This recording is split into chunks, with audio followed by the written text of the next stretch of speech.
Hey everyone, before we slip into tonight's myths, take a moment to light a candle or dim the lights, whatever helps you drift off. If you enjoy unraveling the gentle rhythms of ancient life, please like and subscribe. Let me know in the comments where you're tuning in from and what time it is for you. Now settle in and imagine the world of Artemis, goddess of the wild and the silver moon. While most tales tell of her great hunts and fierce protection of the innocent, few remember her quiet practice sessions beneath the stars. Picture her alone in a secluded glade, soft moss underfoot, crickets chirping, and the moon's pale glow painting the pines silver. With bow in hand and quiver at her hip, she draws back arrow after arrow, honing her aim in absolute silence. No thunderous applause, no cheering crowds, just the whisper of wind and the faint thrum of bowstring. Tonight, you'll drift off to the steady cadence of her secret moonlit archery lessons. The glade at silver hour, you've settled in, lights dimmed, the hush of evening wrapping around you like a soft cloak. Imagine stepping through a narrow path in a dense forest, trail marked only by moss-covered stones and the faint rustle of oak leaves overhead.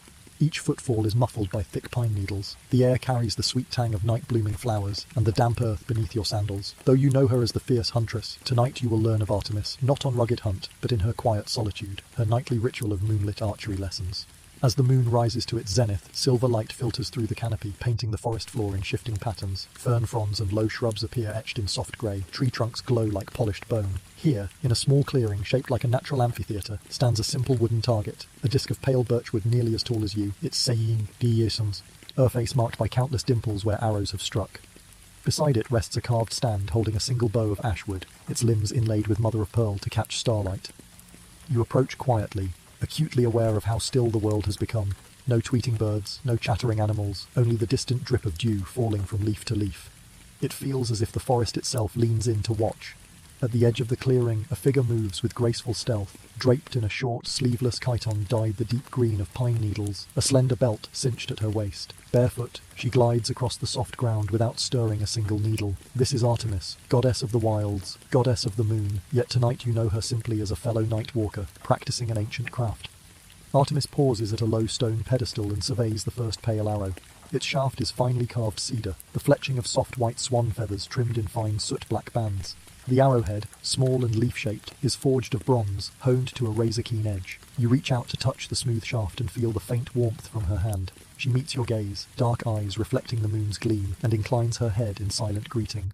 No words are spoken, none are needed.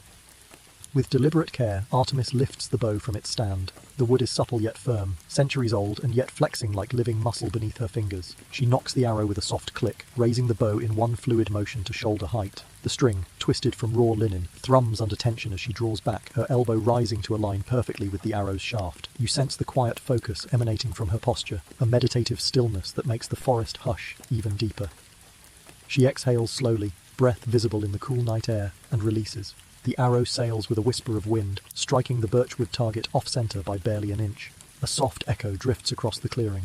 Artemis closes her eyes briefly, then steps forward, retrieving the arrow and placing it in a quiver strapped to her back. She makes no adjustment to her stance, every movement precise, rehearsed and personal, tuned to the forest's subtle rhythms. You follow her example. Pick up the bow, knock a fresh arrow and draw. Your muscles tremble with uncertainty. The string strains beneath your grip. The moonlight glints on the bronze head and you aim as Artemis taught. In your mind's eye you mark the dimple where the last arrow struck. You release. The shaft flies wide, thudding into the outer ring of the target. You feel a mixture of triumph, simply to launch the arrow, and embarrassment at the poor placement. Artemis approaches quietly, smoothing a strand of hair from her face. With gentle hands, she adjusts your grip, the pad of her thumb pressing ever so slightly against the fletching. Her fingers settle over yours, guiding the pull of the string so your elbow rises to the proper angle. There is no shame in her touch, only encouragement, as though teaching the forest itself to breathe evenly again. You draw again. This time the release is smoother, and the arrow lodge. As nearer the centre, far from perfect, but closer. You exhale in long relief, feeling the tension melt from your shoulders. Artemis nods as if this small victory pleases her. She steps back and resumes her own practice, each shot punctuated by the soft pluck of string and metallic ring on wood. Stone steps circle the clearing's edge, faintly visible in the moonlight. You remember that these were carved centuries ago by unknown hands, perhaps worshippers who came to honour the huntress under the moon. Now they serve as benches for you and any woodland creature daring to watch. A rabbit sits silently on one, twitching its nose in curiosity, unafraid in Artemis's presence. You realise the scene is nearly sacred, a ritual passed down across millennia, from goddess to hunter, from person to person. The night deepens, the moon now low on the horizon. Artemis retrieves a small leather satchel from beside the pedestal. Inside are shards of deer antler and bone, carefully carved into spaces used to adjust fletching angles. She hands you one, explaining in soft tones, though no words are audible, how to place it within the feathers to alter the arrow's flight drift. You accept it, placing the spacer between the feathers as she demonstrated, marvelling at the delicate precision required. You draw your next arrow, knowing it carries a tiny piece of that knowledge. You aim, exhale, and release. The arrow sails true, thudding deep near the target's heart. You feel a rush of warmth, not pride, but a gentle delight, an intimate connection to a tradition older than any palace or city. Artemis releases her final arrow of the night, and it lands dead center. She retrieves both arrows, then gathers her quiver and bow, standing silently for a moment. She looks up at the stars, her shoulders relaxing, as if the practice was a prayer to the sky. You notice the freckles on her exposed arms, starlight freckles, she might say, as though the very air of the night sky has settled on her skin. Without a word, Taro delivers the bow back onto the pedestal and places each arrow in neat rows beside it. The ritual is complete. The forest exhales as one, the hush lifting to reveal distant owl calls and the drip of dew from leaves. As you turn to leave the glade, the path illuminated by the last silver shafts, you wonder, what other secrets might Artemis share beneath the moonlight, and how many hidden lessons in resilience and quiet focus have slipped through the ages, waiting in the hush of the forest for us to learn. Trials of hunt, harmony, and hidden consequences. As dawn's pale fingers pull back the curtain of night, you find yourself drawn again to Artemis's glade. The forest exudes a stillness born of ritual. Even the breeze seems to tiptoe so as not to disturb last night's precision arrows. You pass under the same arch of twisted oak limbs, now silvered by morning dew, and follow the mossy path to the clearing where the wooden target still stands. The birch disc shows two new divots, one near its centre, the other grazing the faint outer ring, testament to your improving aim under Artemis's quiet guidance. Tonight's lesson, however, extends beyond mere marksmanship. Artem emerges as you step into the clearing, bow in hand, her dark hair cascading in soft waves against the pale green linen of her chiton. With a faint nod, she indicates the target's soft outline of a stag's silhouette, carved long ago by unknown hands, that has guided her practice through countless moons. Tonight, she invites you to learn how archery serves not only the hunt, but also the harmony between hunter and hunted, predator and prey.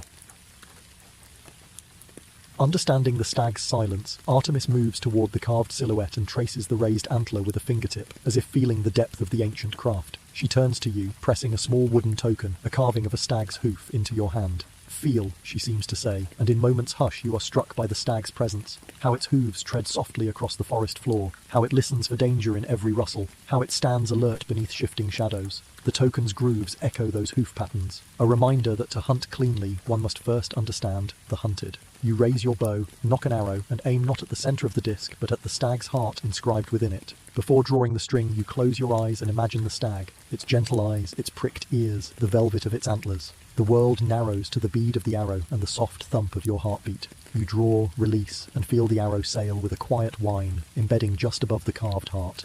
The thud rings hollow, yet it resonates deep within you. Artemis approaches, retrieves the arrow, and hands it back to you. Her touch is warm, assuring, as though commending not the kill but the reverence you showed in your aim. She then retrieves another arrow and nocks it herself. With the same tenderness, she draws and releases, embedding her arrow directly into the heart carving. You watch the arrow quiver for a moment before stilling, and in that moment you sense the balance she strikes between hunter and guardian. Silent footsteps of the hunt. Artemis motions you to follow her deeper into the woods. The path narrows, overgrown with bramble and fern, yet her barefoot stride leaves no broken twig. You follow slowly, mindful of the delicate ecosystem, moss patches that cushion the forest floor, fungi pushing through damp logs, small flowers opening to the sun. At each step, Artemis pauses, gestures to an ant colony or a spider's web, reminding you that the forest thrives on cycles of life, death, and decay. She leads you to a secluded brook where the water runs clear and cold. She kneels, scooping water into her cupped hands, and drinks deeply. You do the same, tasting the fresh tang of spring as you kneel on smooth stones. Artemis looks at you with a smile that holds centuries of wisdom. This, too, is part of the hunt's harmony, knowing where to find sustenance, respecting the water that nourishes both stag and hunter. At the brook's edge, she dips her finger into the water and flicks droplets onto flat stones, each splash ringing like a tiny bell. She then gestures for you to try, instructing you silently in the exact wrist flick that makes two stones skip in precise succession.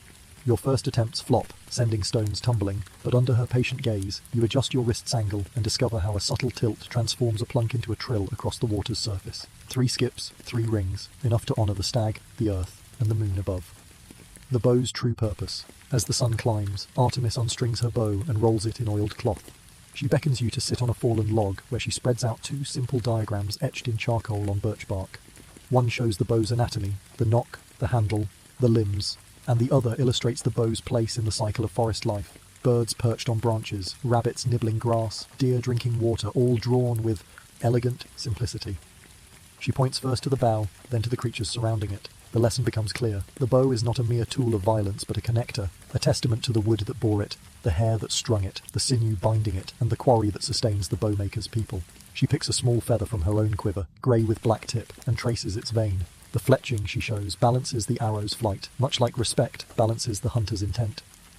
You feel the weight of that responsibility. Each arrow fletched, each bow drawn, ties you to a larger web of relationships, human to forest, predator to prey, night to day. The bow, in Artemis's world, is not about dominion, but custodianship. Unseen wounds and quiet penance. As the afternoon deepens, Artemis becomes solemn. She leads you to a fallen sapling, its bark stripped where deer have rubbed antlers. The exposed wood bears scars, tiny gouges and lines. She places her palm on the sapling's raw surface, closes her eyes, and breathes. You sense her grief. The sapling will heal slowly, but the wound remains a permanent reminder of the stag's urgent need to shed velvet.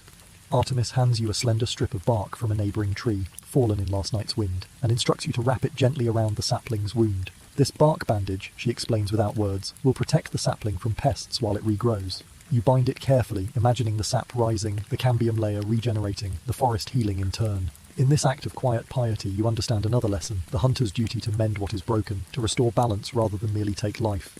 The price of secrets. Before dusk, Artemis leads you back to the clearing where your earlier practice arrows lie. She picks up your first arrow, the one lodged wide of centre, and hands it to you. She then retrieves an old arrow from the quiver's deepest pouch, its shaft worn smooth by time, its fletching nearly gone. This, she seems to say, was mine long before yours. She holds both arrows side by side, one new and bright, one old and time-worn. You feel the weight of generational knowledge, of lessons passed in silence from one archer to another. But as she extends her hand for you to gather your practice arrow, a flicker crosses her brow, an unspoken regret. You notice a subtle quiver in the old arrow's shaft, as if it too bears memories too heavy to share. Artemis retrieves it from your sight, slipping it back into the darkness of her quiver, and ties her belt with a final, decisive knot. The token of the old arrow remains hidden once more, another secret in her moonlit practice. You stand in the clearing's dimming light, bow in hand, heart full of new understanding, yet aware that many mysteries remain unspoken. As the forest exhales against the darkening sky, you wonder, what burdens does Artemis bear in her secret arrows, and which lessons in mercy and memory await those she trusts enough to teach? Lessons under the waning moon, resolution and reflection. The final light of dusk retreats beneath the tree line, and the glade settles into a profound hush. Only the faint shimmer of residual moonlight remains, like embers in the forest's fading hearth. You stand beside Artemis by the wooden target, a quiver of arrows at her side. Tonight's lesson will bring all you have learned into focus and reveal the hidden cost and the ultimate gift of her secret moonlit archery. The last arrow's true aim. Artemis selects a single arrow from her quiver. Its shaft of cedar is stye, Ned silver by moonlight, its fletching pure white, its head fashioned of bronze kept razor sharp. She hands it to you without a word. Instead of knocking it at the target, she guides you deeper into the clearing, toward the low stone altar you first glimpsed in Section 2. The altar's flat surface bears ancient lichen and moss, nature's carpet, scored long ago by pilgrims who left offerings of shells or carved initials in hopes of divine favour. She stands before the altar, placing her own quiver at its base. You feel a tremor of reverence. The altar seems older than memory, older than the forest itself. It is a nexus of earth and spirit, where bow and arrow are both tool and prayer. Artemis gestures for you to stand at the carved rim, then draws her own bow, string silenced by expert care, and nocks an identical arrow. She takes a breath, shoulders squared, and whispers a name you cannot hear. Then she releases. The arrow soars silently, embedding deep in the altar's centre, quivering for a heartbeat before stilling. Artemis steps back, draws her hair into her hand, and tidies a stray lock. She motions for you to retrieve the arrow. You approach, heart pounding, and lay a fingertip on the shaft. Where it enters the stone, you see a faint glow, an unearthly sheen, as if moonlight has pooled around the bronze tip. The altar seems to hum in response, resonating through the soles of your feet. Revelation of the Archer's Burden. Artemis sits on the stump beside the altar, her posture relaxed yet authoritative. She invites you to knock the silvered arrow. As you do, you realize the bow in your hand feels different, more resonant, alive. She steps close and speaks, for the first time, her voice a gentle echo in the hush. Every arrow I release here carries both the hunt and the healing. This altar is not only my target but my confession. Each arrow's placement marks a life taken and a life mourned. As goddess of the hunt, I defend the innocent and guide the arrows that spare them, but I too bear the sorrow of every stilled heartbeat. Her words hang in the air, and you understand the burden she has borne alone beneath countless moons. The hunter's victory is never free of loss. For each stag struck true, there is a family of deer left to mourn. The altar's silent glow is her testament, a promise to remember what was sacrificed. She places her hand atop yours on the bow's grip. Under her guidance, you raise the bow, draw the string, and release. Your arrow, tempered by her quiet teaching in sections 1 and 2, flies straight, embedding beside hers with a muted ring. You step forward and retrieve both arrows, holding them side by side, one hers, one yours. They gleam faintly in the remaining luminescence, twin offerings of respect and empathy. Closing the circle of learning, Artemis stands and collects both arrows. She lays them across the altar's centre, then reaches behind you to draw another arrow. Its shaft darker, the fletching blackened, the head nicked from prior practice. She places this final arrow atop the two, forming a small triangle of moonlit metal and wood. You realise this is her final lesson. The hunt must end in balance, not victory alone. She speaks again, voice firm yet warm. Let this be the circle that ends every hunt. The first arrow seeks life's understanding, the second respects life's fragility, and the third bears our vow to restore what we have taken. Artemis retrieves a small flask of resin-infused oil from her satchel. With deliberate care, she anoints the 3 arrows in turn, first tracing each fletch, then coating the bronze heads. Sealing them together, Ben. Beneath a thin glaze that catches the moon's last gleams, she brushes her thumb across their shafts, sealing the vow in both spirit and wood. At her nod, you help replace the arrows in the altar's ancient grooves, each finding its place in the carved stone. The altar's glow intensifies for a moment, as if approving, then fades once more into milky shadow. The path forward. Artemis turns, tucking the empty quiver over her shoulder. She faces you in the clearing's centre, the forest's watchful stillness resuming around you. With one final gesture, she beckons you to follow the mossy path back through the trees. You walk side by side, the pine needles cushioning each step, until you reach the forest's edge, where dawn's first birdsong greets the day. Before you part ways, Artemis raises a finger to her lips, a silent reminder that some lessons once learned must remain sacred. She vanishes into the trees as swiftly as she appeared, leaving you alone with the rising sun and the quiet echo of her teachings. Reflection on the hunt's true aim. As you step from the moonlit glade into dawn's gentle embrace, consider this. Every craft, whether bowmanship or writing, shipbuilding or papermaking, carries its hidden costs and unspoken truths. Artemis's secret moonlit archery lessons remind us that mastery demands not only technique but empathy, not only precision but reverence. Drift into sleep knowing that every arrow loosed into history leaves behind an altar of memory, a silent testament to both our victories and our compassion, urging us to honour life even as we shape it, one quiet lesson at a time. The forge before dawn, you slip into your pillows, but sleep eludes you. Instead, imagine yourself slipping down the volcanic slopes of Mount Etna before the first pale streaks of dawn. The air is cool, tinged with sulphur and ash, and jagged rocks glint dully under a star-pricked sky. You follow a narrow trail, so faint you almost lose it beneath shifting scree, until you arrive at a broad ledge carved into the mountain's flank. Here stands the legendary forge of Hephaestus, god of fire and craftsmanship. Its twin chimneys belch lazy smoke, and great bronze doors, each embossed with hammer and anvil motifs, stand slightly ajar. Lantern light spills out, revealing the dim outlines of bellows, crucibles, and anvils. At this hour, no mortal dares approach. Only the god himself and his tireless cyclopean smiths labour through the night, fashioning wonders for gods and heroes alike.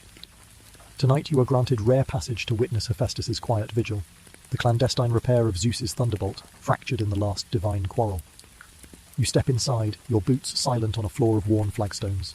The forge's interior glows with molten brilliance. Rivers of white-hot bronze flow through channels in the stone, feeding into crucibles poised atop low brick bases. Around them stand squat anvils of volcanic rock, each ringed by hums of hammer and sparks of incandescent spray. The air vibrates with heat so intense you feel it through your clothes. Yet you shiver, for the night air chills even this sacred chamber's fringes. Across the forge, Hephaestus himself crouches over a great slab of ashlar stone. He is broad-shouldered and bent, his golden hair tied back, his toga smudged with soot. One muscular arm steadies a fractured thunderbolt, 5 jagged prongs of celestial bronze, dull and pitted at the break. The weapon's crack runs like lightning etched into metal, dark where the divine energies have scorched. Thunderbolts are, by nature, unbreakable, but Zeus's last strike, hurled in furious idiocy against Hera's golden throne, rebounded and splintered upon impact. Hephaestus lifts the 2 halves in a single motion, his grip tender as though cradling a fallen star. He turns the pieces over, inspecting each edge against a scrap of parchment bearing his own meticulous measurements. The fracture is uneven. Wider at one end, almost hairline at the other, the metal's crystalline structure disrupted down to its core. At his signal, the Cyclopean smiths, great one-eyed giants whose eyes glow like molten ore, begin to stoke the new fire. Each giant grips a horn-shaped bellows, drawing in night air and forcing it through blowholes that send fierce jets of oxygen onto the coals. You feel the roar of flames as the forge intensifies. Heat flickers across walls, casting huge dancing shadows that flicker against the hammerstones.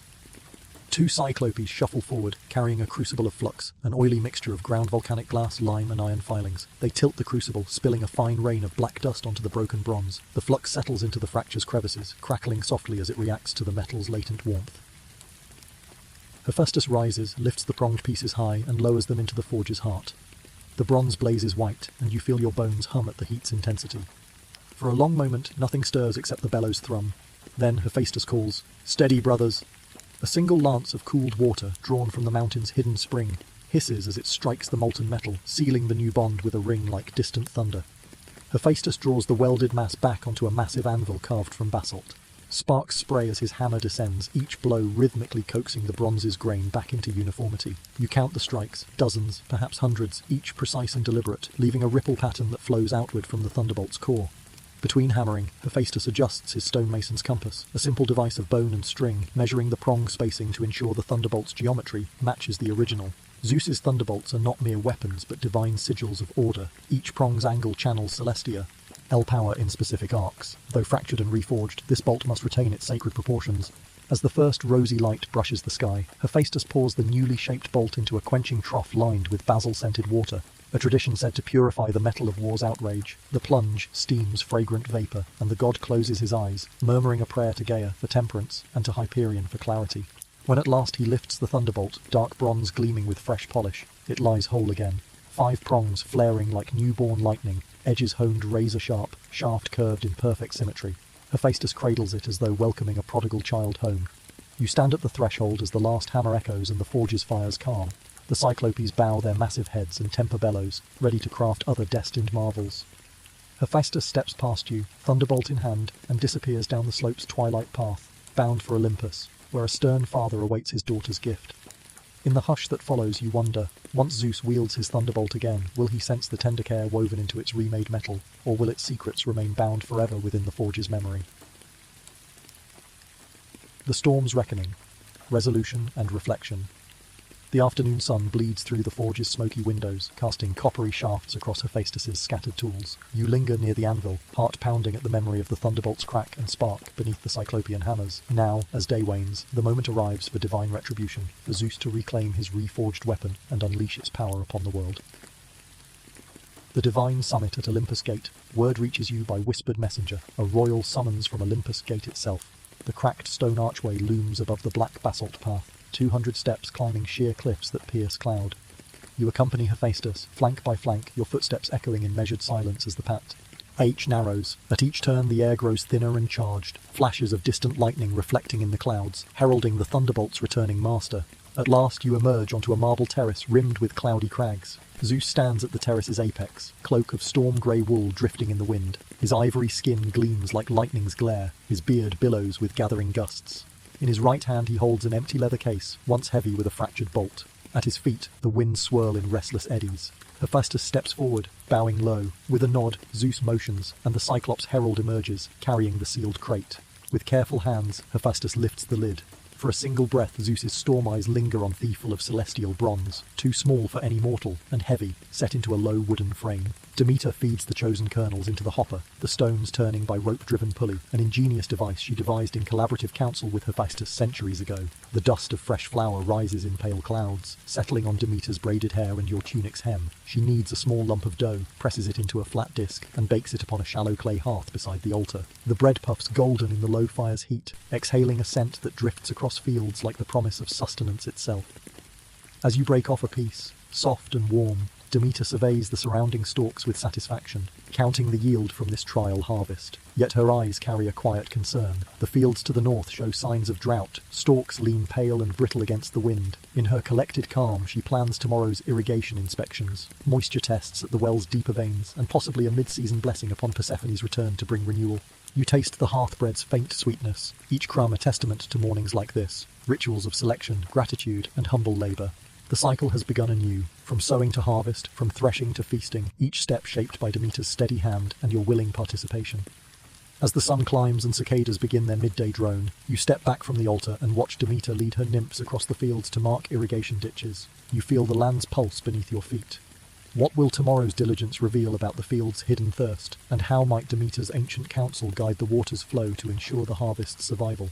Seeking Water's whisper, irrigation, oaths, and Persephone's shadow. Before first light the next morning, you trudge behind Demeter as she traverses the northern fields. The parched stalks stand brittle, their golden heads bowed under a relentless sun that rose too dry and too swift. Clad in olive-toned linen, Demeter moves with purposeful grace, her steps unbroken by the cracked earth beneath. In her hand, she holds a slender staff carved from elder wood, its head shaped like a sheaf of grain, tapping the ground rhythmically as if to rouse the slumbering veins of water below. You follow her to a narrow irrigation ditch, once flowing clear but now a cracked furrow, echoing drought's encroachment. Demeter kneels by the ditch's lip and gathers a handful of its dust, letting the parched soil sift through her fingers. Her eyes, dark and steady, reflect both concern and resolve. She pats the earth 3 times, an ancient gesture invoking Dymania, the guardian of subterranean springs, and then stands and signals you forward. The well's hidden vein, a coterie of attendants unrolls a length of rope beside an old stone well sunk decades ago at the field's edge. Its low stone lip is pocked with centuries of tool marks, bearing G, a simple carving, Gaia's threshold. Demeter retrieves a leather bucket, sturdy yet supple, and signals you to guide it down the well's shaft. With careful hands you lower the bucket, counting knots at each foot to note depth. The rope creaks under its own weight until it slackens, the bucket's appendage stirring water with a dull splash. You haul it up. The water within is murky, mottled with sediment that swirls like dusk-tide sand. Demeter dips her fingertips into the liquid and inhales its earthy scent, frowning. Too shallow, she murmurs. The vein has retreated. She gestures to the attendants, who exchange glances. A dry well means no simple remedy. To coax water back, they must follow the hidden vein underground.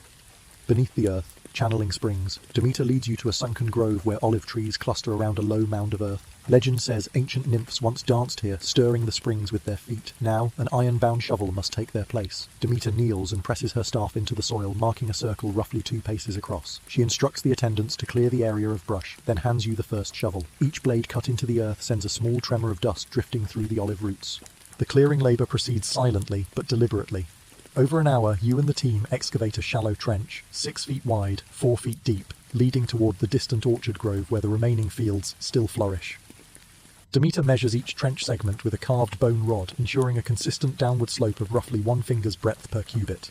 The water, if it flows, must obey gravity's subtle urging. As midday heat builds, dust swirls in the trench's maw until at last, under Demeter's keen gaze, you strike a soaked pocket of earth. Water seeps in a slow trickle, as though grudgingly relinquishing its hold.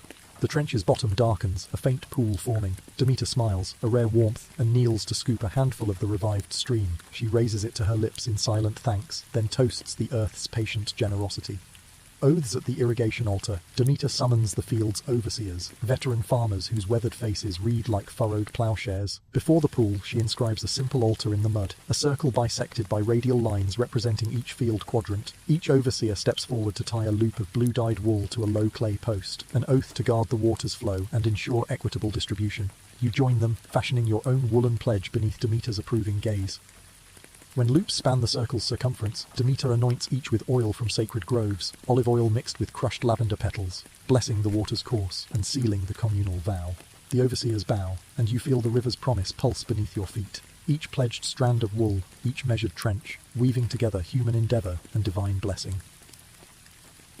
Persephone's shadow. As the trench fills and water snakes through the fields once more, Demeter's expression darkens. She halts by the orchard's edge, where an apple tree, blossoming but weak, stands. In her hand she holds a single pale blossom, turned downward. Persephone's memory lingers, she says softly. You recall the ancient bargain, Demeter's daughter taken to the underworld, seasons lost to darkness until spring's return. This orchard bears her shadow, some branches flush verdant, others stunted as though still grasping for sun. Demeter kneels beneath the tree and presses the blossom to her heart. She raises it skyward, as though offering her own grief back to the sun. You stand in reverent silence, understanding that even restored waters cannot fully heal an immortal mother's sorrow. Lessons carried on the wind. As dusk gathers, Demeter leads you back toward the chief granary along the ditch's edge. The fields now shimmer with renewed life, the first trickle grown to a steady flow. She pauses to touch a ripened ear, green yet heading toward gold, then places her staff in your hand. Carry this to the granary, she instructs, voice gentle but insistent. Let this staff mark the water's promise in every storehouse. Let no grain know thirst again. You walk toward the granary, the slope's gentle hum of flowing water at your side. Behind you, Demeter's form dissolves into moonlit mists, the goddess's work for now complete, the fields safe from drought's silent siege. Yet in your heart you carry her grief and her joy, bound in the staff's wood and the woolen oaths that ring across the land. Unresolved thought. As you present the staff at the granary door, its carved head tracing the path of water once lost and now found, you cannot help but wonder, what will become of these fields when seasons turn cold again, and how will Demeter's unending vigil guard against the darkness that claims light and warmth in every human life? Harvest's fulfillment and Demeter's lasting gift. The sun rises low and golden over the Eleusinian fields, gilding the ripened wheat heads with a warm glow that promises abundance. You sit upon a flat stone beside the granary's stout, wooden door, the carved elderwood staff in your hands, a talisman of waters return etched with Demeter's gentle glyph. Behind you, pairs of farmers move in measured procession, carrying woven baskets brimming with heavy sheaves. They tread the earthen pathway now lined with steady irrigation, toward the threshing floor at the field's far edge. Once more, the ritual of harvest unfolds in timeless rhythm, a chorus of soft footsteps upon earth, the rustling of straw against leather sandals, and the faint thud of grain-studded soles. The air hangs thick with pollen and sun-baked dust, yet beneath it all flows the cool promise you helped restore. Oil lamps and braziers stand ready beside the threshing floor, a ring of low stones marking the communal workspace. You rise, the staff in one hand, and join Demeter at the threshing circle's center. She stands tall in her olive-hued garments, radiant as the fields themselves. In her other hand, she carries a small amphora of newly pressed olive oil, rich, pungent, and warmed by the dawn. With a soft nod, she invites you to begin the harvest's final act, the celebration of bread. The thrashing of grain. Demeter steps back as the farmers drive the threshing sledge in tight circles.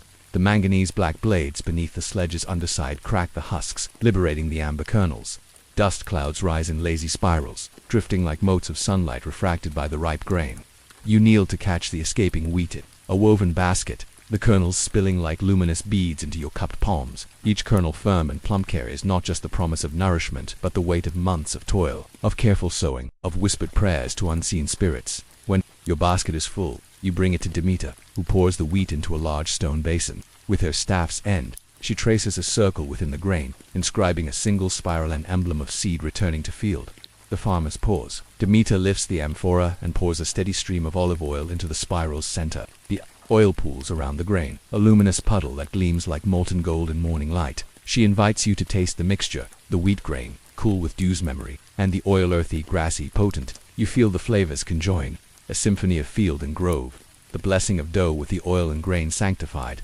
Demeter hands you a wooden paddle carved with barley motifs. You dip it into the basin, lifting a portion of kernel and oil.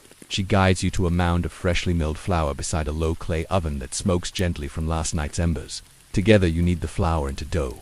Folding in the oil grain, the texture is firm, yet yielding. Each turn of your hands brings warmth and cohesion. You press your palm into the dough and feel its resilience beneath your fingertips, the very body of sustenance. Demeter steps aside as you shape the dough into small flatbreads, each disc exactly the width of your palm. The farmers, now gathered in a loose semicircle, watch in reverent silence. When you have formed a dozen breads, Demeter places them onto a clay tray.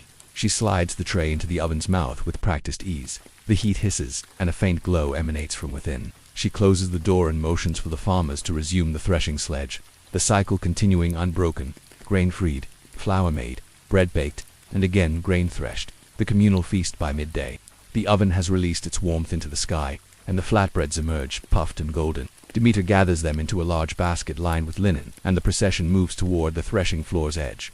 Here, low benches and wooden tables stand ready, draped with cloth dyed a soft parchment cream. The farmers take their places, baskets of flatbread and bowls of olives, figs, and honeyed cheese laid out before them. Demeter takes the first bite, her teeth sinking into the bread's tender crumb. The silence breaks as she raises her voice in a simple blessing.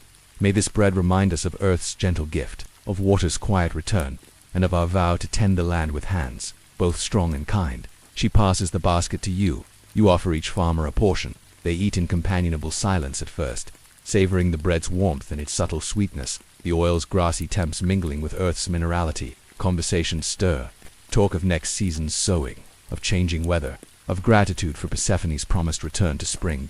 In the shadowed corners beneath the olive trees, children gather leftover crumb fragments, their laughter bright against the midday haze.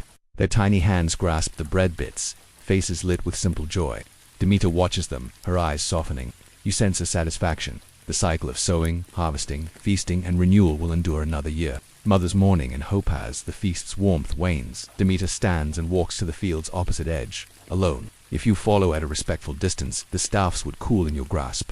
She kneels before a single stalk of bruised brown wheat crushed by drought, its head bent low. Gently, she lifts the stalk, pressing it against her chest. You see and glistening slip along her cheeks. She murmurs a psalm in ancient tongue, a lament for the land's scars even amid this bounty. Her words carry across the fields, and you feel the surface of the earth pulse beneath your feet. When she rises, she places the stalk carefully back where it fell. Then, with a steady gaze toward the distant hills, she utters a final vow. No heart of grain or of goddess shall remain broken.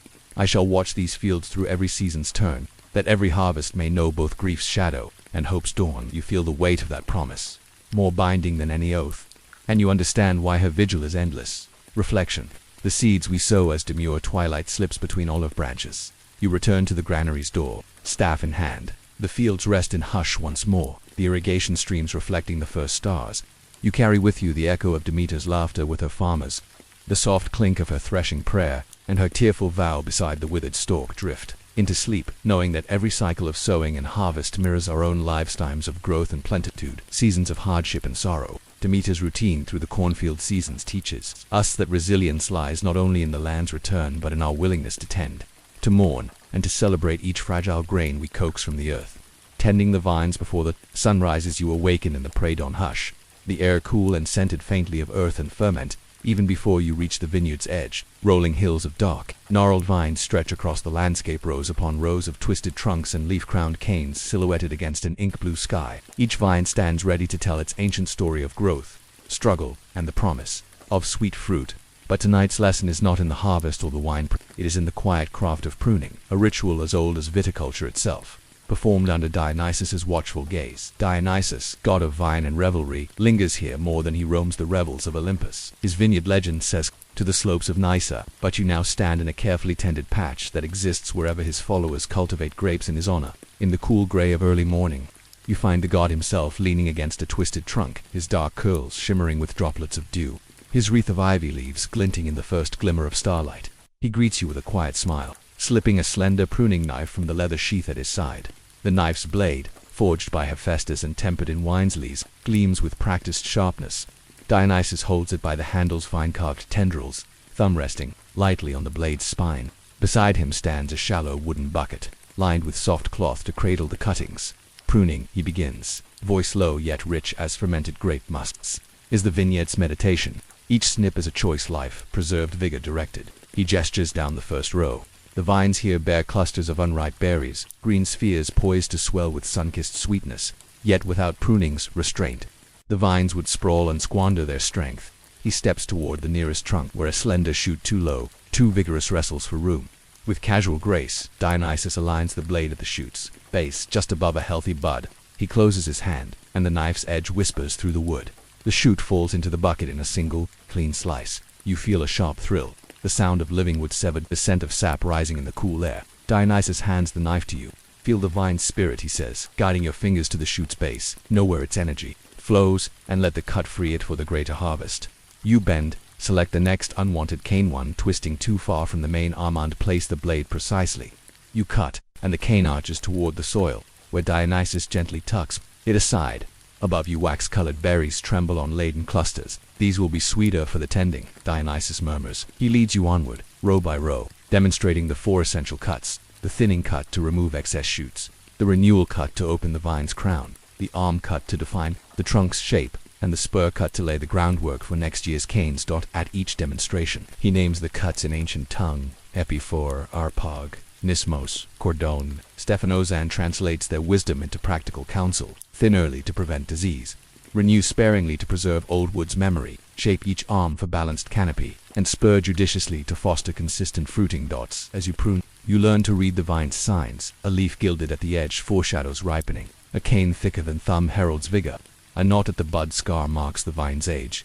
Each plant's individuality emerges beneath your careful shears. By the time the sky blanches with approaching dawn, your bucket bears 24 pruned canes, bits of dormant life that will be burned ceremonially at this season's first light. Dionysus inspects your work, nodding at the balanced spacing and clean cuts. The vine's health is our covenant. He says that he leads you to the vineyard's high point of flat terrace, where ancient stones form a low wall.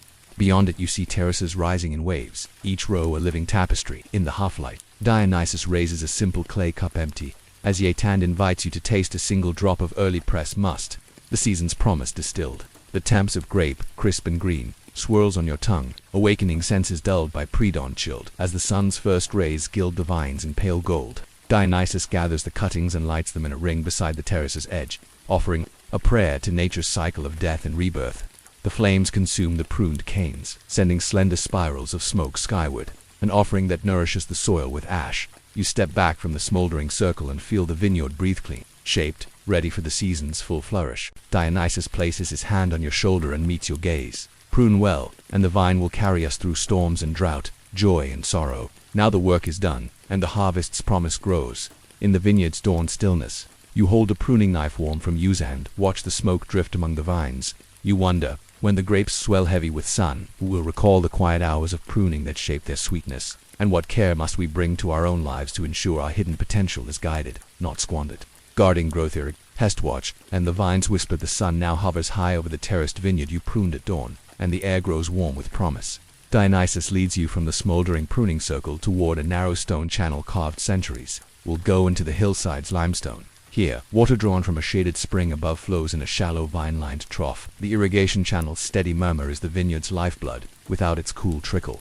Even the most diligent pruning yields brittle canes and sour grapes. You follow Dionysus along the channel's worn flagstone path, noting the ingenious design at precise intervals. Small sluice gates, simple wooden shutters, regulate flow to each terrace. He pauses at the first gate and lifts it slightly, sending an extra rush of water to a patch where young shoots show wilted leaves. The veins of the leaves glisten momentarily as they drink deeply.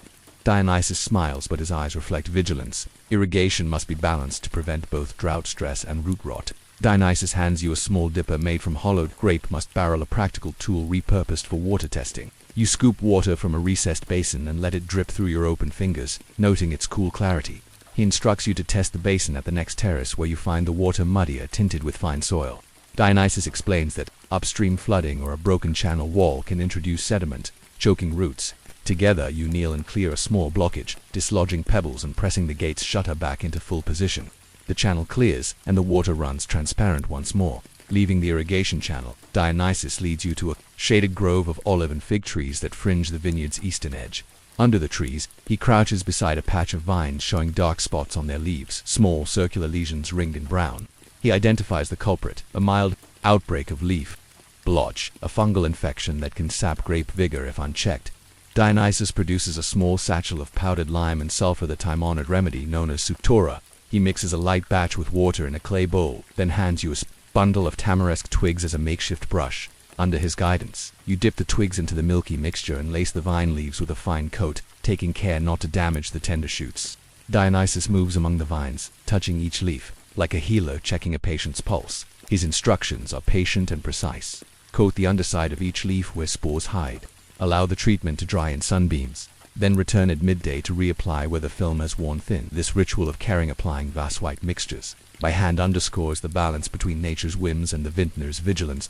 Su work. A troop of vineyard workers gathers seasonal laborers from distant villages, clad in simple homespun tunics and straw hats. They carry woven baskets and small curved knives for thinning grape clusters later in the season. Dionysus greets them by name: Actaeon, whose deft hands trained him in Sicily; Lada, who knows every pruning cut on the estate; and Finn, whose keen eye for vine health saved a stretch last year from Phylloxera's earliest advance. Each worker bows respectfully, offering a small pinch of the lime-sulfur mix on their fingertips as thanks before returning to their tasks.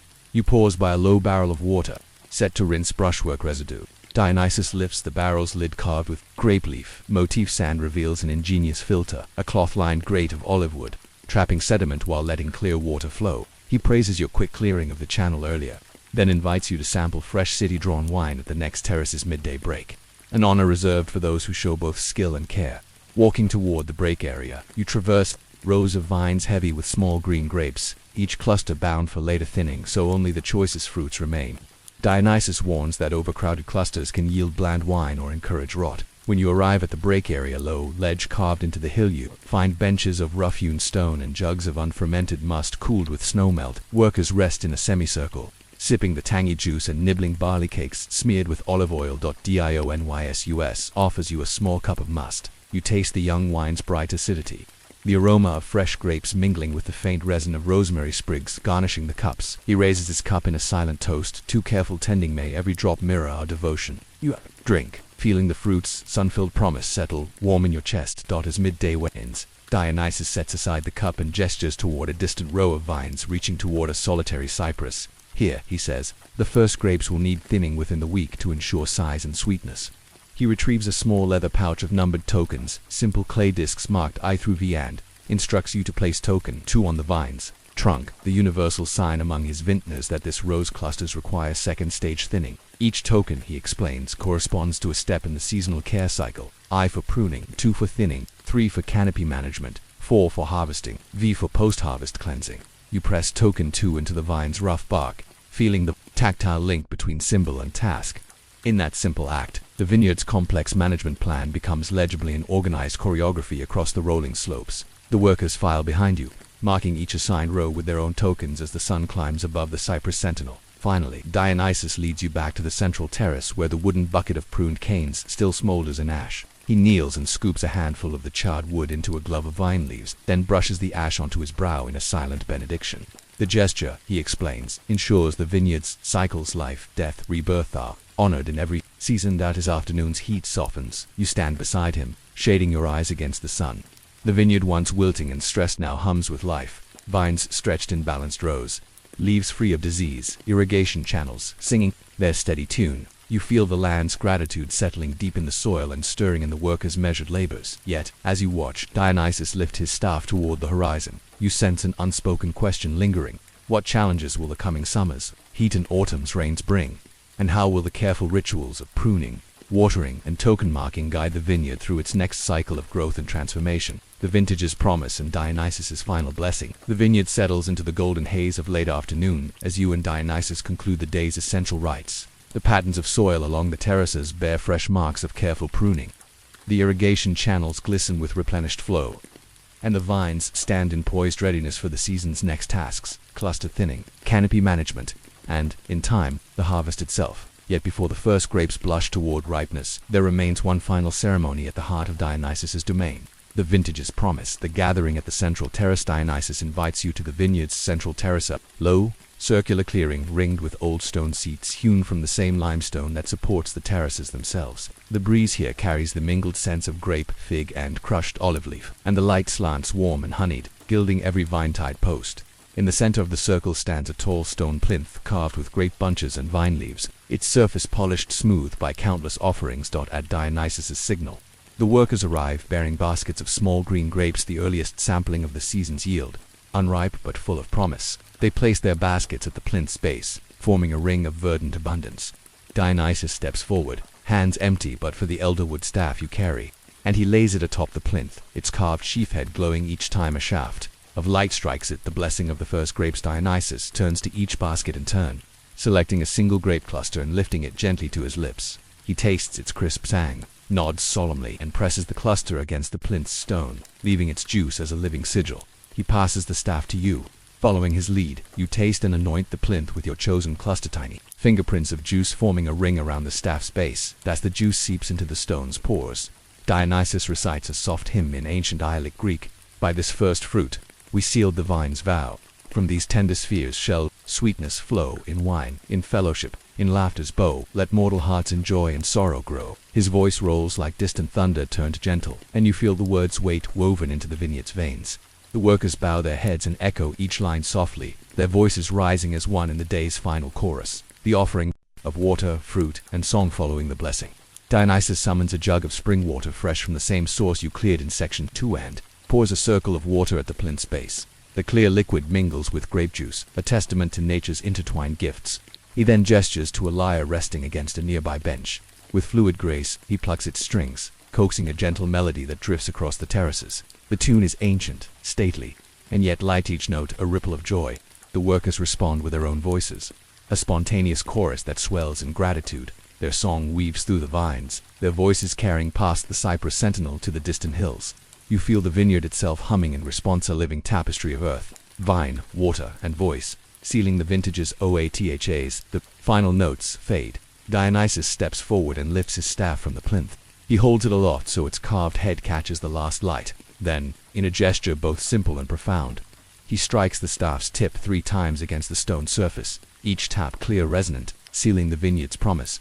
You lift your own staff and mirror his taps, your third strike echoing with unexpected clarity, as though the land itself affirms the vow. Dionysus places the staff into your hands and speaks at last. Carry this staff through the vintage's trials from sun-scorched midday to autumn's first frost. Let each cluster harvested, each barrel pressed, and each cup tasted honor the care we have sown. Remember always that joy and sorrow mingle in the vine's heart. To tend it is to tend our own souls. Reflection. The wine within Usa's sunset bleeds apricot and lavender across the sky.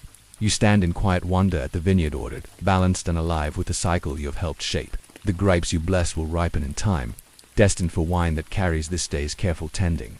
The healing of summer's drought and the blessing of fresh harvest bread and wine drift into sleep knowing that, like a fine wine, our lives, to require patient pruning, vigilant nourishment, and communal ritual. Dionysus's vineyard pruning manual is more than agricultural technique. It is a guide to shaping our own growth, trimming away what burdens us, channeling life's waters wisely, guarding against blight, and celebrating each first cluster of triumph with heartfelt song. Morning among the looms you awaken before dawn in the marble shadow of the Parthenon's eastern colonnade, the air still cool with nighttime's retreat.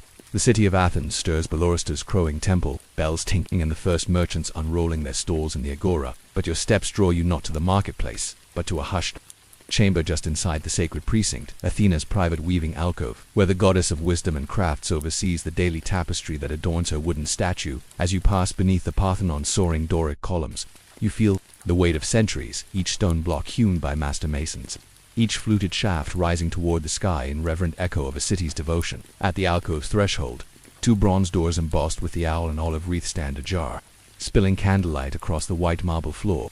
You step inside, the scent of beeswax candles and freshly cut flax greeting you like an old friend. In the alcove's center stands a massive warp-weighted loom, its frame of polished oak gilded with faint traces of gold leaf. More than 10 feet tall, it holds 1,000 vertical threads of fine linen, each warmed to parchment cream by gentle candle glow. Around its base, dozens of tesserae-sized bobbins lie ready, spun threads of dyed wool in soot black, dusty olive green, faded crimson, and burnt umber colors, muted yet rich, chosen to evoke both earthly and divine realms. Athena herself stands before the loom, clad simply in a flowing peplus of subdued cream, her breastplate and helm set aside on a nearby bench. Her hair, tied back with a fillet of olive ribbon, shimmers in the lantern's flicker. In one hand she holds a bone, Shedlet's bones cleaned and strung with flax cord, while her other hand guides the weft threads with effortless precision. She hums a low, measured tuna melody that ripples through the alcove's vaulted ceiling and softens the loom's rhythmic clack. The pattern unfolds in front of you. The peplus of Athena, a sacred tapestry woven every 4 years for the Panathenic festival. Its design is intricate. Circles of running horses and spiraling palmettes border a central tableau of gods and heroes paying homage to the city's patron. Each motif emerges in flat oil-shaded blocks of color, defined by loose ink lines that recall the foot-cart woodcuts of distant lands. Athena gestures for you to join her at the loom's right side. Your first task is to set internal anchor threads, pulling each warp thread taut and ensuring uniform spacing with a bone comb. Under her watchful eye, you guide the comb through the threads, feeling the fine linen's slight resistance and listening for the subtle snap that marks equal tension. Once each column stands straight, Athena nods and hands you a skein of crimson wool. Your next role is the weft insertion, weaving the soft thread under and over each warp line with a gentle push of the shuttle. The crimson undulates across the loom, a muted river of color. Each pass, Athena checks your work, the weft's angle, the thread's close alignment, the evenness of tension. Patience, she says, voice calm and direct, is the craft's soul. You pause, straighten your shoulders, and resume with careful breathing each shuttle glide, a small lesson in mindfulness. Between patterns, Athena dips a brush into a bowl of bone-white paint and touches up the loom's carved edge, a decorative border of olive leaves and owls. The paint's cream hue stands out softly against the aged gold, and the brush's strokes leave delicate brushstroke imperfections, the hallmark of hand-painted manuscripts. You help by mixing pigment and binder ground chalk and gum arabic, and the paint flows without dripping. As morning light filters through the Parthenon's eastern window, the alcove's walls glow amber, and the tapestry's emerging colors deepen in contrast. Athena inspects the advancing horse's hooves, soot-black lines against parchment cream field, dusty olive manes lined with faded crimson highlights. She makes a tiny adjustment, pressing a fingertip to shift a weft thread by a hair's breadth, then steps back to affirm its balance. When the loom rests for the mid-morning ritual, Athena gathers the bobbins flat baskets of dyed threads and carries them to a stone basin where servants have prepared dyed mordant baths of alum and chalk for color fastness. You follow, dipping each wool spool half submerged to ensure the tapestry's hues will endure festivals and climb alike. The baths hiss when wool touches water, releasing faint aromas of mineral and cloth. Returning to the loom, Athena invites you to touch the emerging peplous soft tapestry, no longer mere threads but a living canvas. You feel its subtle warmth, the tiny ridges of overlapping threads, the interplay of flat shading and loose lines. Each motif, though simple in shape, carries layered meaning. The running horses evoke Athena's chariot drawn from Olympus. The palmettes symbolize life's ascent, and the central homage speaks of civic unity. Athena steps aside, revealing her own hands clasped in front of her, a silent model of mastery. She inclines her head, as if granting you apprenticeship in a sacred tradition. The loom's gentle pulse each pass of weft and warp echoes the city's heartbeat beneath the Parthenon's soaring crown. As the servants return with cups of barley water and small olive cakes, Athena raises her own cup in a quiet toast.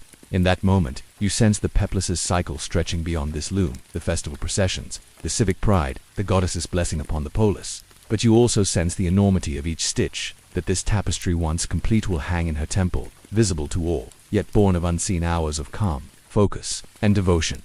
In the loom's hush, you wonder what hidden wisdom does Athena weave into each pattern, and how will the city remember the quiet hands divine and mortal that fashioned her shield's silent mirror. Between pattern and polystrials of craft and civic expectations, the sun reaches its zenith, streaming golden shafts through Parthenon's eastern windows. The hush of Athena's alcove deepens into a purposeful bustle. The mid-morning ritual of dye baths concluded, Athena and you return to the loom, ready to advance the peplous' central tableau, the procession of honored citizens offering tribute to the goddess. This scene will be the tapestry's heart, visible to thousands during the Panathenaic festival. Every motif must balance artistic grace with civic symbolism, an immense responsibility for both deity and apprentice. Transferring the sketch to thread before you lies a large papyrus scroll pinned to a low lectern.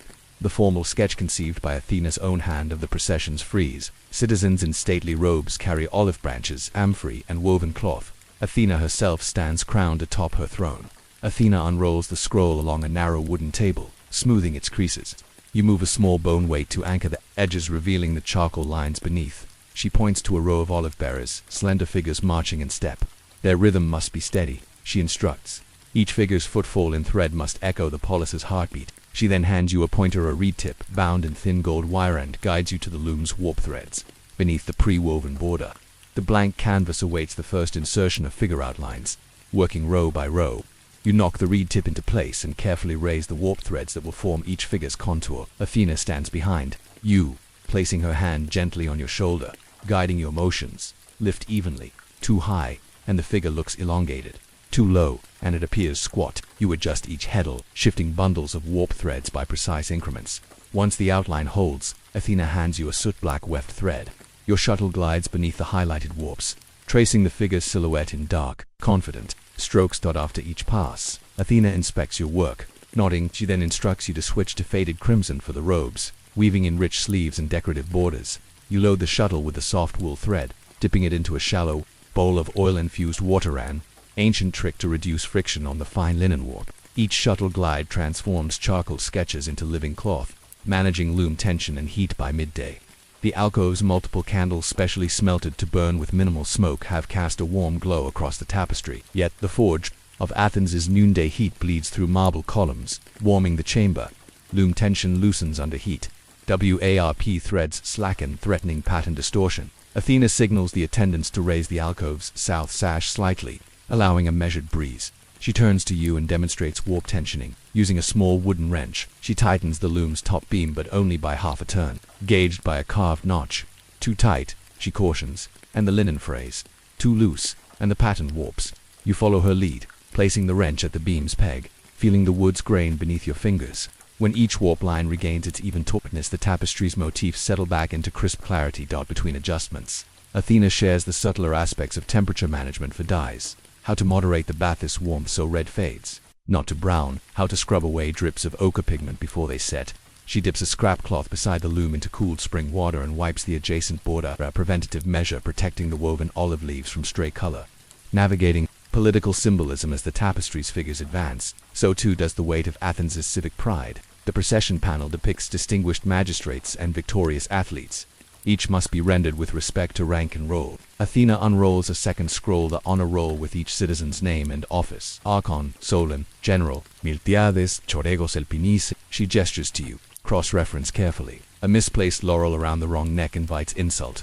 You nod, meticulously marking war positions with chalk dots, teeny guides for each figure's namesake. When weaving the figure of Solon Yoansha, his kilted robe bears the slight crimson fade befitting his seniority.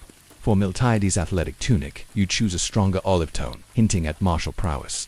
Athena watches each thread choice, approving or instructing a shift in pigment to maintain harmony among the panel's 27 figures.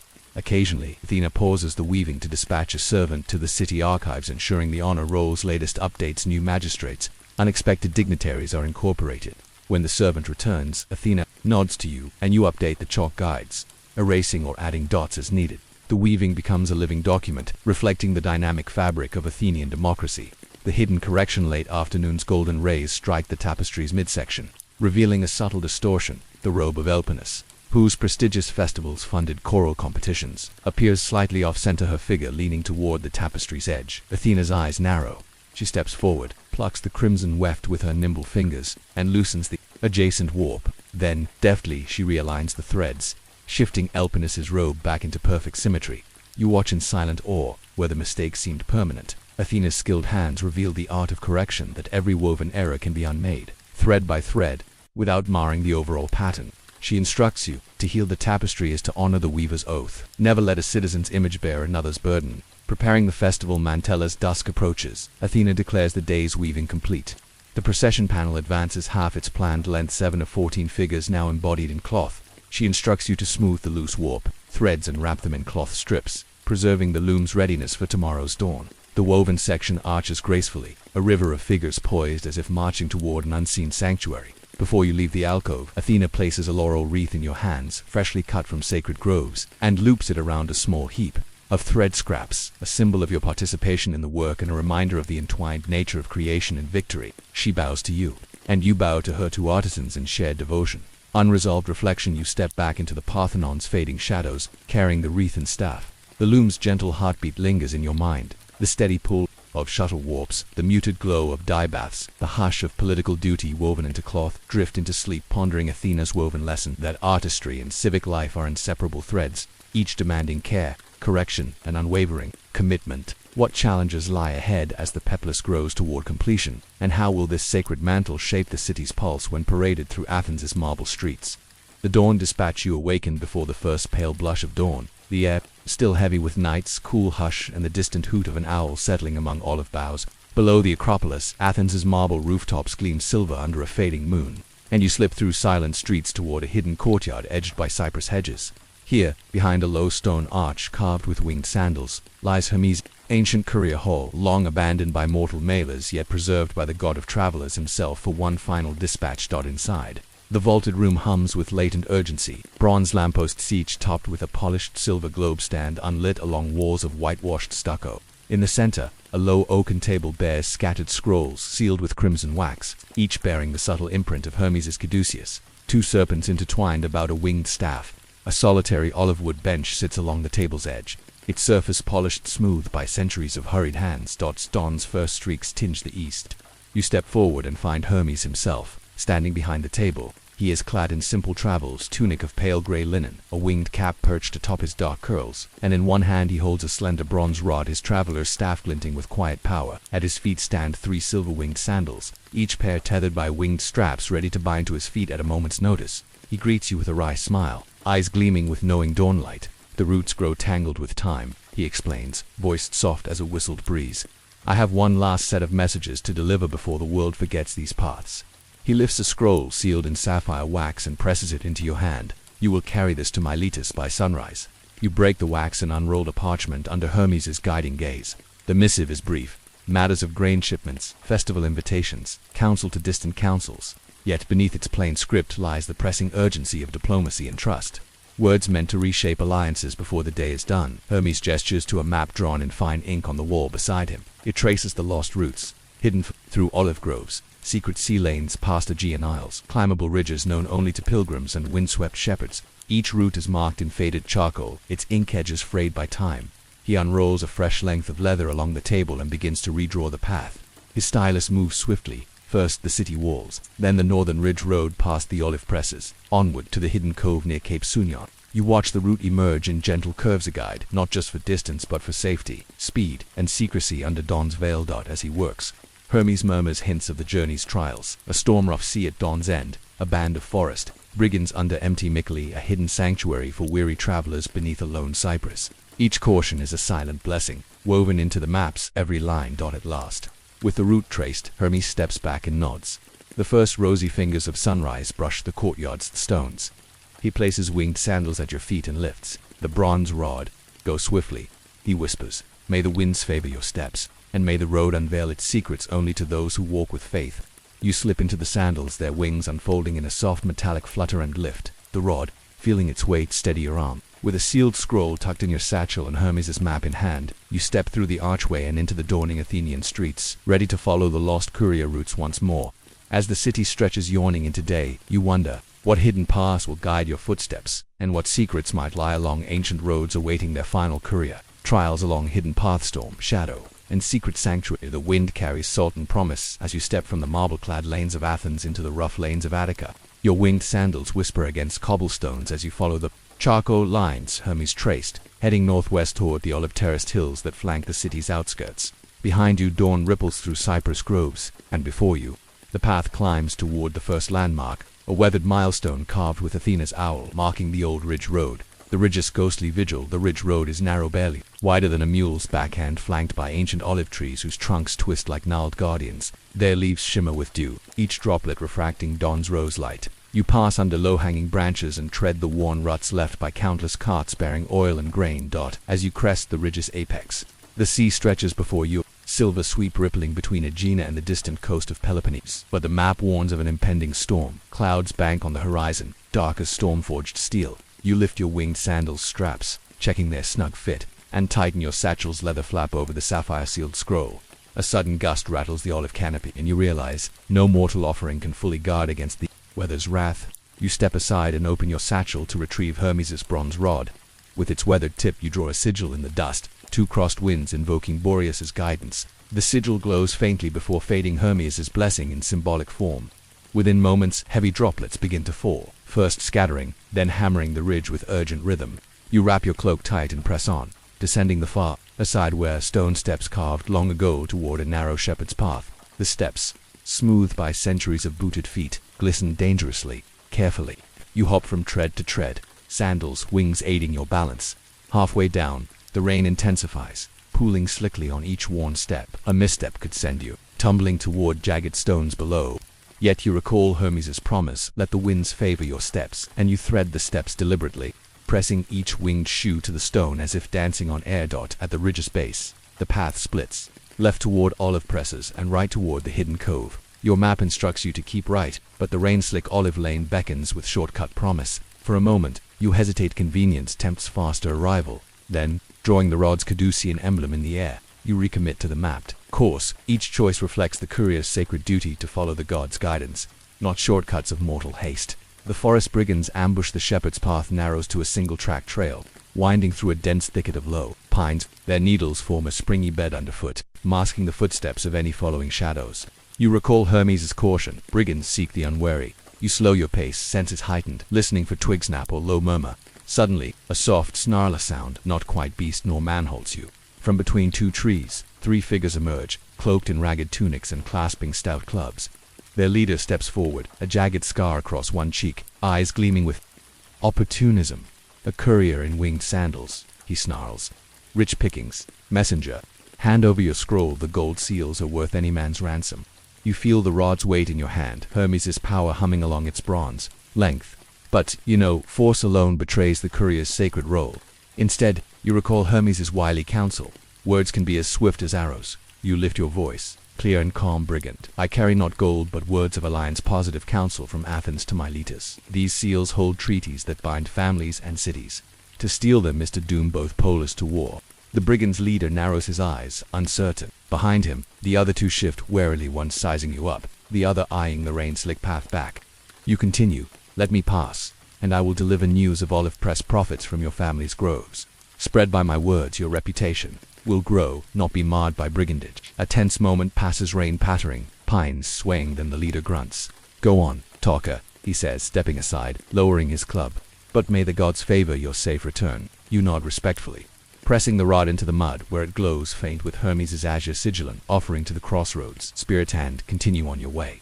The hidden cove at Cape Sunion merging from the forest. The path slopes downward toward the Aegean's edge. The rain has slowed to a drizzle, and you enter a pebble-strewn cove sheltered by towering limestone cliffs. Sea splash drifts inland on the breeze, mingling salt and petrichor. A small wooden jetty, old as memory, is tethered to the shore, its beams bleached by waves and weather. Here the lost sea route begins. A charter boat hidden under tarpaulin, its sail furled and mast lowered.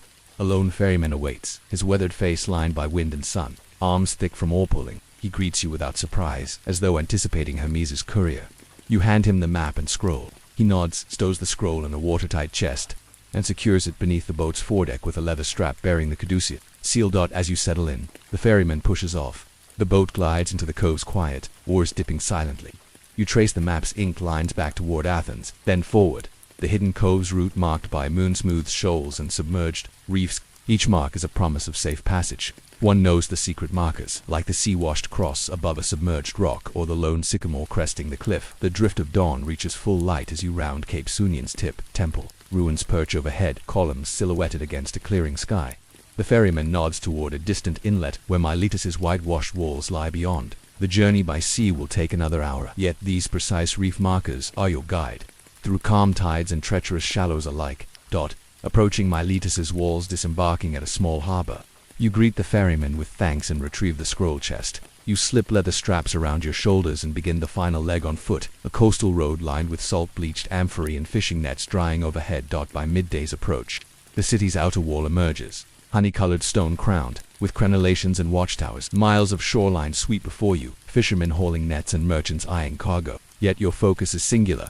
Deliver the scroll sealed in sapphire wax, a missive of grain allocation for the upcoming festival of Apollo. Entering through the main gate, you pass soldiers in polished bronze helmets and linen armor, nodding passively at your staff's caduceus brand. At the central agora, you find the city clerk's office, a small portico ringed by marble columns. You present the chest. The clerk breaks the seal with reverence and unfurls the scroll, reading its concise counsel. His eyes brighten. This dispatch will nourish Miletus's people through a drought-spoiled season. Unresolved question as you depart the agora road, dust rising beneath your winged sandals. You gaze back toward Athens' gleaming spires. The curious path touched by storm and brigand, guided by divine sigils, has reached its end. The scroll's cargo of hope rests safe in Milesian hands. Yet, as the sun arcs high, you wonder how many more lost routes lie hidden beneath olive groves and shepherd's trails, waiting for Hermes' couriers to recall them. And when mortal memory fades these paths once more, who will carry the torch of safe passage across land and sea? Dawn at the sacred hearth. You awake before dawn's first pale light touches the Acropolis, drawn by a gentle warmth that beckons from below the city's sacred heart. Through narrow marble corridors silent, but for the soft echo of your sandals, you descend into the hearth chamber of the Prytanean, where Hestia, goddess of the hearth and guardian of communal flame, maintains the central fire that binds the city's spirit.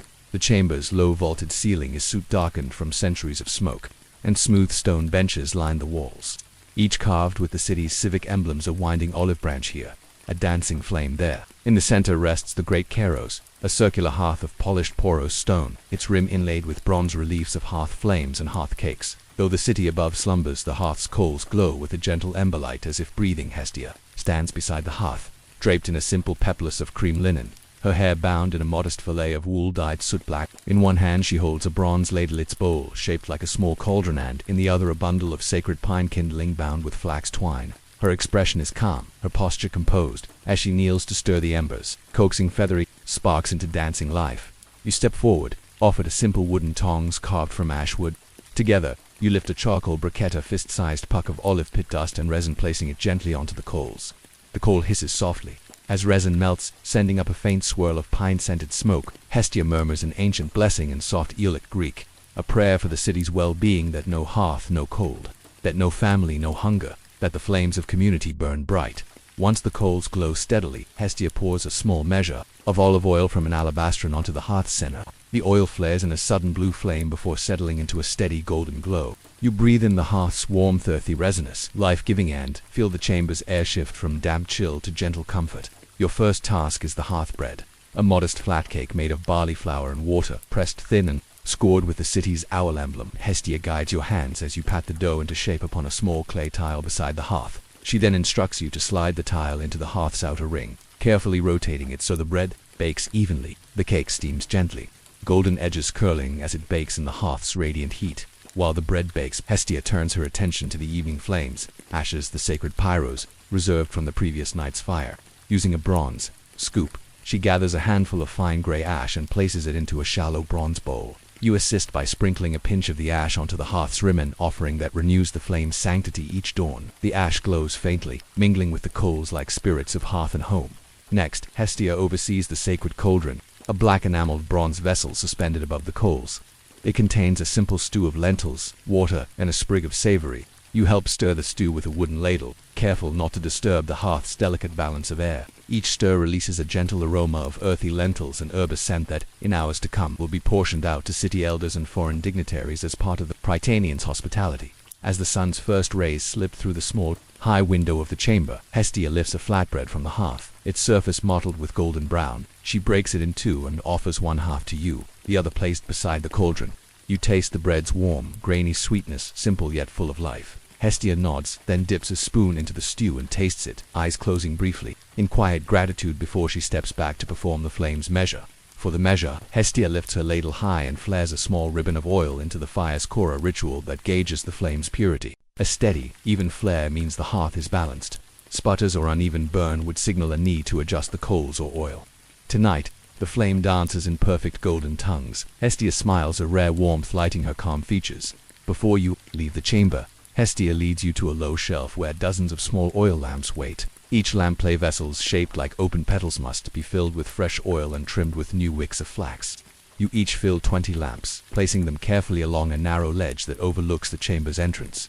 These lamps will shine as a silent beacon to any citizen who enters the Prytanean seeking refuge, a promise of warmth and welcome as you step back into the courtyard's dawn cool air. Hestia watches you from the hearth's glow. The city awakens beyond the columns, but here the hearth remains a bastion of steady light and life.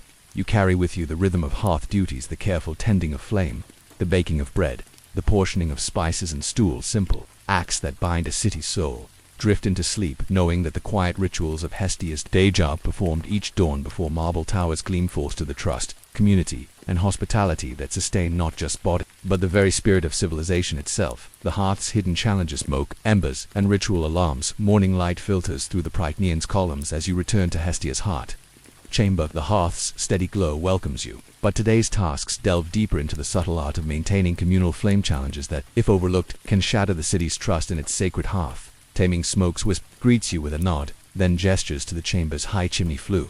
Though the hearth burns evenly, a faint wisp of smoke curls along the ceiling, a sign that the flue's passage may be constricted. She hands you a long bronze rod tipped with hooked iron. Your task: probe the flue's interior, dislodging any soot or nest debris that might choke the hearth's draft. You stand upon a low marble step, guiding the rod upward. The angle tightens. As you push the hook into the flue's passage, each pull brings down thin flakes of black soot, falling into a waiting brazier below. You pause to inhale the cool, acrid scent, an olfactory reminder that even a sacred flame demands constant vigilance. When the flue clears, Hestia tests the hearth's draft by kindling a small spiral of oily twig. She lights it and watches the smoke's path, straight and upward, no curling eddies. The hearth exhales clean once more, a silent assurance that the city's warmth will not be choked by neglect. Embers of continuity. Next, Hestia leads you to the ember vault, a hidden niche behind the wooden doors known only to her household. Inside, small clay jars and iron boxes contain embers saved from every festival flame since the Prytaneans' founding. Each ember is tagged with event and year. The first Panathenaic Solon's victory feast, the peace Thanksgiving after Marathon. Today, you are asked to replenish the vault with fresh embers. Hestia removes a clay jar and shows you its amber-glowing coal. She lifts it carefully with long tweezers and places it atop a flat tile beside the hearth. With her ladle, she pours a thin ribbon of olive oil onto the coal, coaxing its glow to reflare softly. She then tucks it into a new jar, sealing it with beeswax stamped in her anvil and flame emblem. She entrusts you with 2 embers, one for the coming festival, another for next year's renewal. Her hands guide yours as you repeat the ritual, whispering the year and occasion onto the wax seal before it cools. Each sealed ember is more than a spark, it is a living link between past and future, a covenant of light unbroken through time. The midnight callous, the sun reaches its midday peak. Hestia pauses. She retrieves a slender copper bell bound with a ribbon of flame-orange wool. When the night of festival arrives, she says, voice low, the bell's toll summons the cities. Guardians too relight the hearth's flame. She hands it to you, heavy with significance. Her eyes darken, but should the hearth falter unexpectedly, be it from storm or sabotage, the bell must ring at midnight to avert panic. Let the city know, we have not abandoned our flame. You lift the bell, test its pealer soft, resonant chime that echoes through stone. You feel the weight of responsibility. The hearth's security rests upon your vigilance and willingness to sound alarm even in darkness. Unseen offerings. Late afternoon casts long shadows across the chamber. Hestia summons you to inspect the offering. Shelf-fan alcove of small clay dishes once bearing water, oil, honey, and grain. These offerings renewed each dawn, honor Hestia's role, sustaining all life. Today, you find one dish crumbs of barley empty. A careless hand has disturbed the offerings. Hestia's gaze is measured but firm. She instructs you to gather fresh barley, mix it with a few pomegranate seeds, and arrange it anew on clean clay. As you work, she reminds you the offerings are not mere ritual. They feed the hearth's spirit. Neglect them, and the hearth's favor can wane. You replenish each dish honey's golden film, oil's luminous slosh, water's clear pool, restoring the unbroken circle of care. Reflection and open question. By evening, the hearth chamber hums with restored harmony. Clear smoke, sealed embers, vigilant bell, and renewed offerings all testify to your labor. Hestia pauses before the keros and places a gentle hand on her chest, an unspoken blessing of gratitude as you leave the quiet glow of the hearth for the city's evening bustle. Consider this. The most sacred fires demand not grand gestures, but relentless attention to tiny details. Smoke's path, embers glow, a bell's note, an offering's freshness. What unseen challenges await in maintaining the communal flame through festivals, storms, or strife? And will the next keeper of Hestia's hearth honor these silent duties with equal devotion? The festival flame in the hearth's eternal vigil. As twilight deepens over Athens, the city's bustle gives way to quiet anticipation. Tonight, the Prytanean's central hearth will burn at its brightest, its flame carried in torches through stone streets in the Panathenaic procession. You return once more to the hearth chamber, lantern in hand, to stand beside Hestia as she prepares the sacred fire for its grandest duty, and to witness how quiet vigilance sustains communal spirit through celebration and beyond. The professed ritual. The chamber is hushed, save for the soft crackle of coals and the ripple of candle flames. Hestia kneels at the keros, gazing into the embers. She retrieves the sealed jar of festival ember from the vault, its beeswax seal bearing the last, neatly stamped year. With reverent care, she lifts the lid and removes the coal with long bronze tweezers, letting its glow spill over her fingertips. She places the ember at the hearth's center.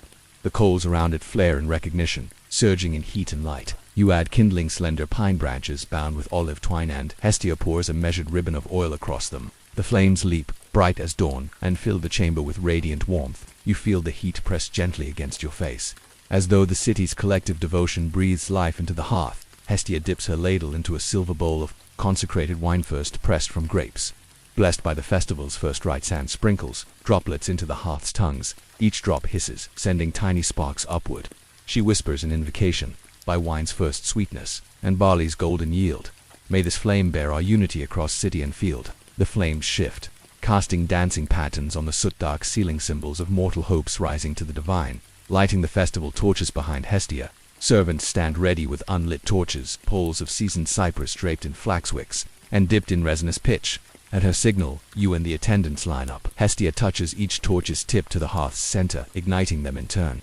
Each torch flares with a sudden brilliance before settling into a steady torchlit glow. You take the first torch, feeling the pine scent of resin and the rough bark under your gloved hand. Hestia taps the torch's base gently with her sandal, ensuring the wick is secure.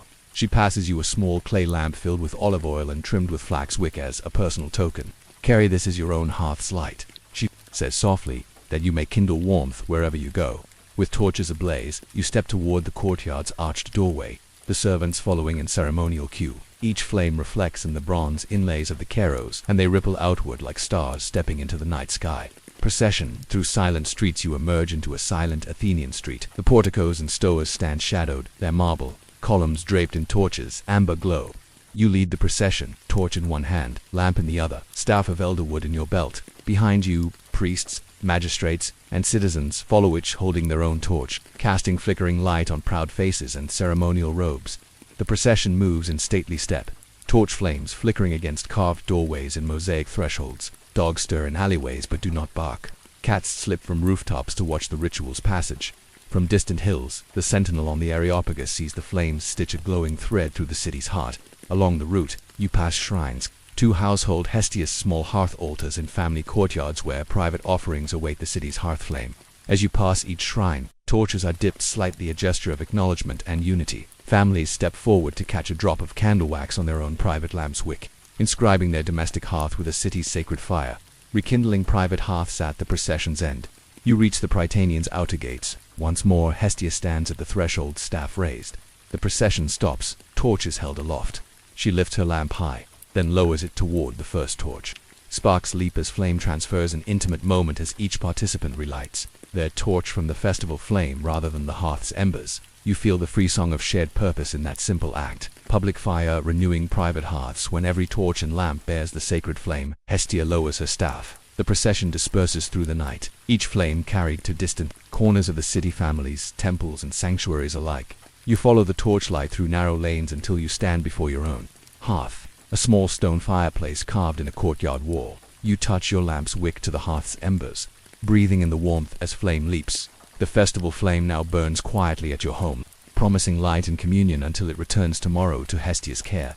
The memory of the sacred fire back in the Prytanean's hearth chamber. Hestia tends the festival flame through the night, stirring coals, replenishing oil, and ensuring the hearth remains unbroken until dawn. You remain as her apprentice, watching the gentle arcs of smoke and the hearth's subtle smoke patterns. A living map of communal virtue and trust. As the first hints of dawn touch the chamber walls, Hestia dims the torches and returns the festival ember to its vault, freshly sealed, awaiting next year's rites.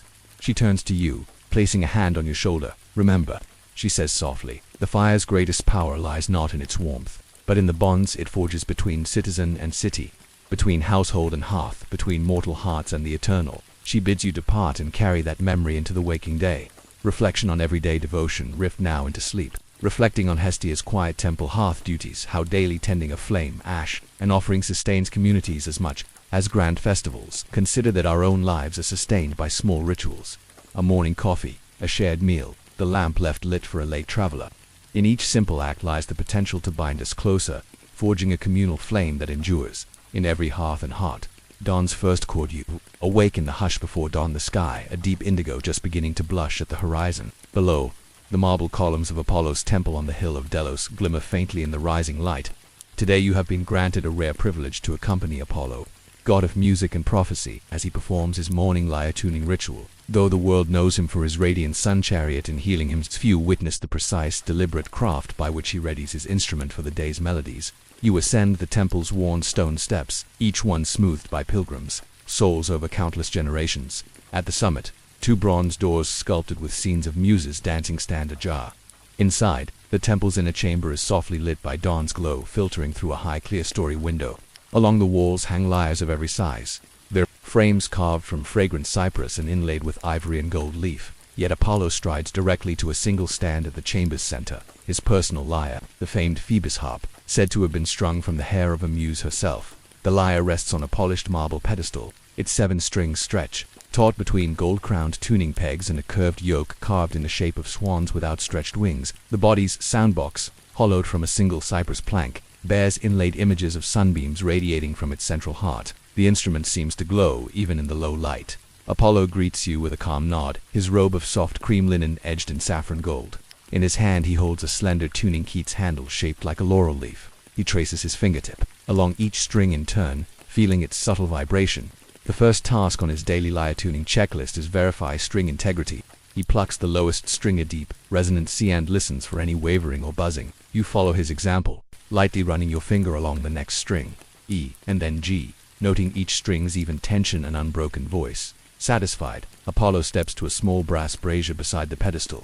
Inside, glowing coals from the hearth's sacred fire smolder, casting flickering light. He lifts a bronze dish of perfumed oil first pressed from Delian olives and anoints each peg's head, ensuring smooth rotation and preventing wood from cracking in the dry morning air. This is step 2, oil pegs to ensure smooth tuning. You help by holding the oil dish steady, inhaling the faint scent of fruit and hearth as Apollo works. That next comes calibrate string pitch. Apollo raises his tuning key to the first peg and turns it gently, coaxing the C string upward by a microtone until it matches the pitch of a small tuning fork he holds in his left hand. The fork's note resonates with a pure, unwavering timbre. He taps it against his palm, then plucks the string again. The fork and string ring in perfect harmony, an oral handshake that signals true alignment. You pass him the fork for the next string, which he aligns to D, and so on through F, A, B, and finally the high E. Each string must ascend in golden. Step C, D, F, G, A, B, forming the scale of the muses. Start with every adjustment. Apollo murmurs a soft invocation to the 9 muses, asking for their guidance, Clio's inspiration for history's hymns, Euterpe's breath for flute's lyric, and Thalia's mirth to lighten the lyre's song. You echo her names quietly, feeling the chamber thrum with subtle magic as each invocation settles into the instrument's wood. The 5th step, check soundbox resonance, follows. Apollo strikes each string in turn, holding his hand over the sound hole to gauge the box's sympathetic hum.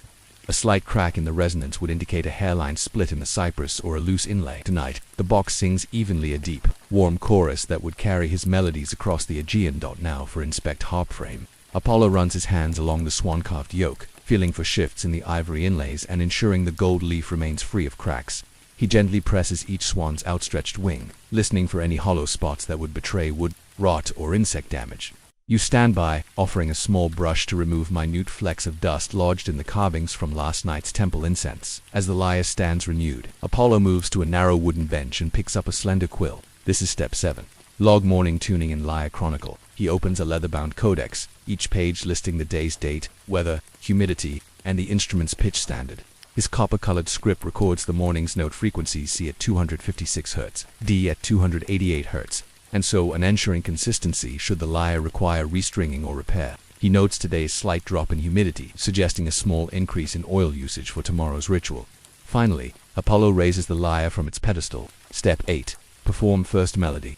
He settles onto a low stool, places the lyre upon his knee, and gently plucks the opening chord of his greeted hymn to Helios a short, ascending phrase that sparkles like morning light. Each note flows pure and clear, resonating in the chamber and drifting out through the high windows to the waking city below. You accompany the hymn with soft fingerings on your own training lyre, matching Apollo's melody and learning the subtle, micro-inflections only a divine performer can master. The sound floats upward, summoning the city's priests, poets, and seekers of counsel to the temple's outer courtyard, signals that Apollo's day has begun, and so has his oracles. Vigil. As the hymn concludes, Apollo closes the lyre's case and places it on a velvet cushion, awaiting its guardian's hand. He turns to you with a gentle smile.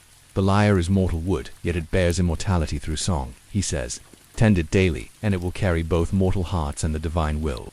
Unresolved thought, you step back into the radiant morning, carrying memories of precise pegs, glowing coals, and recorded frequencies. Yet you wonder how many mortal musicians strive each day to tune their own lives as carefully as Apollo's lyre, seeking harmony amid change, charting every chord toward a grander, eternal melody. Mapping the shore at dawn, you wake before the first pale blush of dawn and follow the harbor's edge to a low stone pier laced with seaweed. Gull cries drift over the surf, and you taste salt spray on the air. Today you accompany Poseidon himself, god of the sea, as he undertakes his daily coastal draft survey, a ritual of measurement and mapping that keeps the realm of waves in orderly record. Though storms and tempests bear his name, here he stands in measured calm, charting the sea's secrets one depth sound at a time. Poseidon waits at the pier's end, his trident set aside against a piling. He wears a simple tunic of sea-green linen, its hems embroidered with silver shell motifs, and his hair hangs damp with salt. At his side rests the hydrochronometer chest, a bronze-bound wooden box engraved with sea creature reliefs and bearing the inscription depth and course, Aegean registry. Inside lie instruments of ancient craft, a carved sounding line, lead plummet, ivory depth scale, and rolled parchments fixed to mahogany boards. He greets you with a nod, then lifts the sounding line. The plummet is a heart-shaped weight of polished bronze, its flat face is etched with measurement notches. Poseidon holds the line's end between his fingers, its ivory cord unspooling in his open hand. Step 1 on his survey checklist is calibrate plummet and line. He lowers the plummet into a small brass basin of harbor water to check for buoyant anomalies caused by salt density.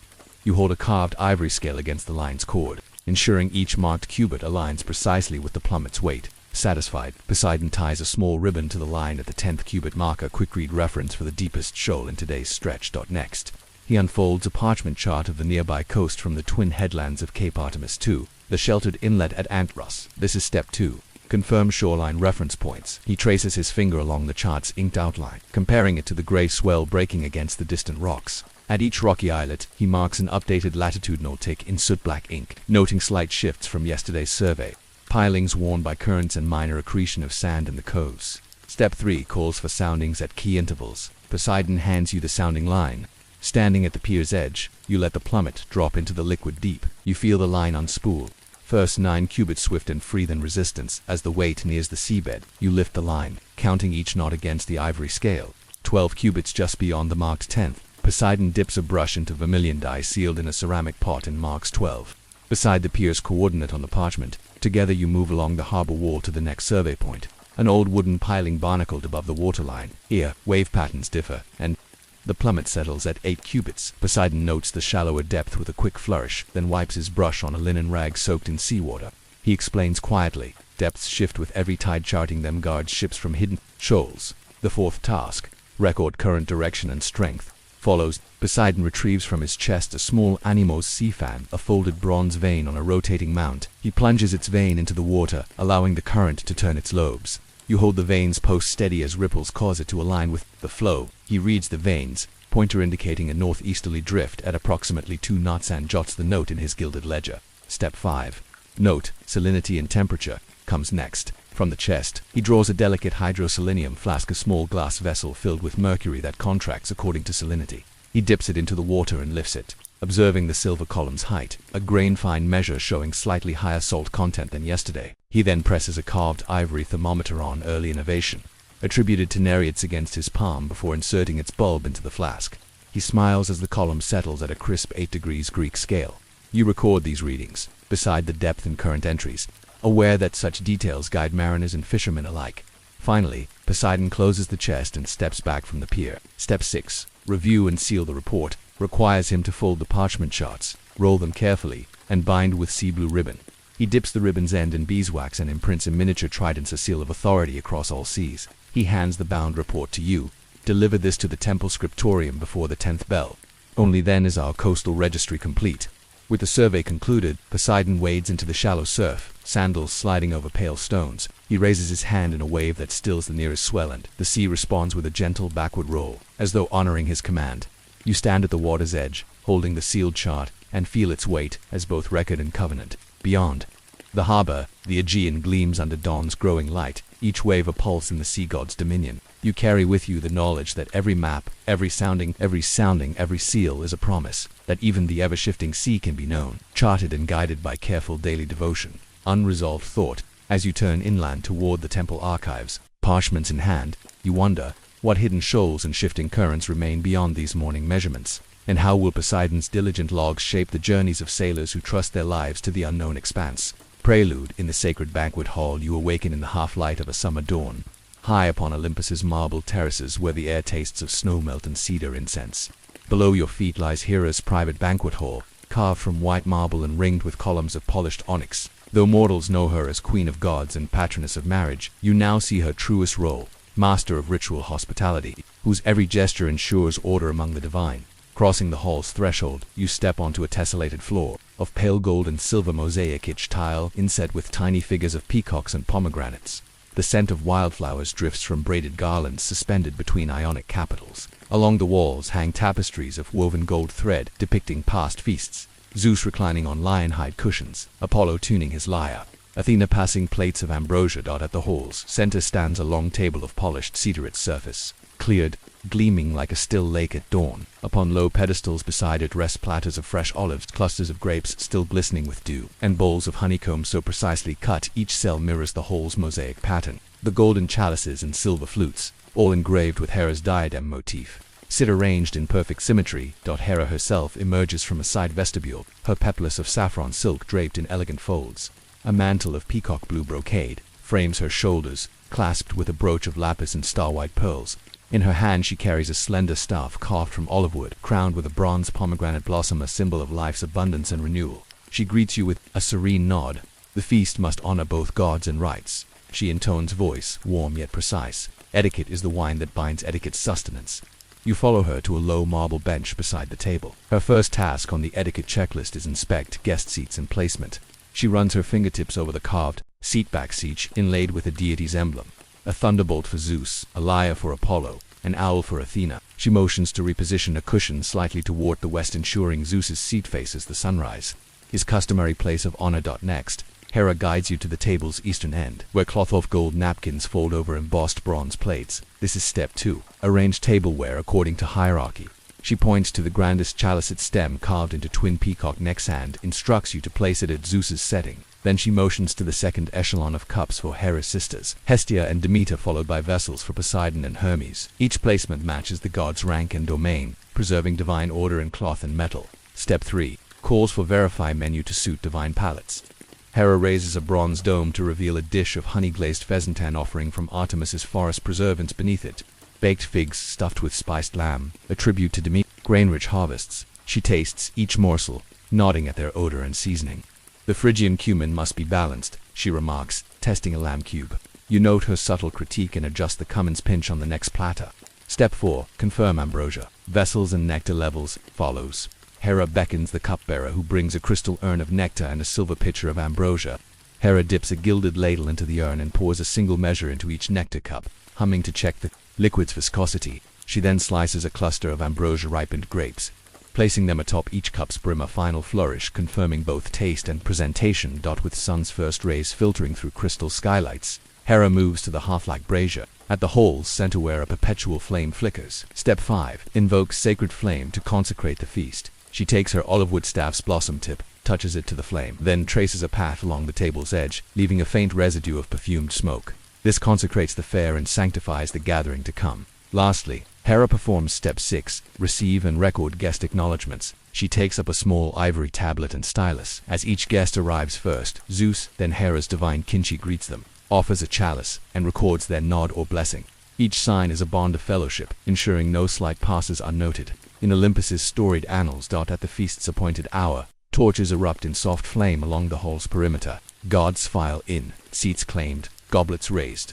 Hera stands, staff aloft, and proclaims the feast open with a single resonant call that echoes off marble and mosaic. As you settle among the divine assembly, marvel at the quiet precision of every plate's place and every cup's contour. Yet you wonder, behind Hera's measured grace lies a deeper wisdom. What unspoken oaths and eternal loyalties hinge upon each enacted gesture in this celestial etiquette. The unseen orchestration managing guests, goblets, and graces the torches. Flames dance against the onyx columns. The divine guests settle into their appointed places.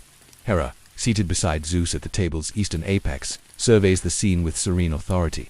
The first course, honey-glazed pheasant and spiced lamb, rests on silver trays, steam curling like incense into the vaulted air. Yet beneath the outward splendor lies a delicate choreography. Every gesture, every pour, every taste must honor ancient protocols and maintain divine harmony. Tonight, you will witness and aid Hera's deeper duties, her etiquette for hosting Olympian feasts. Part 2. Managing delicate social currents, navigating celestial temperaments, and preserving the feast's sacred equilibrium. The gentle art of divine introduction. With the feast formally opened, Hera beckons you to her side. In her noble hand, she holds a slender scroll of papyrus, her guest roster and relations register. Unfurling it, she traces inked lines, listing each deity's familial ties, recent favors, and ongoing intrigues. Ares and Hephaestus, once wedded in conflict. Athena and Poseidon, whose rivalry colors every tribute.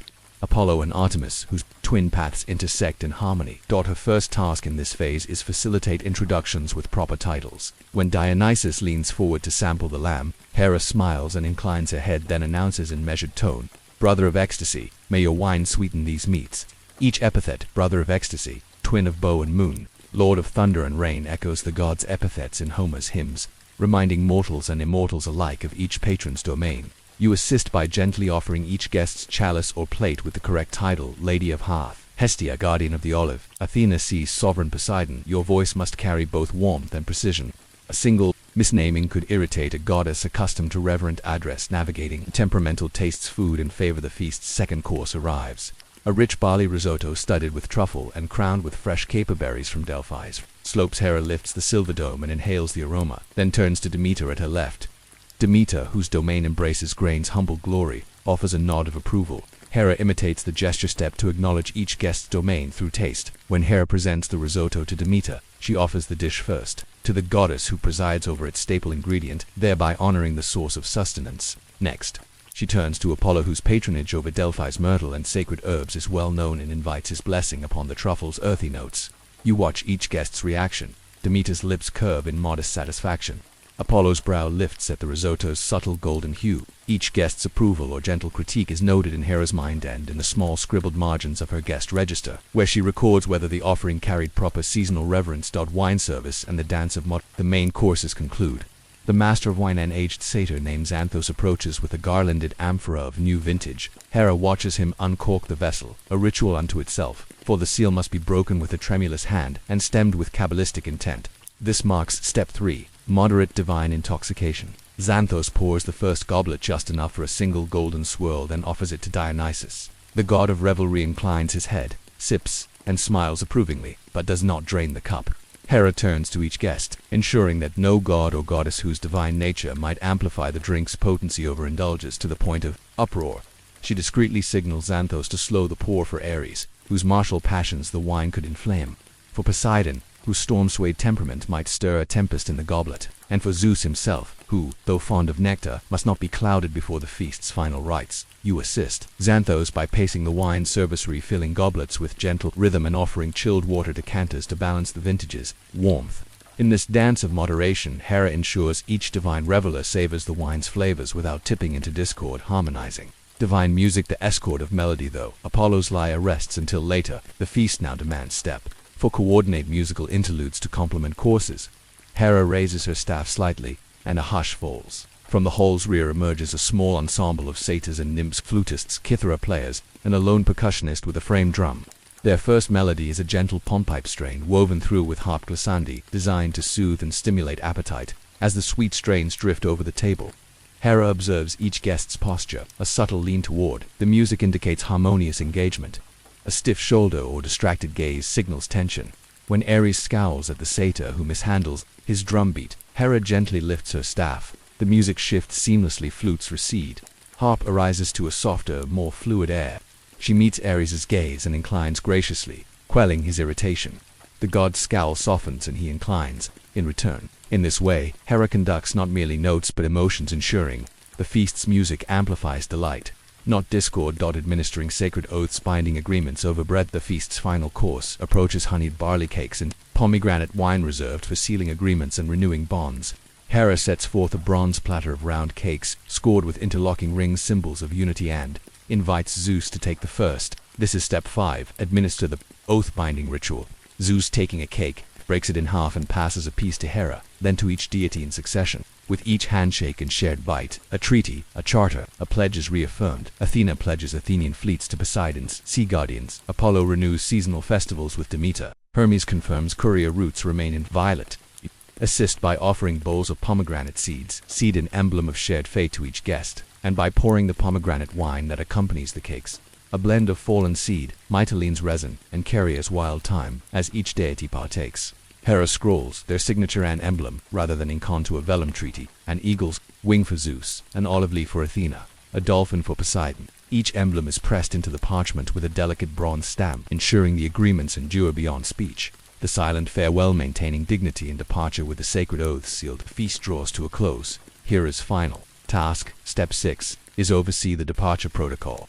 As guests rise, she stands first, smoothing her mantle's folds. She extends her hand to Zeus, then to each god and goddess, guiding them toward the banquet hall's antechamber. You follow, offering cloaks woven of roasted saffron wool to those who will depart into the night's chill, and sipping bowls of final sweet wine to those remaining for counsel by Torchlight. Hera watches each departure, ensuring no guest lingers in offense, no cloak is mislaid, no promise unspoken. As the last priest and muse slips into the silvery corridor, Hera returns to the central table, silent now, its bald surface bearing only a few stray crumbs and the faint aroma of honey and wine. She wipes the table with a soft cloth dipped in olive oil and rosewater, ritual of purification, then gathers the ledger and treaty parchments into a cedar chest. She seals it with beeswax, stamping her pomegranate blossom staff emblem. You carry the chest down temple halls to the royal archives, the scent of cedar guiding your steps. Reflection on divine hospitality as you pause at the archive's threshold. Crate in hand, consider this. Behind every grand banquet lies a tapestry of unspoken duties, welcoming with proper honor, tempering indulgence, soothing tempers, weaving music into mood, sealing sacred agreements, and guiding guests toward departure with grace. Hera's etiquette for hosting Olympian feasts reveals that true hospitality demands both ritual precision and compassionate flexibility. Drift into sleep knowing that, in our own gatherings, whether among mortals or God's careful stewardship of welcome and farewell binds us together, honors our shared bonds, and sustains the harmony that allows feasts of life to flourish.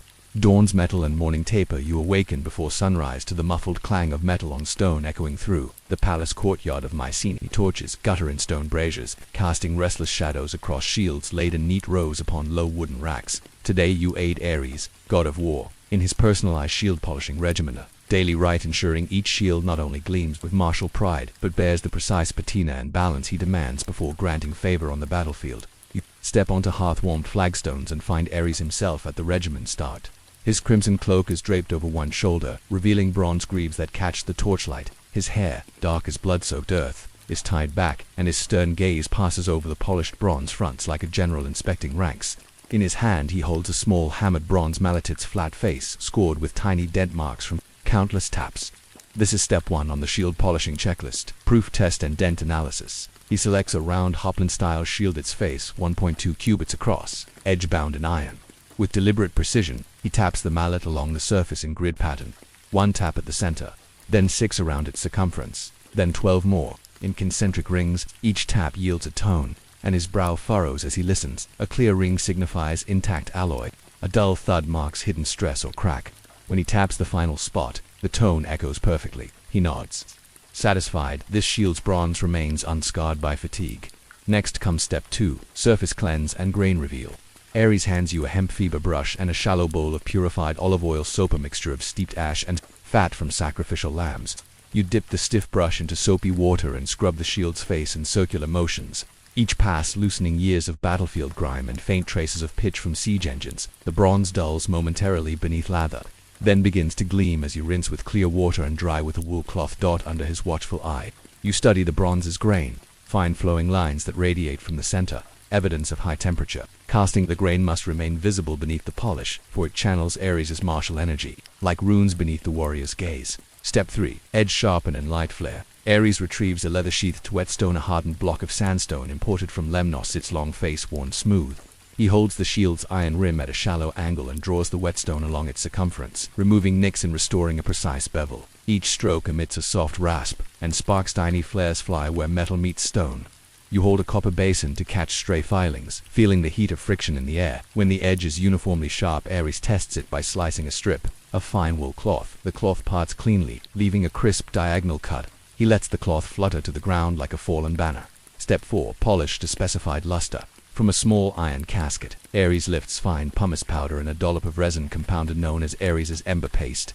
He mixes them on a carved marble slab, adding a few drops of citron oil until the paste shimmers like sunset. With a soft, deerhide pad, he works the paste into the bronze surface in small circles, polishing until the shield reflects torchlight in a warm, muted glow. Neither mirror bright nor sooty dull. You assist by turning the shield slowly, ensuring no patch is missed. The swirl of paste must be consistent, each area equally lustrous. Step 5, inscription and divine invocation. Once polished, Ares steps back and inspects the shield from various angles. Satisfied, he takes a slender bronze stylus and carefully inscribes his name Ares in Greek capitals across the upper rim.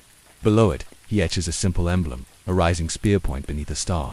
Each stroke is deep enough to endure abrasion but shallow enough to avoid weakening the metal. He then pours a single drop of his own ichor mixed in a silver violin to the center boss, a ritual infusion ensuring the shield's protective power. The ichor sinks into micro fissures in the bronze, leaving a faint opalescent sheen. He murmurs an invocation to Agnolios and Ectinos, ancient war spirits, asking them to watch over any who wield this polished defense. Step 6, balance and grip check. Ares lifts the shield and straps it to his forearm. He tests its balance by extending his arm horizontally. The shield remains steady, its center of mass aligned squarely before him. Next, he takes a short sword and presses. It's flat against the shield's face, checking that his blade will slide off rather than catch on uneven polish. Finally, he grasps the grip wrapped in thongs of bullhide and flexes his wrist in swift maneuvers, ensuring no slip or wobble at each test. He nods once in unspoken approval that the shield is ready for both defense and display. Step 7, record in Armory Ledger.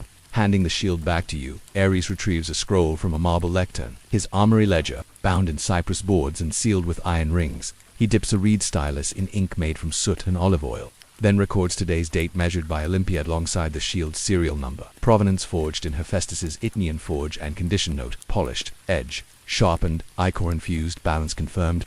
You assist by holding a lamp to illuminate the ledger, the parchment's fibers glowing softly under the candlelight as the sun finally breaks the horizon, gilding the courtyard's pillars in gold. Ares sets aside the stylus and rolls up the ledger. He sets his polished shield on its rack, where it will gleam dully against rows of lesser arms. Unresolved thought, you step back into dawn's light, the regiment's precision echoing in your mind, each tap, scrub, engraving, and invocation shaping not just bronze, but the warrior's spirit. Yet you wonder, when shields face the chisel of fate on battlefields unknown, will this daily polish and ritual binding carry them through the clamor of war, or will even the finest care falter under the weight of mortal strife? Trials of metal, and mind patina pressure, and the shield's story. The early sun climbs higher, casting pale ribbons of light through the palace courtyard's colonnade. Before Ares takes the field, there remain deeper trials for his chosen shield steps in the regimen that forged not only gleaming bronze, but the warrior's confidence in its unbroken promise. Patina infusion and protective glazeries returns to the rack where his shield rests, polished yet still waiting for its final protective patina. He retrieves from a leather pouch a fine powder of ground volcanic ash imported from Hephaestus's at and forged, mixed with beetle-derived crimson dye, a favorite of scorpion riders, and a pinch of beeswax. He places a dab of this patina paste on a woolen daub, then works it into the bronze in concentric circles, pressing the paste into micro-scratches and hammer marks. The red-inched ash settles into the grain, enhancing the shield's depth and sealing its surface against salt air and blood. You mirror his motion on a spare shield boss. Each circle warms the wool pad. The wax melts slightly, binding pigment to metal. When the paste dries to a matte sheen, Ares calls for a light brush of olive oil smoothed on with a deerhide cloth to restore a subdued glow. A shield's shine must be tempered by shadow. He intones too bright, and it blinds allies; too dull, and it saps terror. Stress testing under pressure now completed, the shield must endure simulated blows. Ares strides to a stone pillar marred by past tests. Deep gouges and ringed cracks testify to weapons tried here before. He sets the shield upright, edge braced against the pillar's corner, then hefts a short iron warhammer in his free hand. Step 8. Simulated impact trials. With a controlled arc, Ares strikes the shield's center boss once, twice, 3 times, each blow ringing out in metallic chorus. Sparks of metal flecks fly as the boss reverberates. You stand behind him, ready to catch any dislodged fragments, noting the boss's unwavering stability. Next, Ares strikes the edge, 3 blows delivered in rapid succession to the iron rim. The impact's percussion must not loosen the bronze, or split the edges. Bevel, you inspect closely. No fissures appear, only the faintest dust of bronze at the impact points. He nods, satisfied that both boss and rim can withstand not only swords and spears but the very forces of war. Heat cycling for hardiness. Bronze's strength lies partly in its composition, partly in its heat history. Ares leads you to a portable brazier, a small charcoal hearth on wheels ready for heat cycling. He places the shield face down on a rottion stand beside the brazier, then stokes the coals until they glow white. With long tongs, he rotates the shield's face into the heat, allowing each quadrant to warm until it glows faintly within the paste's matte layer. After a measured minute, he reverses the shield's position and cools the excited metal by fanning it with a bronze fan, an act that seals the patina and relieves surface stresses. You assist by timing each exposure and noting any warpage. Even a slight curvature reveals uneven alloy or polishing strain. Sacred invocation and final anointment with the shield bolstered by patina, tested by impact, and heat cycled to resilience. Ares prepares for the final ritual, invocation of martial essence. He returns to the brazier and plucks a single live ember glowing like heart's blood from the coals. Holding it aloft, he calls upon the war spirits, spirits of strife and valor combined. Bless this shield that none may find fault in its guard, nor crack in its mind. Stand guard in battle, true and kind. He presses the ember briefly against the shield's boss, scorching a tiny rune of crossed spears into the patina's surface. You lean forward, feeling the shield's warmth and the ember's fleeting hiss, knowing that this branding binds the shield to Ares' very will. Unresolved thought at last, Ares straps the completed shield to his arm and strides into the courtyard's open light. Each step resonates with the weight of the shield's journey from raw bronze to battle-ready bulwark. As you follow, you recall every tap, scrub, strike, and ember's hiss. You pause by the forge's embers and wonder, when this shield meets its first clash of steel, will the careful regimen of patina, impact, and fire endure the chaos of war, or will its hidden scars teach Ares that even divine craft must constantly face the unyielding trials of fate? Into the Frey-shield warrior, and testaments with dawn's full light spilling into the courtyard. Ares stands at the head of a long line of hoplite shields, each polished and inscribed by his own hand. The final steps of his regimen now give way to the true test, the crucible of battle. You follow as he strides toward the training grounds. The shield's weight a steady presence on his forearm, and the morning breeze rippling its burnished patina. The formation drilleries arranges a phalanx of apprentice warriors, youths clad in leather cuirasses and untempered bronze. greaves each clutching a polished hoplon. His shield rests against his leather belt until he signals the start. With a thunderous command, he lifts his shield into the front rank. You join at his side, shield raised, and feel the brief hush before movement ripples through the formation. The training captain sounds a horn, and the phalanx advances in measured steps, shields locked edged. Ares watches each apprentice's shield alignment, gaps no wider than a finger joint, each edge meeting its neighbor in a straight line. When a misalignment appears an apprentice's shield tilting outward, Ares steps forward, presses the warrior's shield flat against his neighbor's, and corrects the angle with his gauntlet hand. This is step 11. Validate shield alignment under pressure. Only when every hoplite's shield forms a seamless wall does Ares nod, and the phalanx holds its formation against his silent command. The impact of spear tests next. Ares directs the soldiers to fix their spears and advance to engage a line of wooden dummies at the drill's end. With a swift gesture, he signals the first charge. The hoplites surge forward, shields leading, spears thrusting in disciplined synchrony. You watch as the shield face takes the brunt of wood-tipped spears, each impact fortifying the bond between metal and bearers. After the charge, the warriors wheel about, returning to the line. Ares inspects his shield's boss, examining each indentation and fleck of ash in the patana's recesses. He murmurs to you, a true shield bears not only shine but the story of deflected blows, a record written in each scar. You bend to check the shield's edge, tiny chips each an earned testamentor carefully burnished with ember, paste to prevent further cracking. The shield's counterstriker selects a stout training sword and holds the shield aloft. He strikes its face not with full force, but with quick, glancing blows to test its rebound. Each blow snaps off at a jaunty angle, the shield deflecting the steel rather than yielding. This is step 13. Demonstrate defensive efficacy through parry simulation. He practices parrying motions, sideways swipes that catch the sword blade on the shield's boss and edge, redirecting its path. You mimic each motion, feeling the shield's balanced heft and the precise give of its bronze. When Ares shifts into a mock counterstrike, hammering the boss against the wooden training dummy, you see the shield not simply as defense but as a weapon in its own right, its polished bronze echoing each controlled crash. The oath of the shield bearers. The drills conclude. Ares turns to the assembled warriors. He raises his shield and addresses them. This metal defends your flesh and binds your oath. Each of you who bears a hoplon must polish with care, train with discipline, and honor the shield's covenant in battle and peace. He taps the shield's boss thrice with his warhammer's flat face, a ritual echo of the forging hammer's first strike. You hold the shield steady as each warrior steps forward to place a hand upon its rim, reciting in unison, by bronze and blood, by strike and stand, I guard my kin, uphold our land. The oath of the shield-bearer rings across the courtyard, steel bright beneath the morning sun. The ledger's final entry. Ares retrieves his armory ledger, worn but secure under his belt. With a reed stylus dipped in fresh ink, he records today's field trial. Phalanx alignment, perfect. Impact drills, 0 penetration. Parry rebound, optimal. Oath completed, 24 recruits. He seals the entry with his spear point stamp and closes the ledger, its pages swelling with the weight of each shield's journey from forge to phalanx. Reflection on shield and spiriters. The warriors disperse to tend their own shields. Ares turns to you, shield resting once more on his arm. The shield's true polish, he says quietly, lies not only in its sheen, but in its service each day, each drill, each oath. You step back, recalling every tap of the mallet, every stroke of patina and paste, every trial of heat and hammer. The shield you polished is now more than bronze. It is covenant and memory, promise and protection.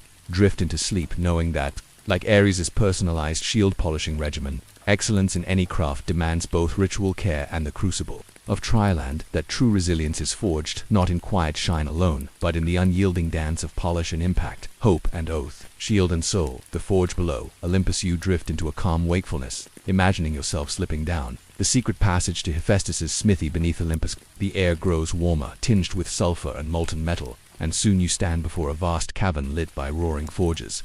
The walls are lined with glowing crucibles and bellows manned by sturdy cyclopean smiths whose single eyes gleam like embers.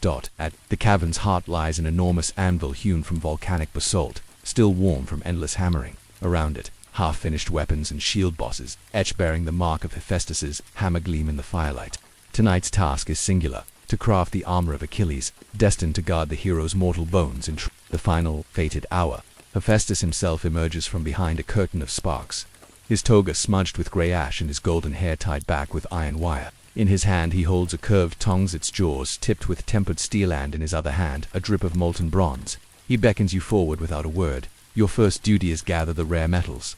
Hephaestus leads you to a low brazier, where silver-white tin or andredish copper ingots both smelted from Cyprian furnaces lie ready. He measures each by weight on a carved limestone scale, 3 parts copper to 1 part tin to form a bronze, alloy of both flexibility and shine. You heft each ingot and place them into a crucible rimmed with refractory clay, feeling their heft and craning to avoid the brazier's heat. With a silent chant, Hephaestus fans the charcoal beneath the crucible to a fierce white heat. You grasp a bellows lever, timing puffs of air to stoke the flames without cooling the forge. The metals hiss and flow, merging into molten bronze that swirls with golden rivulets. Next comes shape the breastplate core. Hephaestus ladles the glowing bronze onto the anvil in a shallow pool. With rhythmic precision, he strikes the pool with his mighty hammer, each blow echoing like thunder in the cavern, spreading the metal into a disc sturdy enough for Achilles' chest. Sparks rain down as the metal flattens, and you steady the disc's edges with a pair of iron tongs, feeling its heat through the tongs' handles. When the disc cools to a dull orange, Hephaestus carries it to a nearby water trough and plunges it in, the quenched bronze singing as steam hisses skyward. USS catching the breastplate core and wiping away residual soot, revealing its smooth, burnished surface. Your third task is forge the greaves and gauntlets. Hephaestus pours fresh bronze into long, narrow molds carved from soapstone, shaped like a warrior's lower leg and forearm. While the metal cools, he shows you how to tap the mold's sides with a small mallet, loosening the solidified casting. You lift each piece free, its surface hot but intact, then transfer them to the anvil for quick hammer finishing, flattening sprues and refining the contours to fit Achilles' famed physique. As midday's torchlight flares, Hephaestus retreats to a shaded bench and dips a fine brush into a bowl of tempering oils scented with laurel and myrrh. He invites you to polish the breastplate's surface, the greaves' curves, and the gauntlet's ribbed knuckles, burnishing each with gentle strokes until they gleam like sunrise on Aegean waves. Finally, Hephaestus lifts a slender reed stylus and scribes ink mixed from ground charcoal and vinegar. He inscribes the armor's maker's mark and anvil and hammer crossed beneath Olympus's peak along the breastplate's inner rim. Then, with reverent care, he places the completed armor pieces before the forge's hearth, where the fire's glow will test their resilience through an all-night heat cycle. As you step back into the world above, the armor's new glow follows you like a silent promise that when Achilles dance this mail, he will be shielded not only by bronze, but by the gods' patient craft and midnight vigilance, deepening craft enchantment, embellishment, and the armor's fate. The forge's heat pulses through the cavern like a living heartbeat. You return beneath the curtain of sparks to find Hephaestus's Cyclopean smiths tending the fires, bellows pumping in steady cadence. The breastplate, greaves, and gauntlets lie clean of soot on a polished basalt slab, their shapes declared but their destinies unfinished. Tonight's work goes beyond mere shape and polish. It calls for the enchantments and embellishments that will bind the armor too. Achilles' legend enchanting the bronze. The fireblood infusion. Hephaestus begins by preparing the fireblood infusion, a secret elixir of molten bronze swirled with veins of meteoritic iron. He lifts an iron flask. Its surface, pitted by celestial impact, tan pours a measured dribble into a crucible of glowing bronze. You hold the flask at arm's length, mesmerized as rivulets of iron sink into the molten sea, creating striations like lightning forks within copper. The smaller crucibles around you flicker as sparks ignite the vaulted ceiling. When the alloy reaches uniform glow, Hephaestus calls for renewed hammer work. You steady the breastplate under his masterful blows, each strike folding the iron-laced bronze inward, sealing the cosmic ore within the armor's core. The background clang resonates, thicker now, a denser, more thunderous note that speaks of power born in As he hammers, Hephaestus murmurs an incantation in the lost tongue of Cyclopean forges. By stars' descent and earth's embrace, let this armor guard both bone and grace. Each word vibrates through the anvil, and you feel the breastplate's warmth deepen, as if alive with smoldering energy, crafting the helm wings of glory while the breastplate cools. Hephaestus turns to the helm, a separate creation, awaiting its defining flourish. He retrieves a horn-shaped mold of soapstone carved with winged horse motifs. With fair precision, he pours molten bronze into its cavity, then invites you to tamp the surface with charcoal paste, ensuring a crisp cast. As you work, the mold's interior slickens, and when the bronze solidifies, you tap the helm free onto a stump of oak at the anvil. The helm's raw edges are hammered smooth. Hephaestus then selects 2 strips of gold leaf thin as dew, presses them onto the helm's crest, twin wing motifs that arch like birds' feathers. You help by holding the gold in place while he brushes a paste of beeswax and resin, which melds the gold to the bronze. The wings gleam pale in the forge's glow, promising swiftness and glory to their wearer. Embossing the shield, tails in relief nearby. An unfinished oval shield boss awaits its narrative. Hephaestus unrolls a leather sketch designs of rivet, gods, Trojan walls, and Achilles' own spear drawn in fine charcoal. Step by step, he transfers the design onto the bronze using a stylus, etching faint grooves that guide his hammer and chisel. You watch as he first outlines the figure of Achilles' wrath-bristling Corinthian helm, Spear raised then frames it with swirling depictions of the Scamander River's currents, carved in low relief around the boss's rim. Chisel meets metal in rhythmic tapping. Each stroke lifts a thin sliver of bronze, creating texture and depth. You assist by clearing shavings with a soft brush, the curls of bronze falling silent onto the stone floor. As the relief deepens, the scene comes. Alive water seems to surge toward Achilles' heel. Trojan defenders flinch beneath his gaze. When the relief is complete, Hephaestus polishes the high points to a bright sheen, leaving the valleys darkened by patina past an interplay of light and shadow that makes the story eternal. Tempering with divine fire, the ritual quenched with shapes defined, the final trial arises, the divine quench, a baptism of celestial fire. Hephaestus brings forth, not water, but the simmering breaths of the seven-headed salamander, a mythic beast whose flame is hotter than any forge. From an iron brazier emerges a metal urn of living flame, its surface swirling amber and indigo. He weighs the breastplate on the anvil's lip, then, with a single breath, breathes the salamander's fire across its surface, an act that tempers the bronze's crystalline structure beyond mortal measure. You step back as the plate's metal ripples with internal heat. Hephaestus follows with each piece, greaves, gauntlets, helm, and shield boss. Each quench seals the cosmic infusion and embeds divine essence in the armor's grain. Sparks rise like embers of stars, and you sense the forge's cavern dim in the recognition of this final sacred fire. Binding the pieces, chains of strength, the armor pieces now glow with tempered intensity, yet remain separate artifacts. Hephaestus raises a small brazier of cooling oil mixed with crushed pearl ash. He dips bronze rings, each forged from the same iron copper alloying to the oil, then threads them through loops on the breastplates, flanges, and on each greave and gauntlet. You assist as he uses a small hammer to close each ring, binding the armor into a single articulated harness. The chains slide smoothly, allowing Achilles freedom of movement while ensuring each piece moves as one. The final invocation, oath of protection at the cavern's center. Hephaestus assembles the armor on a wooden effigy shaped like Achilles. He sets each piece in place and steps back, raising his hammer aloft. With deep voice he intones, by father's storm and mother's sea, this armor's shield shall honor be. In battle's roar, in spear's advance, let form and fate in union dance. He brings the hammer down, once on the effigy's breastplate, twice upon its helm, thrice upon its shield boss. Each strike resonates through the forge, binding the armor's metal and the deity's voice in unbreakable union. Unresolved question as the echoes fade and the Cyclopes bow their heads.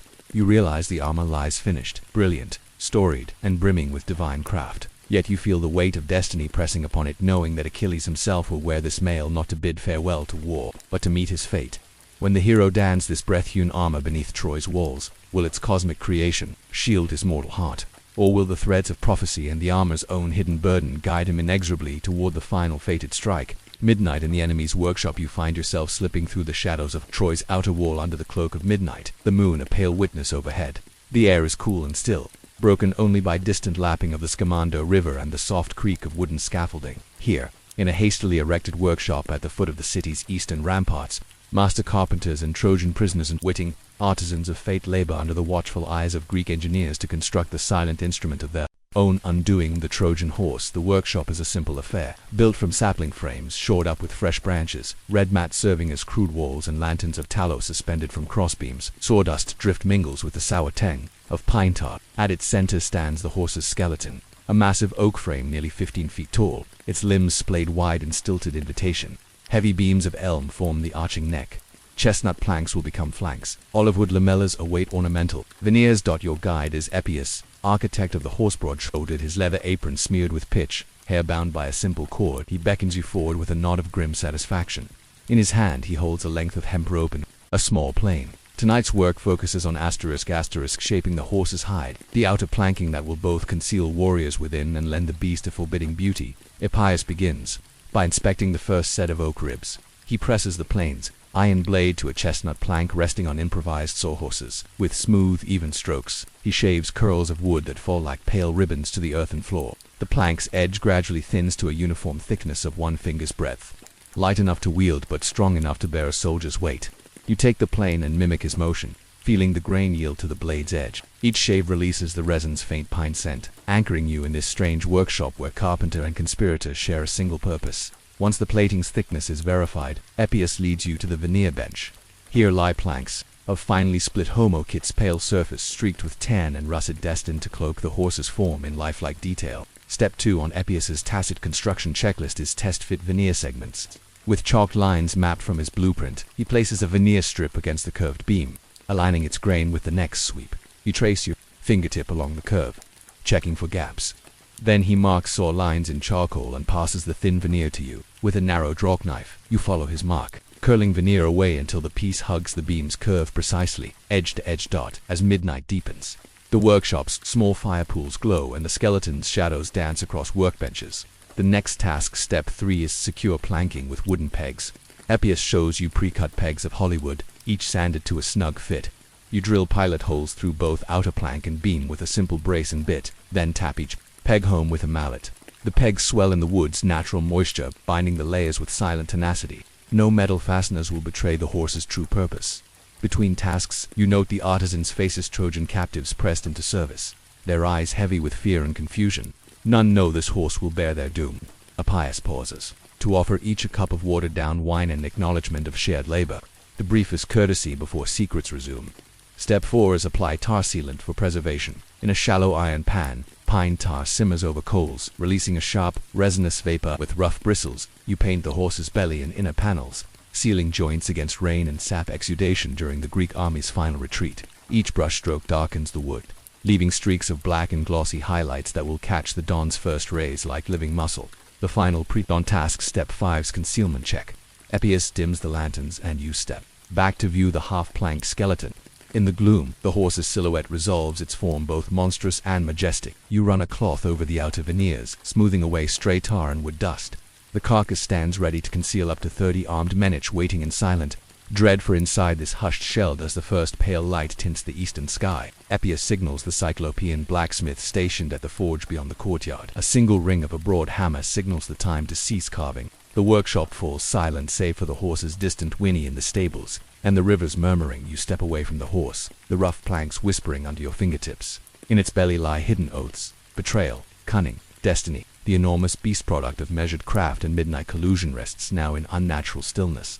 A wooden lie cast in oak and olive, awaiting its fateful role. Unresolved thought, as you leave the workshop and ascend Troy's silent ramparts, into dawn's golden haze. You wonder, when Trojan sentinels welcome this beautiful monster through the city gates, who will recall the hushed hours of carving, pegging, and sealing, and whose hearts will the horse's hollow ribs betray when its secret charge emerges. At night, secrets in every joint, logistics, deception, and the horse's final steps as dawn's first pale light warms Troy's ramparts.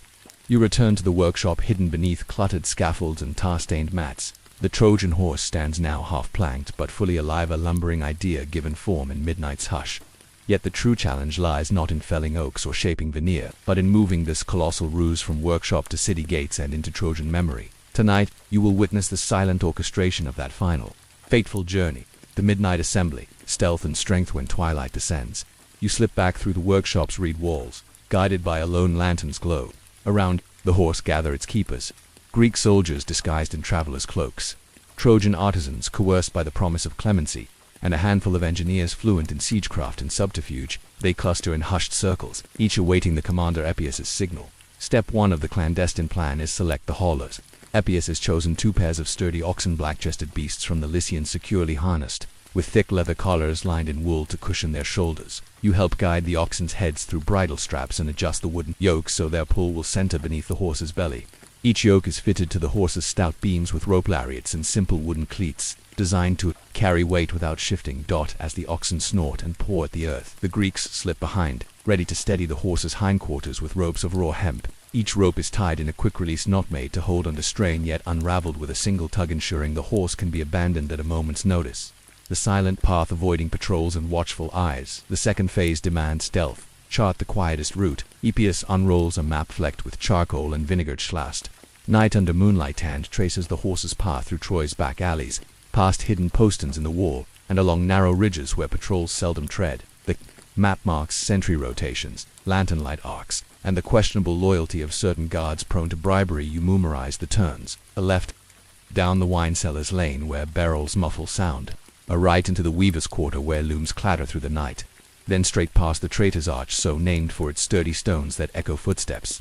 Every footfall must be measured, every ox step muffled by straw laid across cobbles. You help spread thick mats under the horse's lead wheels, wooden rollers, bound in rope to silence the creak and groan of heavy oak. As night deepens, You and a handful of craftsmen wrap the horse's legs in burlap padded with wool, adjusting each bundle so the oxen's pull meets minimal friction.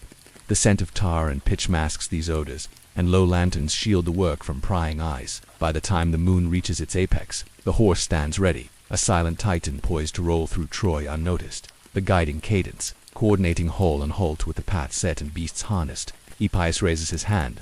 No trumpet sounds. No drumbeat. Instead, a single, low whistle, a cadence known only to the conspirators, rings through the air.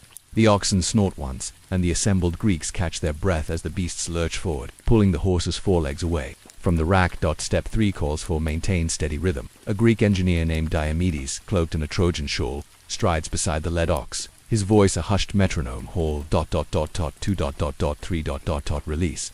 Each count echoes faintly off stone walls, prompting the oxen's hooves to shift in precise unity. The ropes hum with tension. Every taut strand risks fraying if the pace stutters, yet the men press on, guiding the horse past the caged workshop lanterns through the narrow entrance, and onto the silent street beyond.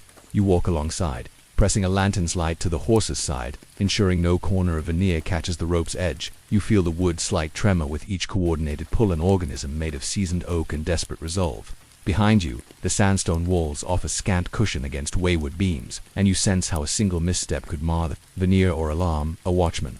The gatekeeper's dilemma, bribery and betrayal reaching. The city's inner gate, a massive wooden portal bound in bronze. You encounter the night guard, 2 soldiers in brass helmets and leather lamella leaning against their spears. Their eyes widen at the horse's bulk, but you raise a small pouch of silver coins minted by Agamemnon's treasury, and press it into the keeper's hand. This is step 4, secure gate passage. In hushed tones, you assure the guards it is a sacred offering to Minerva, destined for the temple's vault.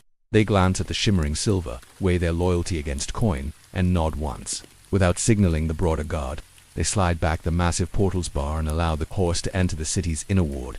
You and the Greeks guide the horse's wheels past deserted courtyards, lined with silent villas and shuttered shops, each empty of the revelers still celebrating that night's supposed Greek departure. You feel the city's pulse slow. No dogs bark, no drunk shouts fill the air. It is as if Troy itself holds its breath for what comes next. The chamber of deception. Hidden compartments once inside the horse's destined resting place, an abandoned temple precinct near the palace of Priamu, secured between 2 pillars, ropes tied to its forelegs and hindquarters. Now comes the crucial task of concealment within. Inspect hidden compartments. Epithets leads you beneath a false floorboard at the horse's belly, a finely hinged panel, its edges masked by decorative veneer. He removes a set of 3 wooden pegs, releasing the latch. Inside lies a sloping ramp leading into a hollow cavity large enough to hold 30 armed men. Torches are lowered, and you glimpse spears, shields, and tunics folded against the walls, each warrior chosen for stealth and silence. Epithets tightens the final peg, silencing the panel. He then steps back, pushes a carved lever on the horse's flank, and dust oak sawings and fine marble dust drifts onto the temple floor, erasing footprints. This is step 5, erase the forge's footprint. Each shift of dust covers the path from workshop to precinct, leaving only the vacant city streets behind. The oath-bound stall, sealing the fate before you depart. Epithets unrolls a small scroll and whispers an oath. By oak and iron, by fire and fate, the horse shall stand till open gate. When steel should turn, and dawn's first gleam, let Greeks surge forth like vengeful dream. You sign with your own scribes, mark a small looped symbol on the scroll's margin, binding you to secrecy lest Troy's doom be undone. Step 6, the final act, is stake the silent warning. Epithets drives a slender olive wood stake into the precinct's earthen floor. Attached is a small clay tag, stamped with the Greek helmet emblem and inscribed, "Trust, no gift, only." The conspirators and you know of its hidden meaning, a last-ditch plea to their comrades. Should any heart turn traitor, unresolved thought as you slip back through the gate's bronze bars and melt into the night. The horse stands immobile, yet potent, its silence louder than any cry. The city sleeps around its wooden belly, unaware of the fate sealed within. Drift into sleep pondering this, when Troy's proud walls open to embrace this cunning gift, whose hands will bring the hidden sons of Greece into the dawn, and who, among them, will bear the heaviest burden of this silent, deadly deception. Dawn of ruin. The horse's secret unleashed. Night's velvet cloak slips away as first light softens Troy's ramparts. Within the silent precinct where the Trojan horse stands immobile, a handful of Greek warriors stir beneath the false floors. Concealment. Their breath clouds in the pre-dawn chill. Swords and spears close at hand. Outside, the city remains blissfully unaware, its gates wide, its bells silent, its hearts hopeful of peace. The hour of release. A pious cloak drawn tight, returns to the temple precinct on silent feet. You meet him beneath the horse's flank, lantern in hand. He carries a small bronze key inscribed with the Greek helmet emblem. This is the final step. Unlock the hollow's gate. He fits the key into a hidden lock beneath the false panels. Edge and turns it with a soft click. You brace the panel's carved veneer as it swings open on iron hinges, revealing the ramp descending into darkness. A single torch ignites within a signal and the Greek warriors emerge in single file, pressing their backs against the horse's curved belly. Each clank of armor, each drawn breath, heightens the night's tension. You steady the torchlight as they step into the open temple floor, each warrior grasping the moment's import to seize Troy through treachery, to change the course of legend in a single, silent surge, storming the gates outside. The city's dawn ritual unfolds. Temple priests sweep courtyards, citizens stretch and yawn, children chase chickens through the narrow streets. Unaware of the trap at their threshold, they gather at the city's eastern gate for morning offerings. As the first priests approach with incense and honeyed cakes, Epictetus raises his hand. Step 2, signaled the Greek advance. He shouts a single word in the hidden Greek tongue, and from the horse's flank emerge 30 swords flashed briefly in torchlight before they vanish into the folds of dark cloaks. The warriors fan out, blades drawn, moving with uncanny speed. Gatekeepers, surprised by the silent figures among the olive groves, hesitate, then draw spears. A clash of steel and leather rings, outshouts erupt, horns sound, yet the onrushing Greeks exploit the confusion. You and Epictetus stand by as the first gate falls under thrusts born not of open siege but of subterfuge. The fall of Troy once past the inner gate, the Greeks flood into the streets as with a swollen tide. They unfurl banners of crimson on bronze spearheads, signals for hidden ships offshore to reach the harbor at dawn. Citizens, roused by battle cries, flood the avenues in panic. Statues of Ares and Athena watch impassively as homes are seized, altars defiled, and Troy's proud heart is pierced by the very gift meant for its celebration. You watch from shadowed porticos as the horse's wooden flank falls away entirely, its purpose fulfilled. Within moments the precinct fumes with burning pitch and the screams of the doomed. The air fills with acrid smoke. The sky rings with the clash of arms and the wails of a city betrayed in sleep. The silent witness after the violence subsides. Troy lies smoldering beneath a pale sun. The wooden horse still stands, scarred and abandoned, its work complete. You approach its husk, now empty save for splintered boards and fallen pegs. Within its dark hollow lie the echoes of hidden footsteps and hushed oaths now forever sealed in legend's marrow. Epictetus stands beside you, solemn. He traces a finger along the veneer's curve, now blackened by torch flame. Built in midnight's hush, he murmurs, unleashed at dawn's first light. So is the shape of fate wrought by unseen craft. Reflection on cunning and consequence as you depart Troy's ruined precinct by the same winding paths of olive and ash. Consider this. The Trojan horse was not merely wood and rope, but the embodiment of human and divine guile. Its silent construction, shaved planks, hidden pegs, hash-marked maps, bribed guards tells a tale more profound than any battlefield clash. Drift into sleep knowing that within every act of creation lies the seed of its own undoing, and that the quietest workshops under moon's veil may forge instruments of both salvation and ruin. Let the horse's silent construction warn us that trust, once betrayed, echoes through history with the weight of unseen oaths and the finality of dawn's harsh light. Crossing the Stygian waters you step into the pre-dawn chill at the riverbank, where gray mists cling to inky water. The river Styx stretches before you like a ribbon of black glass, its surface motionless save for a single skiff drawn up on mossy stones. The air carries the faint, metallic temps of brimstone and old grief. Here you wait beside Orpheus, whose song once coaxed both mortal hearts and mountain kinsfolk into rapture. But tonight his task is quieter and more perilous. To journey into the realm of the dead and reclaim his beloved Eurydice, Orpheus stands at the water's edge. Cloak of wind-dark wool draped across his shoulders, his lyre carved of ebony and strung with the hair of the Muses hangs at his side. In his hand he holds a bone-tipped oar polished smooth by countless voyages. He casts a last glance toward the realm of life, the distant hills of Thrace. Still alight with dawn's first blush, then turns to you with solemn eyes. Softly, he whispers, voice low as tide's breath, "Let no song rouse the ferryman." With careful care, you step into the skiff's bow, its timbers darkened by river silt and centuries of passage. Orpheus settles in the stern and slips the oar into a worn oarlock. Without word, he begins to row. Each stroke parts the Styx's mirror-black water in gentle arcs. The river's hush is complete. No birdsong, no breeze, only the creak of oar and the rhythmic lapping of oar blades dot as you drift into the river's maw. The mists swirl thicker. The far bank fades to charcoal shadow. Star shards glimmer overhead, yet even the moon's pale radiance seems swallowed by Styx's depth. Orpheus lifts a hand to pause you, still the Orand in the hush. You hear it, a distant lament, low and undulating like wind through iron bars. The ferryman Charon waits ahead, his iron-shod boat anchored beneath a single torch's flicker. He bears no paddle, for the oar is yours. He simply watches. Step 1 of Orpheus's descent protocol is offer silent gift. Orpheus reaches into his cloak and draws a small pouch of barley cakes, each stamped with a lyre emblem. He extends one to Corin without a note of music. The ferryman's hollow eyes flick to the emblem, then to Orpheus's earnest face. He takes the cake, its barley dust puffing softly, and tucks it into his ragged cloak. With a silent nod, he steps aboard and the skiff glides free of its mooring, drifting deeper into Styx's cold embrace. Step 2. Maintain quiet vigil. Orpheus returns to the oars, his strokes deeper now, propelling you through encircling mist. The lament you heard fades behind you, replaced by an even deeper hush, as though the river itself holds its breath.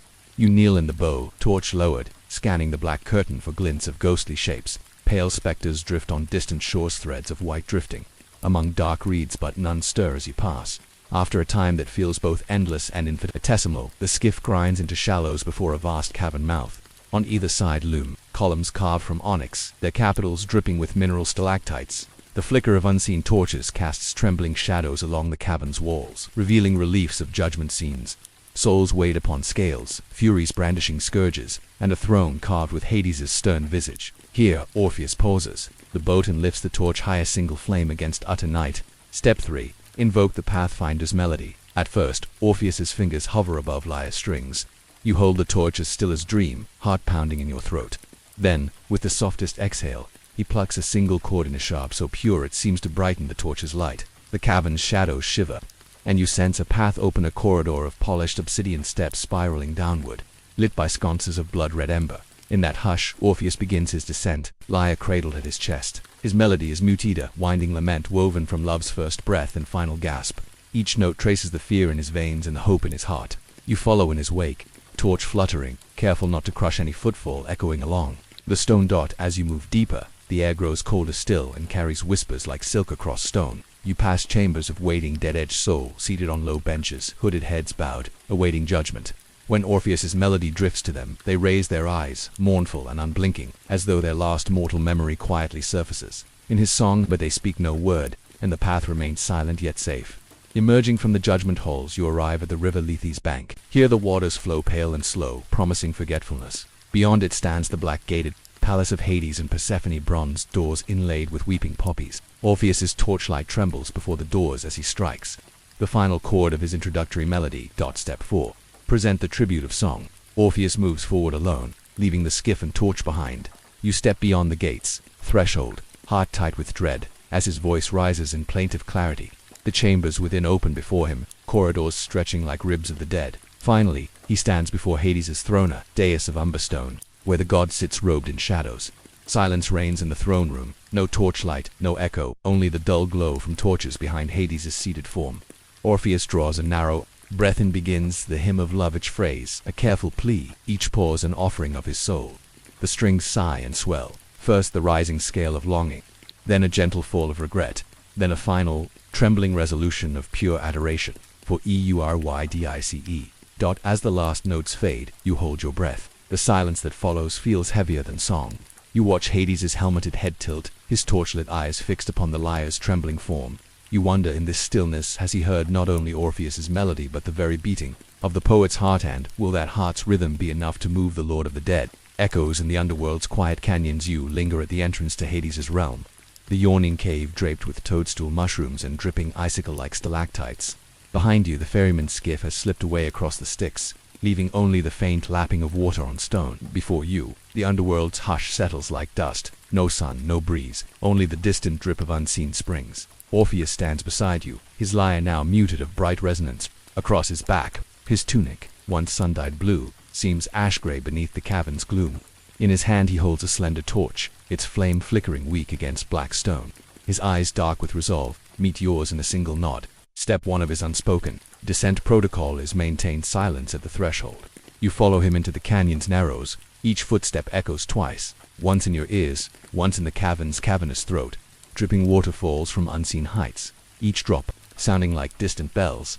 Orpheus holds up a finger. You stop, and in the hush you hear another sound, faint lament, neither wind nor beast, but the weeping of lost souls beyond the far wall. Step 2. Navigate by subtle markers. Orpheus traces charcoal symbols on the wall, a pair of crossed reeds, a simple lyre outline, a crescent moon guiding you past hidden pits and crab-infested pools. You press each marker's edge, iron cold, trusting these secret signs to lead you deeper without peril. As you advance, The canyon widens into a vast hall of obsidian pillars and earthen benches. Here the dead gather in silent clusters, their faces turned away as you pass.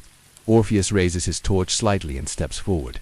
Step 3. Offer the first strum. He lifts the lyre and gently plucks a single note, a soft E above the world.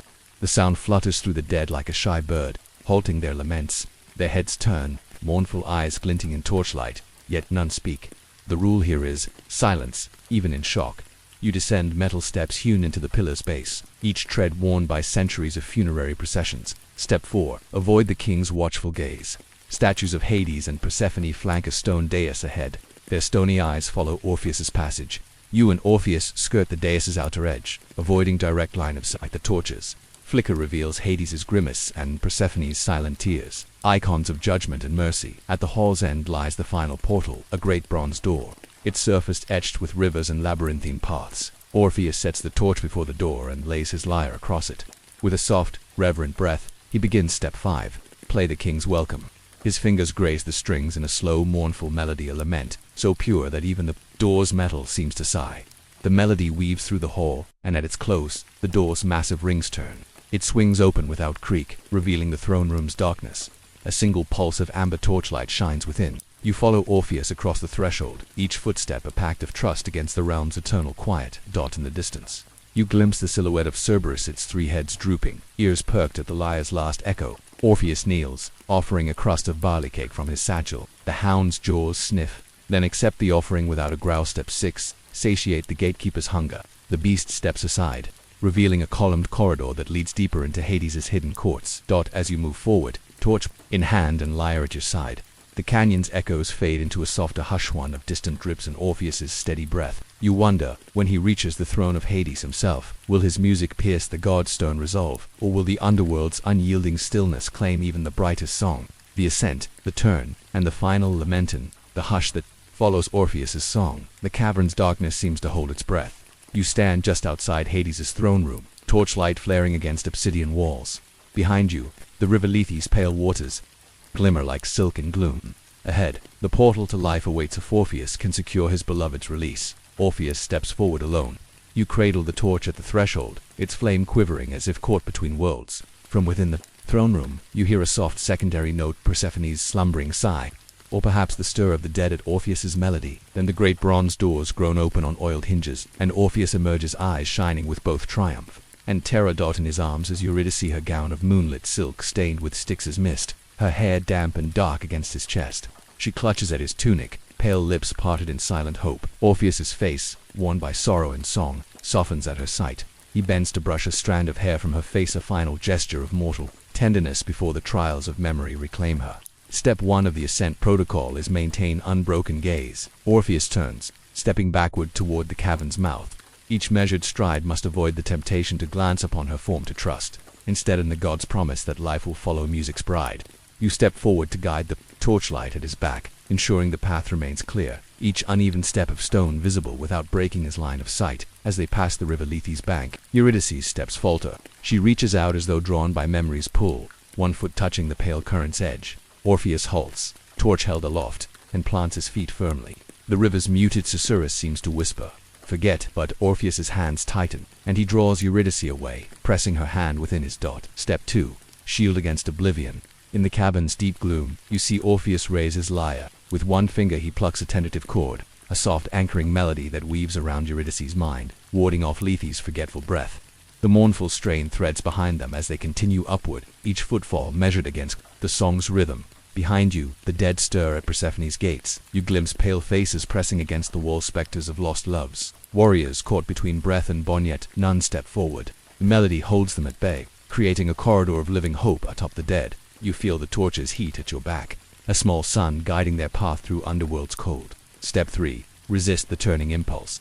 Just as they near the throne room's doors, Orpheus's foot slips on a damp stone. Instinct drives him to turn, to glimpse whether Eurydice follows or whether the god's favor falters. For a heartbeat, time slows. His raised torch casts 2 shadows on the wall, one of Orpheus and one of the departing bride. You feel the moment's fragility as though in your own chest. Will he trust the chord's promise, or will doubt guide his eyes? You step closer, torch steady in your hand, silently urging him onward. Yet Orpheus's heart, battered by grief, cannot bear the unseen tether. His head turns an almost imperceptible shift of his chin toward her face. In that instant, the cavern's hush cracks like a thunderbolt of silence. Eurydice's grip falters, her eyes widen in fleeting hope and sudden fear. The cord in Orpheus's lyre shudders and snaps, like a severed thread in the world's loom. Eurydice's face, pale as moonlit marble, crumples in a silent gasp. She slips from Orpheus's arms, legs folding beneath her. You reach out, torch, trembling, but cannot catch her form as it dissolves into motes of pale mist, her final breath, rising like incense to Hades's dark rafters. Step 4. Accept the unforgiving toll. Orpheus staggers, torch tilting, and you catch its flame to keep it upright. His hands, once so sure upon lyre and bleached bone, or now tremble as they hover where she stood. He turns fully, eyes blazing with sorrow's black fire, and raises his lyre in one cruciform gesture. With trembling fingers, he strikes a single note, a chord of purest despair that shivers through the cavern's walls and ripples the river Lethe's glassy face. The dead stir, pressing closer as though drawn by grief's clarion call. Yet no hand reaches beyond the shadows. No barred gate opens wider. Only the single, perfect note lingers and then fades into the endless hush of Hades's realm. Step 5. Initiate the farewell melody. Orpheus sinks to his knees, torch's light flickering across his bowed head. He raises his lyre again and begins a new song, a lament not for gods or heroes, but for love lost in dawn's cruel threshold. The melody winds slow and hollow, weaving of pain and memory, each note a droplet of tears, as the lament unfolds. You sense the cavern itself leaning in, stalactites drip more rapidly. The echo chamber amplifies each sigh. The dead gather along the corridor's edges, silent witnesses to Orpheus's final plea. Even Cerberus, 3 heads low and ears drooping, risen from his post to listen. No growl, no bite, only the muted rattles of chain and leathery breaths. Orpheus's head rises at last, eyes wet with grief's phosphorescence. He reaches forward and plucks the final melody's closing chord, a pure, ringing tone that seems to push against the darkness itself. Then, without another word, he sets the lyre aside and stands, torch held aloft. Step 6. Return alone. Orpheus strides past the bronze doors, torch guiding his path upward through obsidian halls, past the river Lethe's gleaming edge, and onto Corinth's skiff waiting at the Styx's shore. You follow in silence, offering passage but knowing he must go alone. Once he steps aboard, you hand him the torch, its flame now guttering but still alive, and watch as he pushes the skiff free. You linger on the bank as the boat glides into mist, Orpheus's silhouette etched against dawn's pale promise. His figure grows smaller until the river absorbs him completely, and only the echo of his lament trails across the Stygian water. Reflection on love's unyielding edge, you return to life's realm alone, torch extinguished and heart heavy with aftermath. Orpheus's descent and return reveal a timeless truth that love's power may bend the underworld. Yet human frailty at hope's brink can sever joy's promise.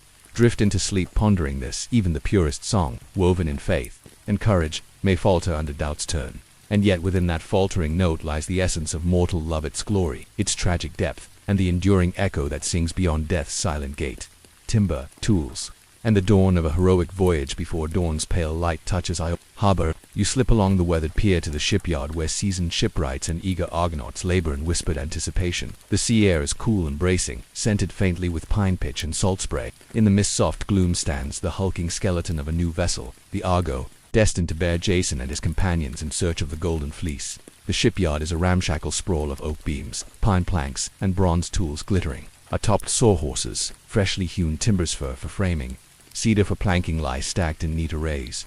Barrels of resinous pitch, baskets of hemp rope, and sacks of iron nails stand ready. A cluster of craftsmen, cloaked in woolen tunics patched with leather, gather around a low table draped with parchment scrolls, the Argo's blueprints, drawn by the master oarsman Argus. Under Athena's quiet counsel, at the table stands Argus himself, tall, broad-shouldered, sleeves rolled to reveal sinewy forearms scored by countless hammer swings. His gaze is calm, his voice measured as he reviews the plans. In his hand he holds a bronze caliper, its jaws finely tuned to measure the scant inches of rib spacing. He nods to you and sets the caliper onto a stack of drawings entitled Section 1, Keel and Frame, marking Step 1 of the shipwright's protocol. Align and secure the keel.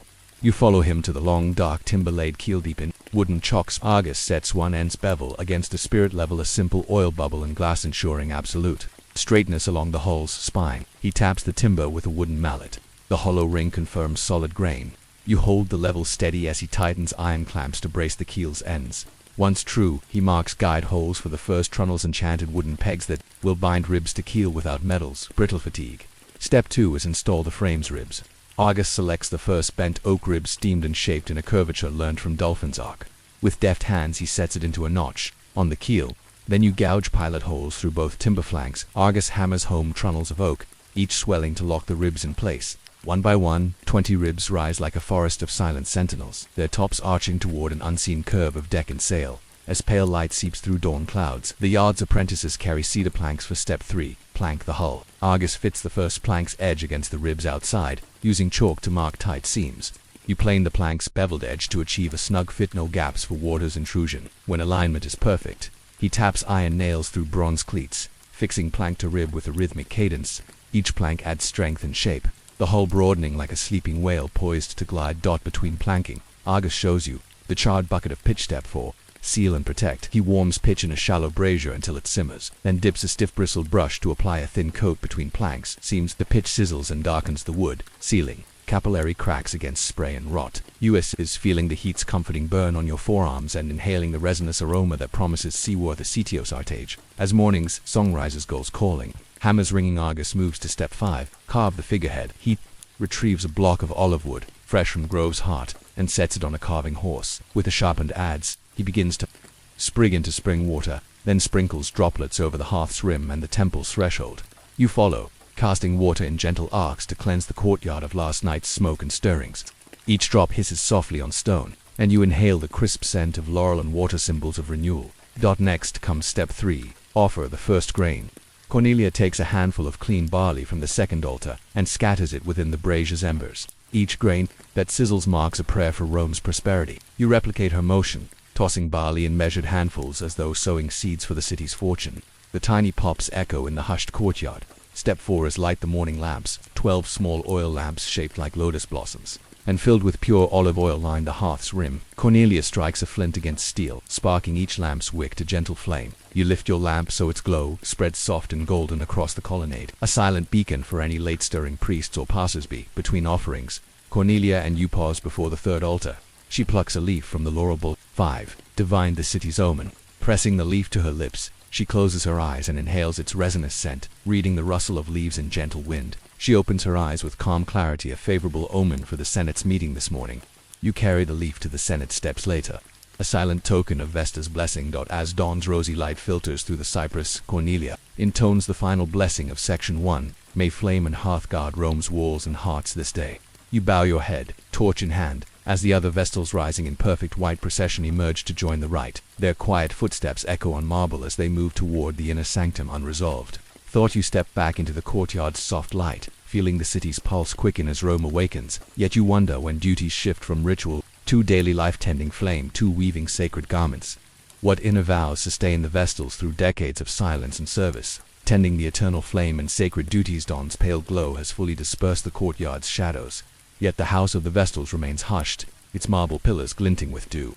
Cornelia gathers the 6 priestesses in a silent circle.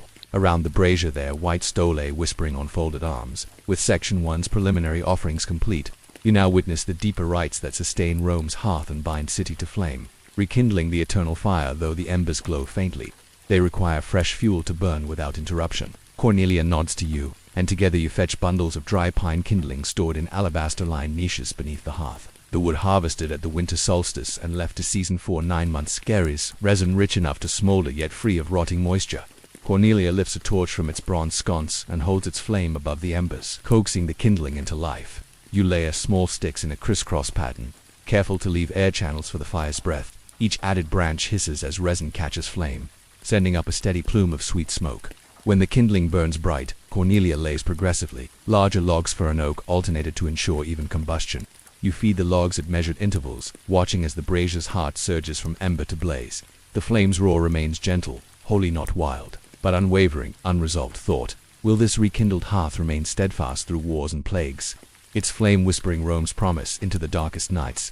Hearth cleaning and ash, preservation with the flame roaring. Cornelia retrieves a bronze scoop and a velvet-lined basket of fine white ash from the previous day's ritual. She dips the scoop into the brazier's base and sweeps away any unburned fragments such as charred barley husks or stray laurel leaves, depositing them in a shallow bronze bowl. You follow, using a soft bristled brush to clear ash from the brazier's rim, columns, and surrounding floor. She instructs you to set aside precisely 1 cupful of old ash in a sealed alabaster jar. Step 7's ash preservation. This reserved ash, known as Sinner's Vestals, will be mixed into mola salsa, the sacred salt barley cake for the Vestalia festival. You pack the ash gently, careful not to crumble its fine grains, and secure the jar with a beeswax seal stamped by Cornelia's signet. Unresolved thought. Each grain of ash carries Rome's silent prayers. What ancient hopes rest within these powdered vestiges? Preparation of Mola Salsonex Cornelia leads you to the Vestal's granaria, cool, shadowed, room stacked with urns of barley flour, jars of sea salt, and crocks of olive. The sacred Mola Salsa binds temple and harvest in a single offering. She measures 12 heaping ladlefuls of flour each, measured by a bronze scoop calibrated to 3 heminand, pours them into a shallow limestone bowl. You crush coarse sea salt between mortar and pestle until fine crystals gleam like scattered stars. Cornelia instructs you to sift 3 heminas worth through a brass mesh to eliminate impurities. You fold the salt into the flour. Then drizzle a precise stream of olive oil pressed from groves on the event until the mixture binds into a golden moist crumb. Cornelia hands you a small wooden spatula with ritual turns. You fold the mixture toward the center 12 times in homage to Rome's 12 city districts, each fold sealed with a silent prayer for unity and fertility. The finished mola salsa gleams pale and fragrant. The Vestal's bread of salt ready to consecrate every temple threshold in the city. Unresolved thought. As each household sprinkles this sacred cake, will Rome's destiny rise with its warming ovens? Weaving the sacred peplum, the morning's light shifts through the colonnade as Cornelia beckons you to the weaving chamber, a quiet annex where Vestals craft the sacrificial peplum. A linen garment worn by maidens on Vestalia to walk. Looms stand at attention, their frames carved with laurel branches. Fresh flax threads bleached by bleachers, vats of alkaline ash hang in taut columns. Step 9's task is prepare the warp. Cornelia threads each heddle rod by hand, counting exactly 120 warp threads per inch to achieve the peplum's fine drape. You follow her measured motions, passing fine bone needles through the threads, securing them to weighted rods below. The loom's warp stands rigid, awaiting WEFT. Next comes spin and dye. The weft, in bowls of warm water, petal-rich madder root steeps overnight, its crimson pigments dissolving. You dip hand-spun flax yarn into the dye, then wring it and lay it to dry on racks. The result is soft rose hue echoing the dawnwill border. The peplum's hem. Step 9's final phase is begin weaving. Under Cornelia's guiding hand, you shuttle smoothed weft threads through the warp shed in alternating over-under patterns. Each pass shapes fine linen into living cloth. The peplum's emerging fabric, the pillars of cloth framed by rosy borders, carries both the morning's labor and each Vestal's vow of chastity and service. Unresolved thought. What silent prayers weave into each thread, and how will these garments bless the city's hearths in midsummer's heat? Guarding the sacred silence in Rome's waking bustle, the Vestals maintain a vow of silence while tending their duties. Cornelia motions you to lower voices as you return to the courtyard. Step 10. Uphold the sanctum's silence. You and the priestesses move in measured hush, each footfall a respectful echo. When questions arise about barley quantities, hearth logs, or loom patterns, they speak in soft intonations, voice nearly breathless. This silence honors Vesta's purity. It also protects the flame from careless words that might stoke discord. As you cross the hearth's threshold, even the oxide creaks of metal lips hush beneath unspoken reverence.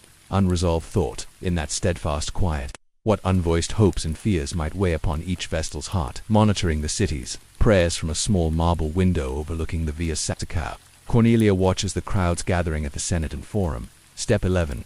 Observe and intercede. Calls her to note the city's moral pulse. She sees vendors offering cakes to passerby, magistrates receiving petitions, children scampering in play. When she spies a beggar ignored or a dispute rising at a doorway, she breathes a silent prayer. You assist by preparing a small bowl of grain and water to send via deputy to nearby shrines. Step 11's supplemental offerings. Each bowl's contents echoes the hearth's abundance, reminding the forgotten that Vesta's care extends beyond marble walls. Unresolved thought. Can silent intercession shift the course of one soul and, in turn, shape the city's fate? Closing the inner sanctum as the sun climbs high. The time comes to close the hearth's inner sanctum. The eternal flame must burn unbroken, yet the temple's inner door must remain sealed. Cornelia and the Vestals step inside the temple proper, each bearing an unlit lamp. Step 12. Seal the sanctuary. Together you draw a chalk line along the threshold's lintels. Step 12's consecration line. This white band, infused with powdered marble and honey, wards the flame from contamination. Cornelia inscribes its center with a single letter V, the mark of Vesta. Then the Vestals bow 3 times and withdraw, extinguishing their handheld lamps outside. You lift a final lantern, casting its glow upon the closed bronze doors as Cornelia fits an iron bolt across them. Step 12's lock the inner sanctum. The bolt slides home with a decisive click. Now only the Vestals may enter, and only for sacred duties. The city's hum remains distant beyond the courtyard's walls, world kept safe by silent rites.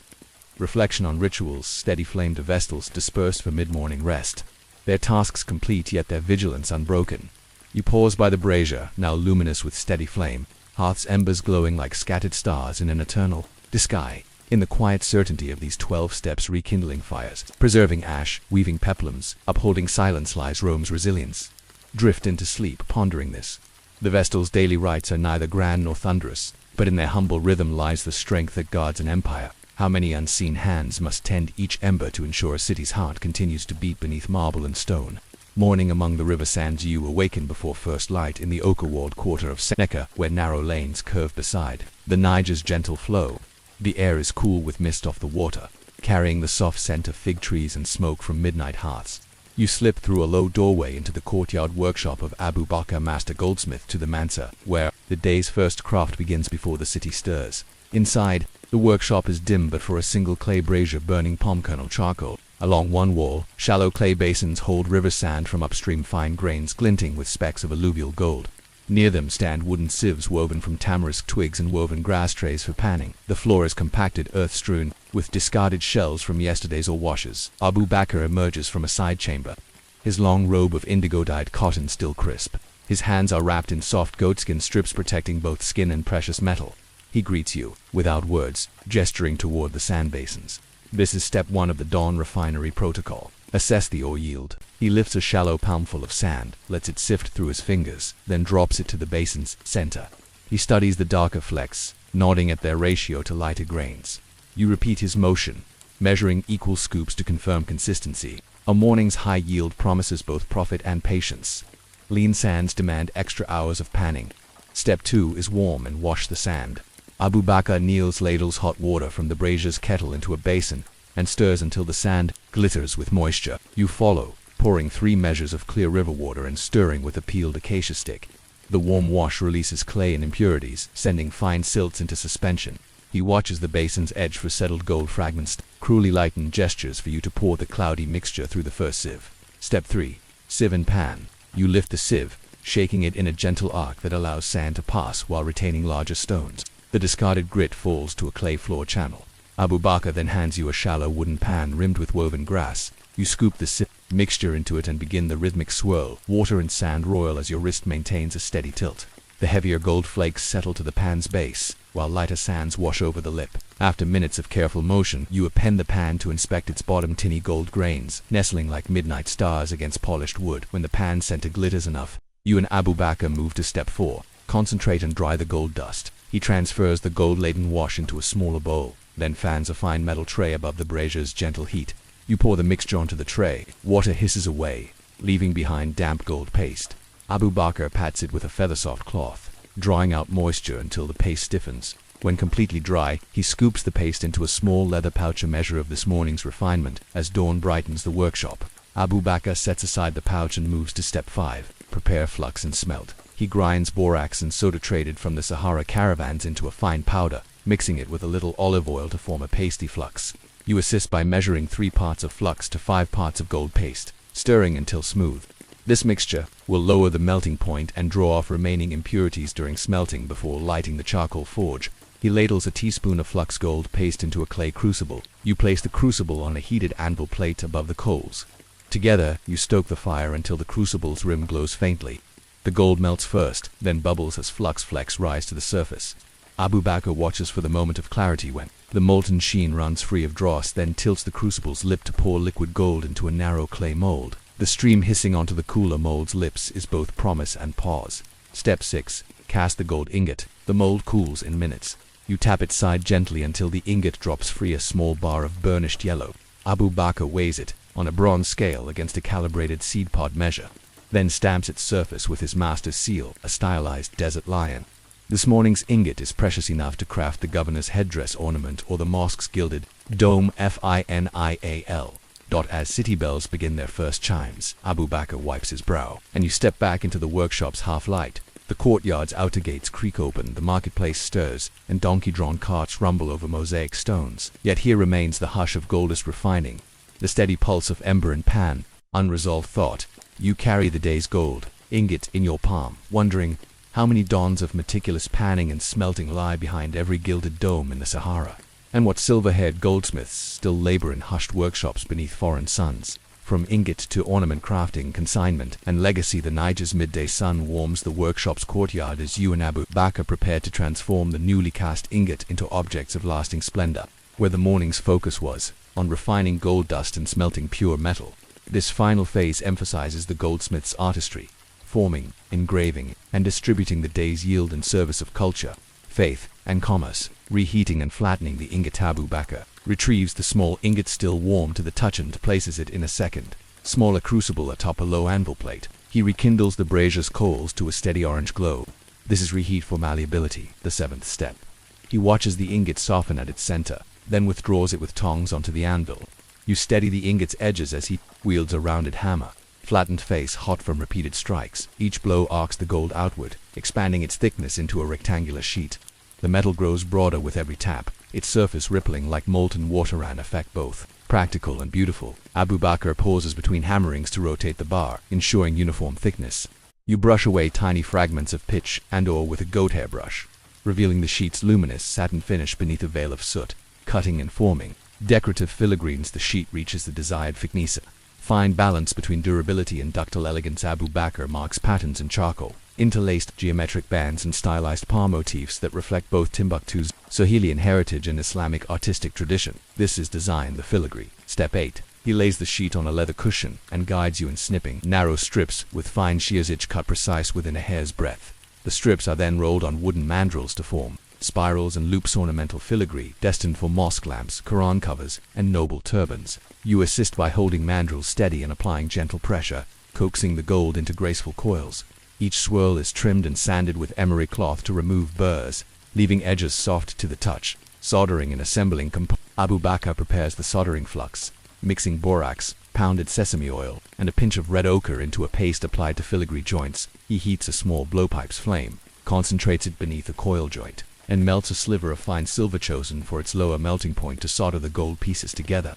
You hold each filigree element in fine steel tweezers, steady against the blowpipe's hot stream. Within minutes, loops become lace-like bands, spirals intertwine in arabesque harmony, and decorative caps form atop small gold beads. Each completed component is quenched in cool well water, then patted dry and brushed with olive oil to prevent oxidation. Engraving and finishing the larger sheet of gold, now smooth and even, is ready for engraving sacred inscriptions. Step 10. Abu Bakr sketches Arabic calligraphy verses from the Quran along horizontal bands at the sheet's top and bottom. Using a fine-grained graver tool, you carve the letters into the gold's surface, following his hand's guidance. Each stroke must flow with measured pressure. Too shallow, and the inscription fades. Too deep, and the gold's surface tears. After engraving, the sheet is polished with a buffed sandstone wheel, removing burrs and brightening the script. Ink made from pounded sandalwood and gum arabic is rubbed into the grooves, filling each letter. Excess is wiped away, leaving inlaid black calligraphy that gleams against the golden field. Crafting the final artifacts by late afternoon, the workshop's courtyard fills with a gentle ring of tools on metal as Abu Bakr and you assemble the day's creations. Mosque lamp rings, filigree bands form the upper collars of oil lamps, their patterns casting lace-like shadows in worship halls. Quran cover inlays, engraved sheets cut and riveted onto wooden book covers, blessing each recitation with divine verses. Noble signets, small punch rings, bearing stylized lion, emblems for wealthy patrons. The day's ingot drilled, shaped into closed hoops, and set with filigree accents. Each artifact is tested for balance and integrity. Lamp rings fitted onto kill-fired clay. Cores Quran inlays pressed onto boards under weighted cloth. Signet rings tried on brass mandrels to ensure a snug fit. Weighing, sealing, and consignment with artifacts complete. Abu Bakr weighs each piece on a precision scale against calibrated seed measures. Step 12. He records weights and materials in his ledger of craft, noting artisan hours and material provenance. You assist by transcribing entries into a leather-bound register. 12 Muharram, 882, mosque lamp collars, 6, 50 grams each. Quran covers 3120G each. Signet rings 520G each. Each entry is sealed with a dab of red wax stamped by Abu Bakr's lion seal. The final act is consignment preparation. Gentle cloth wraps insulate each artifact. Thin parchment labels, tied with colored threads, note the patron's name or intended destination. Shipments bound for the Great Mosque of Jenar packed in reed chests. Letters of thanks accompany envoy caravans to Gao and beyond. Reflection on mornings. Mastery as the Niger's afternoon light warms the workshop. Abu Bakr surveys the day's yield. Gold mined from river sands, forged in charcoal depths, shaped by human hands into objects of faith and status. You step back, feeling the workshop's pulse in the soft glow of brass lamps and the last glimmer of gold under sky. Drift into sleep pondering this. In every delicate spiral of filigree and engraved verse lies centuries of artisans, patience, and faith. How many dawns will these artifacts witness in distant mosques and sultans' courts, and what secrets will their golden patterns keep beneath the Sahara sun? Before the first thread you awaken, before the first lanterns flicker in the narrow alleyways of Edo and slip past the paper screen gates of the domain's silk quarter. The air still carries the damp whisper of the Sumida River overnight, and you follow a lantern's glow into a low wooden frame workshop where the day's first craft begins in hushed ritual. Inside, the room lies dark save for 2 oil lamps, at each loom casting amber pools on the polished floorboards. Along the walls lean stacks of wooden reels wound with gleaming silk thread, ivory spools of raw silk reeled from last night's mulberry leaf feast, and dyed bobbins of saffron, indigo, and plume green prepared by the dyer's early shift. Beside each loom stands a shallow basin of clear well water and a small tray of finely ground rice powder for warp-calibration. That from the deep shadows emerges the master weaver, Osan, her hands wrapped in soft cotton strips to protect the delicate fibers. Her indigo robe dipped by her own hand in persimmon tannin moves without sound as she steps to the first loom. This is step 1 of the Dawn Loom Protocol. Inspect the warp tension. Osan lifts the loom's heel frame, letting the WARP threads sag slightly. She presses her palm against each beam's edge, feeling subtle vibrations. A true warp hums a soft metallic note. Slack threads murmuring indicates the night's chill loosened tension. She adjusts the warp ratchet, turning its carved beech handle and measured quarter turns until every thread stands taut. You watch the threads shimmer as tension returns, their fine silk strands straightening to the light. Step 2 is clean. The reed and heddles. Osan retrieves a thin wooden comb go to Brauron and a bundle of willow twig brushes from a hanging rack. She combs each reed slot, dislodging stray fibers, then tucks the heddles aside and brushes their eyelets free of dust. You assist, brushing off tiny silkworm gut filaments that could snag the silk and mar the pattern. With warp tensioned and shafts clean, Osan moves to step 3, measure and oil the shuttle. She lifts the wooden shuttle, a tapered, boat-shaped tool of magnolia, inspecting its grooves for splinters. In a shallow bowl of camellia oil, she dips the shuttle's sides to lubricate its glide across weft threads. You take the shuttle and slide it through the warp, feeling its silk-coiled hull whisper quietly in its own passage, ensuring no friction when the first weft is laid. The workshop's second lamp now lights, revealing the loom's full shape. Heavy cedar frames, each loom's distance from its neighbor no more than a tatami mat's width, so apprentices may pass in silent reverence. Osan gestures to the right-hand bench, where a row of dyed weft bobbins awaits. Step 4. Select the weft sequence. She uncovers 3 bobbins, pear white, willow green, and mulberry brown, ranged according to her design graph. You note her finger taps, 3 taps for white, 2 for green, 1 for brown, forming the simplest variant of her kasuri pattern. She nods, and you pass each bobbin in turn to the shuttle's hollow, ensuring no loose thread loops remain to catch. Step 5. Wet the weft for consistent glide calls you to the water basin. You dip the weft end into cool well water and pull it through your fingers twice, then shake off droplets. This slight dampening swells the silk just enough to eliminate any static cling, smoothing its path through the warp. Osan watches the thread's tension as it snaps back against the loom. A perfect snap indicates readiness. Now begins the heart of the ritual. Step 6. First pick and beat. Osan stands centered before the loom, left hand guiding the rising shed, right hand steady at the beat. She slides the shuttle through the shed with a precise wrist flick. Shuttle beat, shuttle beat. Each motion timed to a breath. You take your place on the adjoining loom, casting your first shuttle pass under her eyes. The beat's toke echoes softly, 2 silken surfaces meeting, one wrapping around the other in the warp's embrace. After 20 rhythmical picks, Osan halts and inspects the cloth's edge. Step 7. Edge quality check. She leans close, her fingertips brushing the emerging selvage, even weave, no snarls. Neat chain of warp enzol must be flawless for the pattern to flow. When she nods approval, you both resume, weaving until the first half-meter of fabric emerges as the sky outside turns pale rose. Osan gathers her tools for step 8, record warp count. In a small lacquered notebook she inscribes today's date, the number of warp threads per square sun, and the weft sequence used. This ledger kept since her apprenticeship charts every bolt woven in this quarter's workshops, ensuring consistent quality for patron orders from the daimyo escort to merchant caravans. The final task of section 1 is offer the weaver's prayer. Osan places a single silk scrap at the hearth's edge, a prayer for the goddess Benzaton, patron of arts and craftsmen. She lights a small incense cone of sandalwood and whispers a silent invocation. The pale smoke drifts upward, mingling with dawn's first light. You bow alongside her, feeling the room's hush deepen into respectful stillness. Unresolved thought as Osan returns to weaving. The shuttle's rhythm, a quiet heartbeat in the hushed workshop. You wonder How many dawns will this ritual repeat, before each bolt of kimono fabric reaches the shoulders of Edo's elite, bearing within its silk fibers the labor of unseen hands and the blessing of ancient devotion? Patterns of devotion, color, motif, and the weaver's communion. The morning light deepens in the silk quarter as you return to Osan's workshop, where the melody of shuttle and take pulses gently through the still air. Section 1's preparations: the warp tension, reed cleansing, shuttle oiling, and first picks have given way to the day's true artistry, weaving the elaborate patterns that will transform plain silk into garments of status and ceremony. Now you will witness the Vestal-like devotion of Edo's master weavers as they imbue each bolt with color, myth, and spiritual resonance. Color sequence calibration. Steps back from her loom and examines the emerging cloth's face. The ivory, green, and brown threads interlace into the faintest suggestion of the intended kusuri motif, a repeating diamond pattern that symbolizes the rippling surface of the sumida. She lifts a small lacquered tablet, its grooves etched into a 7-step color chart. Step 9. Calibrate the weft sequence. Holding the tablet before the light, she counts the woven picks: 3 ivory, 2 green, 1 brown, then 2 ivory, 1 green.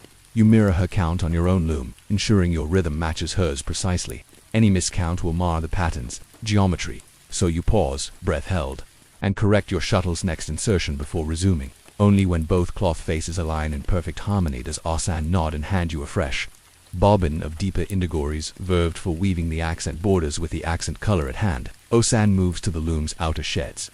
Her left hand lifts the outer warp threads, creating a broad band at the cloth's edge. She guides the deep indigo shuttle through, then beats it solidly into place. Step 10. Establish the border weft. You follow suit, feeling the heavier indigo thread glide between the taut warps, its depth contrasting the inner motif. Each pass of the border weft creates a frame, 2 picks thick on the edge, then 5 picks of the base pattern. Resume. Osan watches the alignment between border and center, ensuring no gap creeps into the diamond motifs. When complete, she marks the cloth's edge with a tiny charcoal tika guide for later cutting and hemming. You trace the tick lightly with a damp fingertip to prevent smudging, then resume your own border picks. Motif weaving, incorporating the crane beyond the basic pattern.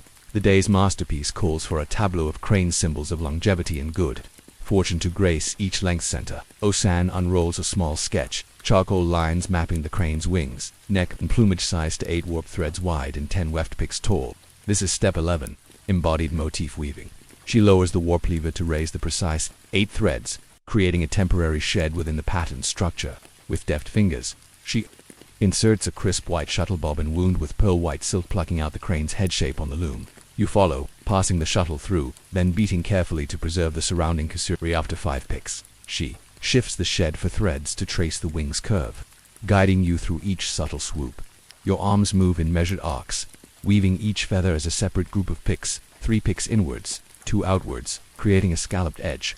Osan supervises adjusting pick tension with her slender hands. Within minutes, the crane's profile emerges in relief against the patterned field. You release the shed, allowing the base pattern to resume, then pick up the accent indigo to define the iron beak with a single pick. Step 11's final flourish, weft changeover and tying off with the motif complete. Osan halts her rhythmic weaving. Step 12. Tie off motif wefts. She reaches through the shed and retrieves the white weft's tail, knotting it securely against the corresponding warp thread on the cloth's backside.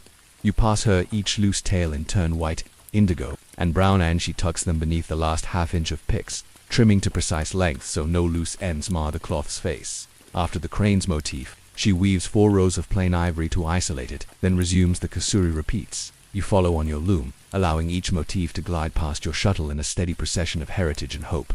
Tension, check and read. Recleaning loom's constant motion demands fresh vigilance. Step 13. Mid-weave tension check. Osan stops again, lifts the reed, and inspects warp tension along the cloth's length. She spots a slight slack where the crane's weaving pulled heavier. Using a small wooden wedge, she tightens adjacent warp tensioners, evening the cloth's plain dot. Next, she cleans the red dust and stray fibers may accumulate and pinch weft. You assist, combing each slot gently with gotabari and brushing away errant threads. This mid-weave maintenance ensures that the shuttle runs freely for the day's final picks. Evenings. Final picks and color transition as afternoon light softens to gold. Osan and you approach the loom's last quarter length. Step 14. Transition to evening palette. She swaps the accent indigo for a deeper nightshade black, signifying the cycle's close. You wind the black weft onto a fresh shuttle, noting its sheen under lamp glow. The new black accent weft traces the final border, then weaves subtle crescent moons between crane motifs, signaling the passing of day into night, a metaphor for life's rhythms. Your picks slow as fatigue edges into your arms, yet calm nods renew your resolve. Together, you beat the last few picks, the shuttle's soft swish now familiar as breathing. At the loom's edge, she completes the border with 3 black picks, mirroring its start at dawn, documenting the day's weave with weaving complete. Osan cuts the cloth free from the loom's breastbeam. The silken bolt drapes over a beam, a continuous length of ivory ground, Kusori patterned with indigo-framed cranes and nightshade crescents. Step 15. Weave documentation.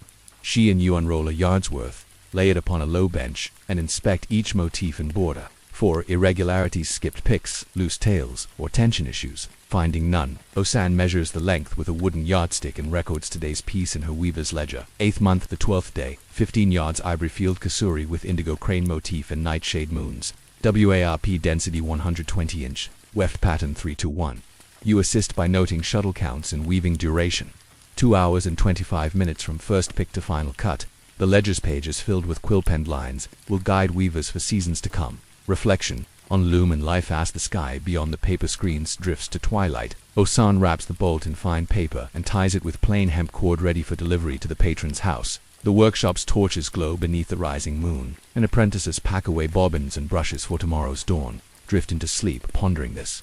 Each crane motif poised in silk carries a year's worth of skill, devotion, and quiet ritual. In every measured pick and beat of the loom, Edo's weavers weave not only fabric but the city's traditions thread by shimmering thread-bearing heritage into each dawn and dusk of mortal life, gathering the first green U-slip through the dew-damp courtyard of the abbey's infirmary before the first bell has rung. The monks' cloistered halls lie silent, lit only by a smoldering brazier in the potager where medicinal plants grow in neat beds of chalky soil. Beyond the low hedges of lavender and sage, a row of raised beds brims with rosemary, lemon balm, valerian, and rue, each leaf etched with beads of morning dew under dawn's pale light. Brother Elfric, the infirmarian appointed by the abbot, awaits you at the garden's entrance. His brown habit's hood is down, revealing great hair bound by a simple leather cord. In one hand he holds a woven basket lined with linen, in the other a slender pruning hook. This is step 1 of the dawn apothecary protocol. Select fresh leaves before the sun. He kneels beside a bed of lemon balm Melissa officinalis and tests the fragrance.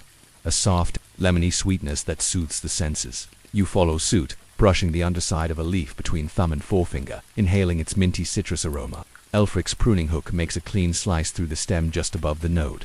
The fresh sprig falls into your basket.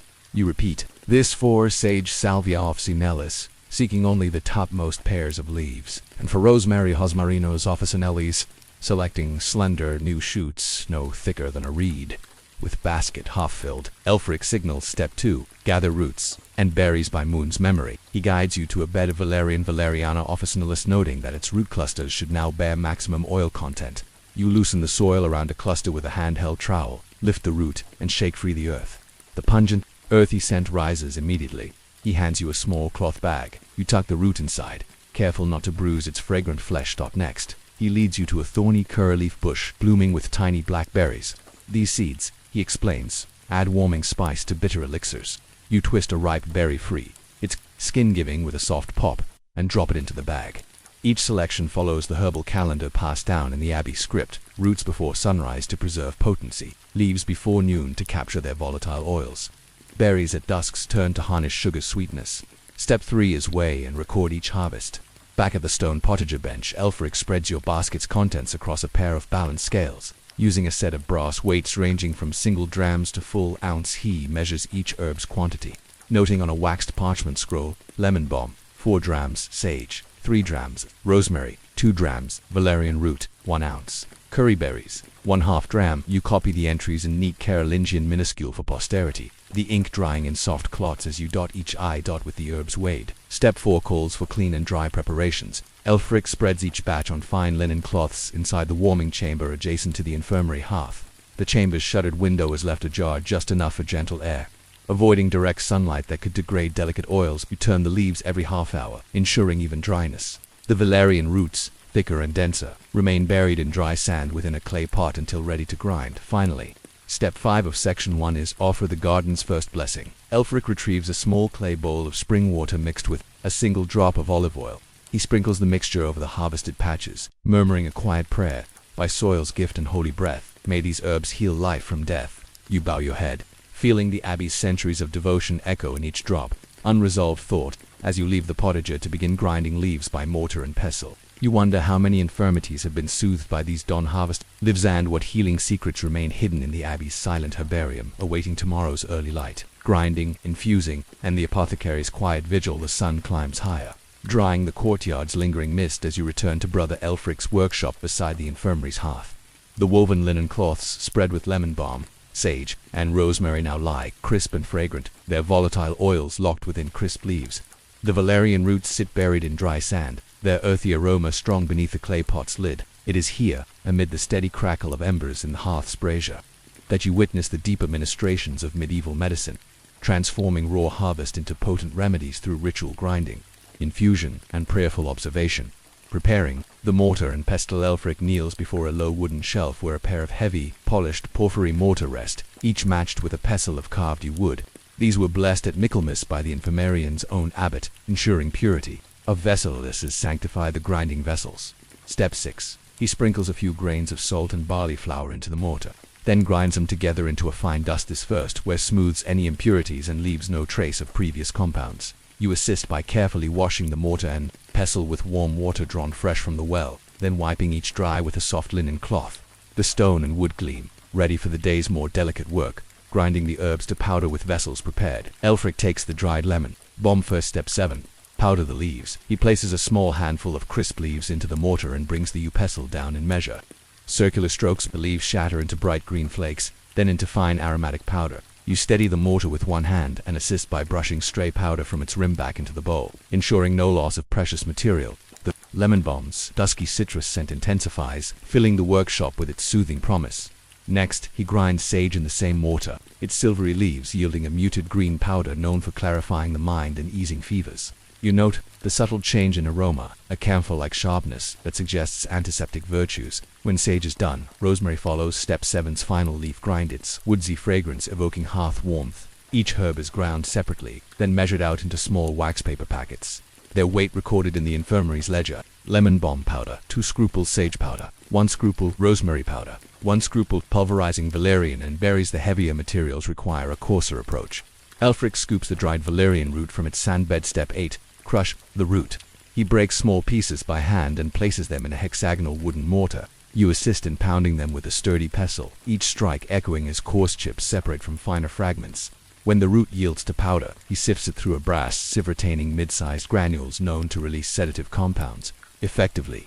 Finally, the curry berry. Step 8's last pulverization are crushed between 2 flat stones. The popping of crushed skins and the release of warm, spicy oil signal their readiness. You collect the crushed berries into a small jar, noting their volume. Valerian root granules, 1 dram. Curry berry powder, 5 grains. Preparing the infusion vessel now for infuse the distillate. Step 9. Elfric fetches a brass still from its hook by the hearth, a simple alembic, comprising a round-bottomed pot, a swan-necked line-arm, and a collecting flask. The brass gleams beneath swirls of soot. He fills the pot with a single measure of clear spring water, then adds precise quantities of each powdered herb, 2 scruples of lemon balm, 1 scruple of sage, and half a scruple of rosemary. He stirs the mixture with a sliver of yew before placing the flask atop the brazier's coals. You close the alchemical valve and monitor the swan neck's condensation, watching as pale droplets of herbal distillate form in the collecting flask, each drop carrying the essence of dawn's first harvest. Over the next half hour, you tend the fire's heat to maintain a gentle simmer. Coals must glow red, not white-hot, lest the distillate scorch. When the flask holds a thimble's worth of golden-hued liquid, Elfric removes it, marking the time and yield in his ledger. Infusion yield, 1/4 ounce, aroma of lemon, clarity of rosemary, crafting the electuarian medieval medicine. Electuary's thick pastes, sweetened for ease of ingestion, were prized remedies. Step 10. Mix the electuary base. Elfric retrieves honey light as melted amber from a sealed jar, warmed gently over coals until fluid. He measures 2 spoonfuls into a mixing bowl and adds the herbal powders, lemon balm, sage, rosemary, valerian root, and a dusting of curryberry. You stir with a polished wood spatula, folding the powders into the honey, until a uniform, spreadable paste forms. The honey's viscosity binds the dry powders, and its own antiseptic properties augment the medicine's potency. Elfric then transfers the electuary to small ceramic pots, each stamped with the infirmary's symbol-winged mortar carved. In relief, he smooths the top with a wet finger and seals each with a thin wax lid. These will serve as single-dose remedies for sleepless nights, anxiety, or bitter fevers in infirmary patients. Infusing oils and balsam remedies require oily bases. Step 11. Prepare the soothing balm. Elfric measures a dram of the herbal distillate, and combines it with 2 ounces of olive oil in a copper basin. He warms the mixture over low heat, then gradually adds grated beeswax, pale yellow shard sifted to remove impurities until the oil congeals into a smooth, semi-solid ointment. You stir continuously, ensuring no lumps form and the scent of herbs remains delicate.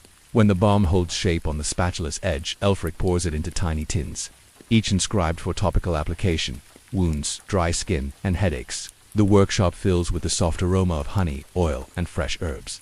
Labeling, weighing, and distribution. The final step: consignment and counsel. Step 12 calls for record and care.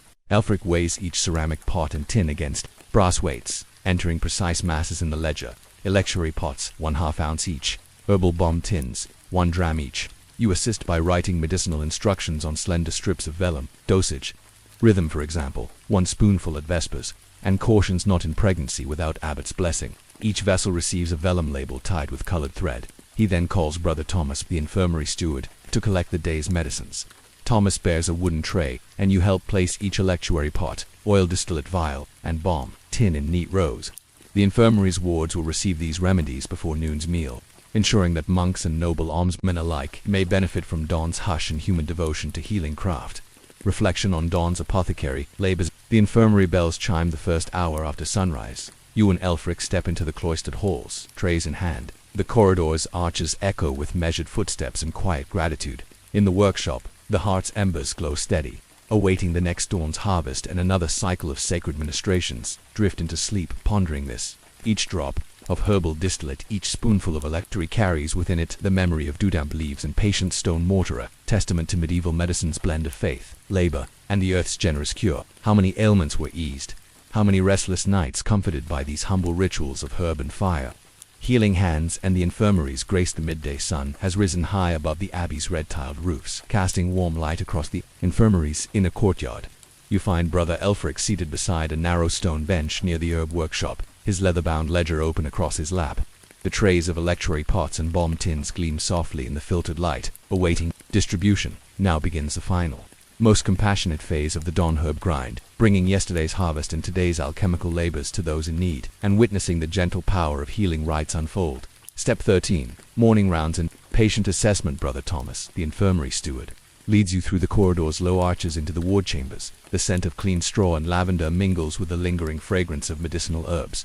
The infirmary holds a dozen cells, modest cubicles, each containing a simple cot, a wooden stool, and a small window set high in the stone wall. As you pass each door, Thomas pauses to rattle the latch gently and enter. Step 13 is conduct the healing rounds. Thomas stands at the first cell where a pale novice monk rests, his brow flushed with fever. Thomas uncovers the electuary pot stamped with the winged mortar. You lift a small wooden spoon, dip it into the honeyed paste, and offer it to the novice.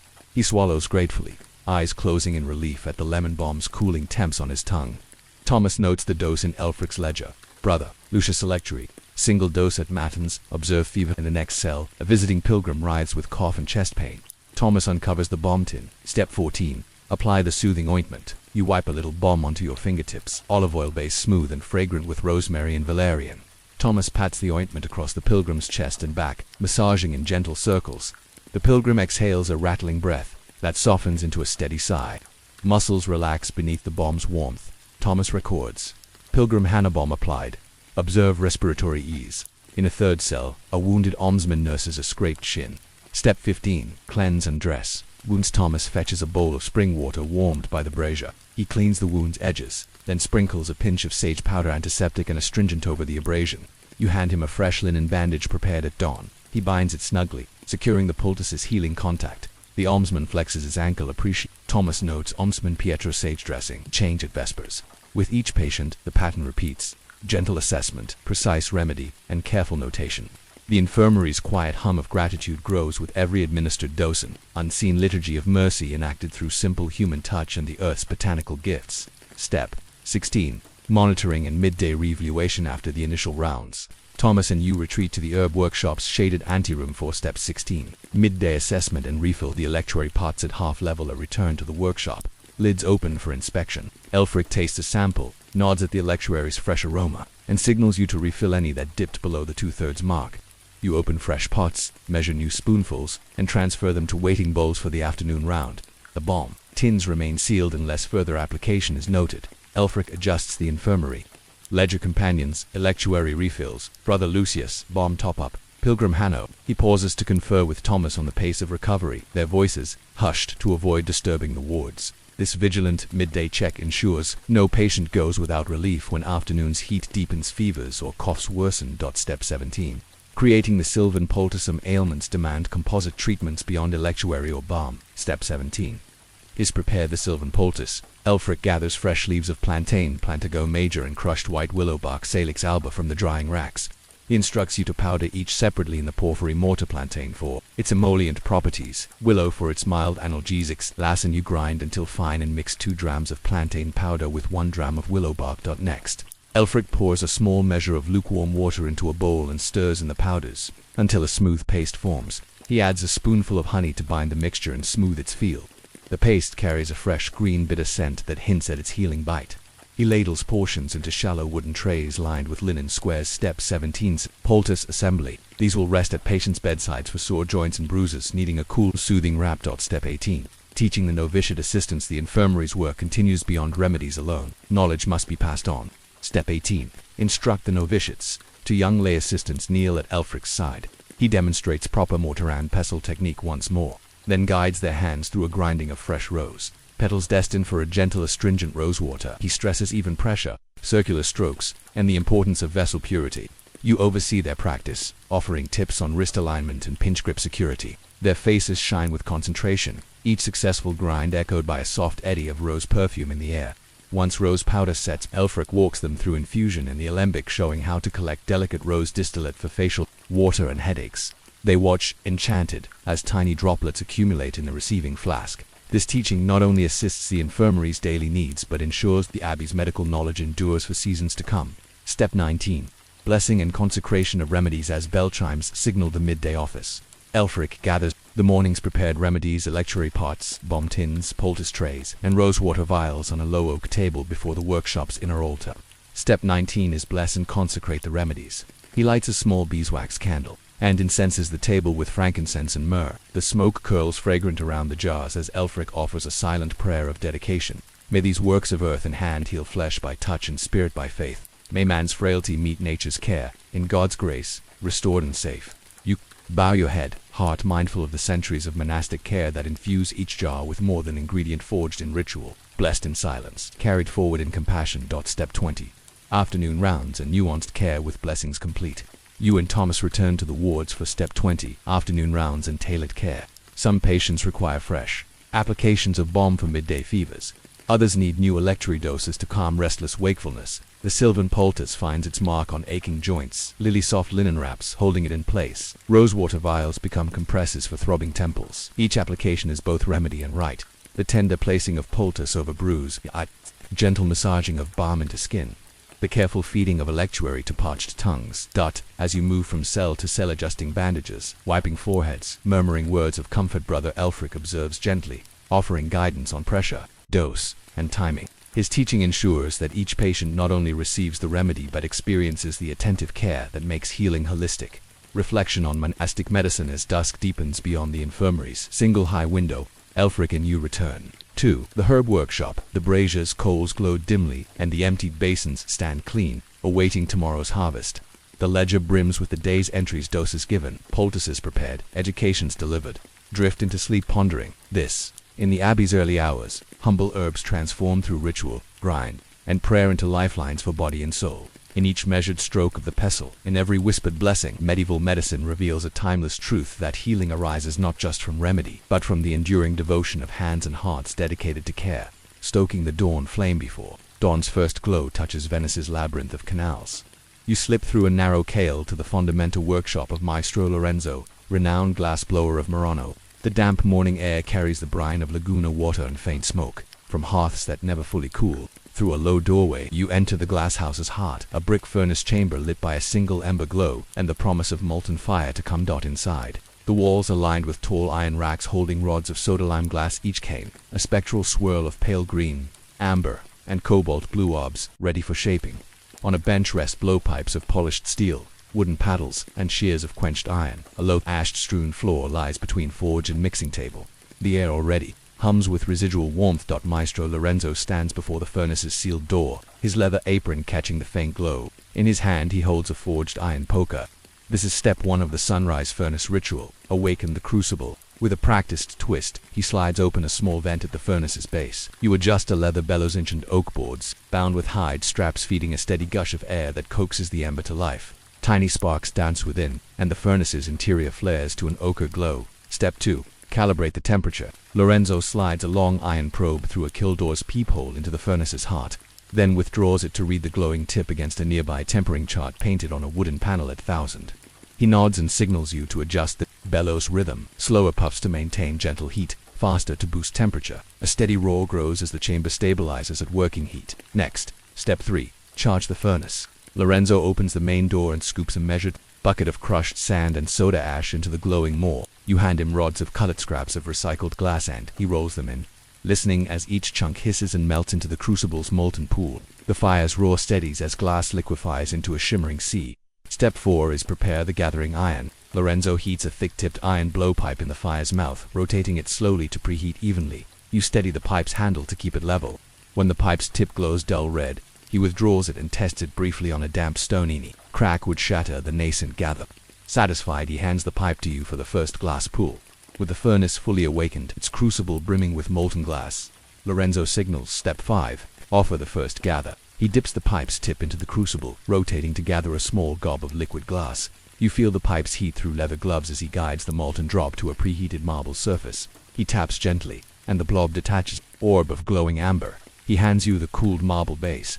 You feel the gathering's warmth settle before it dims, as the workshop's lamps brighten to greet day. Maestro Lorenzo nods. Section 1 complete. The furnace stoked. The first gather. Taken beyond the furnace's glow. The city will soon awake, its canals reflecting the rising sun.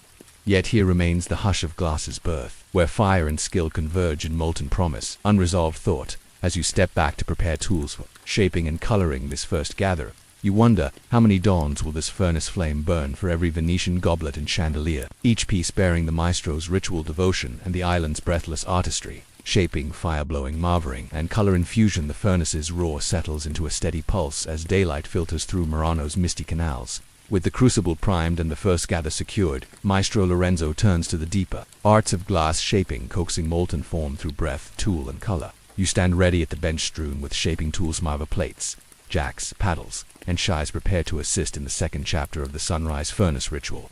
Initial blow and bubble formation. Lorenzo lifts the glowing gob of glass from the marble base and reattaches it to the blowpipe's tip, reheating it briefly at the furnace's mouth to restore liquidity. This is form the bubble. Step 6. Holding the pipe horizontally, he takes a measured breath and with a precise puff, inflates the gather like a small luminescent balloon. The glass expands, its surface streaked with golden veins. You watch for the bubble's even roundness, ensuring no undue thinning. If the bubble wavers, Lorenzo taps the pipe's foot lightly against a wooden block. Stabilize the bubble, restoring symmetry before proceeding. Marvering for shape control with a perfectly formed bubble. Lorenzo transfers the pipe to his left hand and sets the bubble against the cold steel of the marva platter smooth. Square iron slab chilled by water beneath. Step 7 marva. The bubble. You steady the pipe's handle as he rolls the bubble in gentle arcs, the glass's surface growing slightly cooler and firmer. Each roll smooths minor imperfections and gives the bubble an even ovoid form, an essential prelude to creating any vessel's base. That as Lorenzo rolls, he taps the marva's edge with a small hooked tool, edge release preventing suction, and ensuring the glass glides smoothly. The bubble's glow dims, jacks and neck formation. Next comes to find the neck. Step 8. Lorenzo brings out a pair of steel jacks, tweezers-like tools with flat jaws. He reheats the gather at the furnace's throat until the bubble's lip softens, then withdraws and rests the blowpipe on a stand, grasping the bubbles. Shoulder with the jacks, he gently compresses and lifts, creating a slender neck above the main body. You hold a wooden paddle beneath the neck, ready to catch any drips of molten glass and to provide a stable platform with deft strokes. Lorenzo narrows the neck to a precise gauge, wide enough for grip, narrow enough for stability. You steady the pipes but preventing torque as he shapes the vessel's future stem. Color application and cane inclusion. The time has come to infuse color. Lorenzo selects a slender color canna rod of colored glass preheated in a separate color furnace.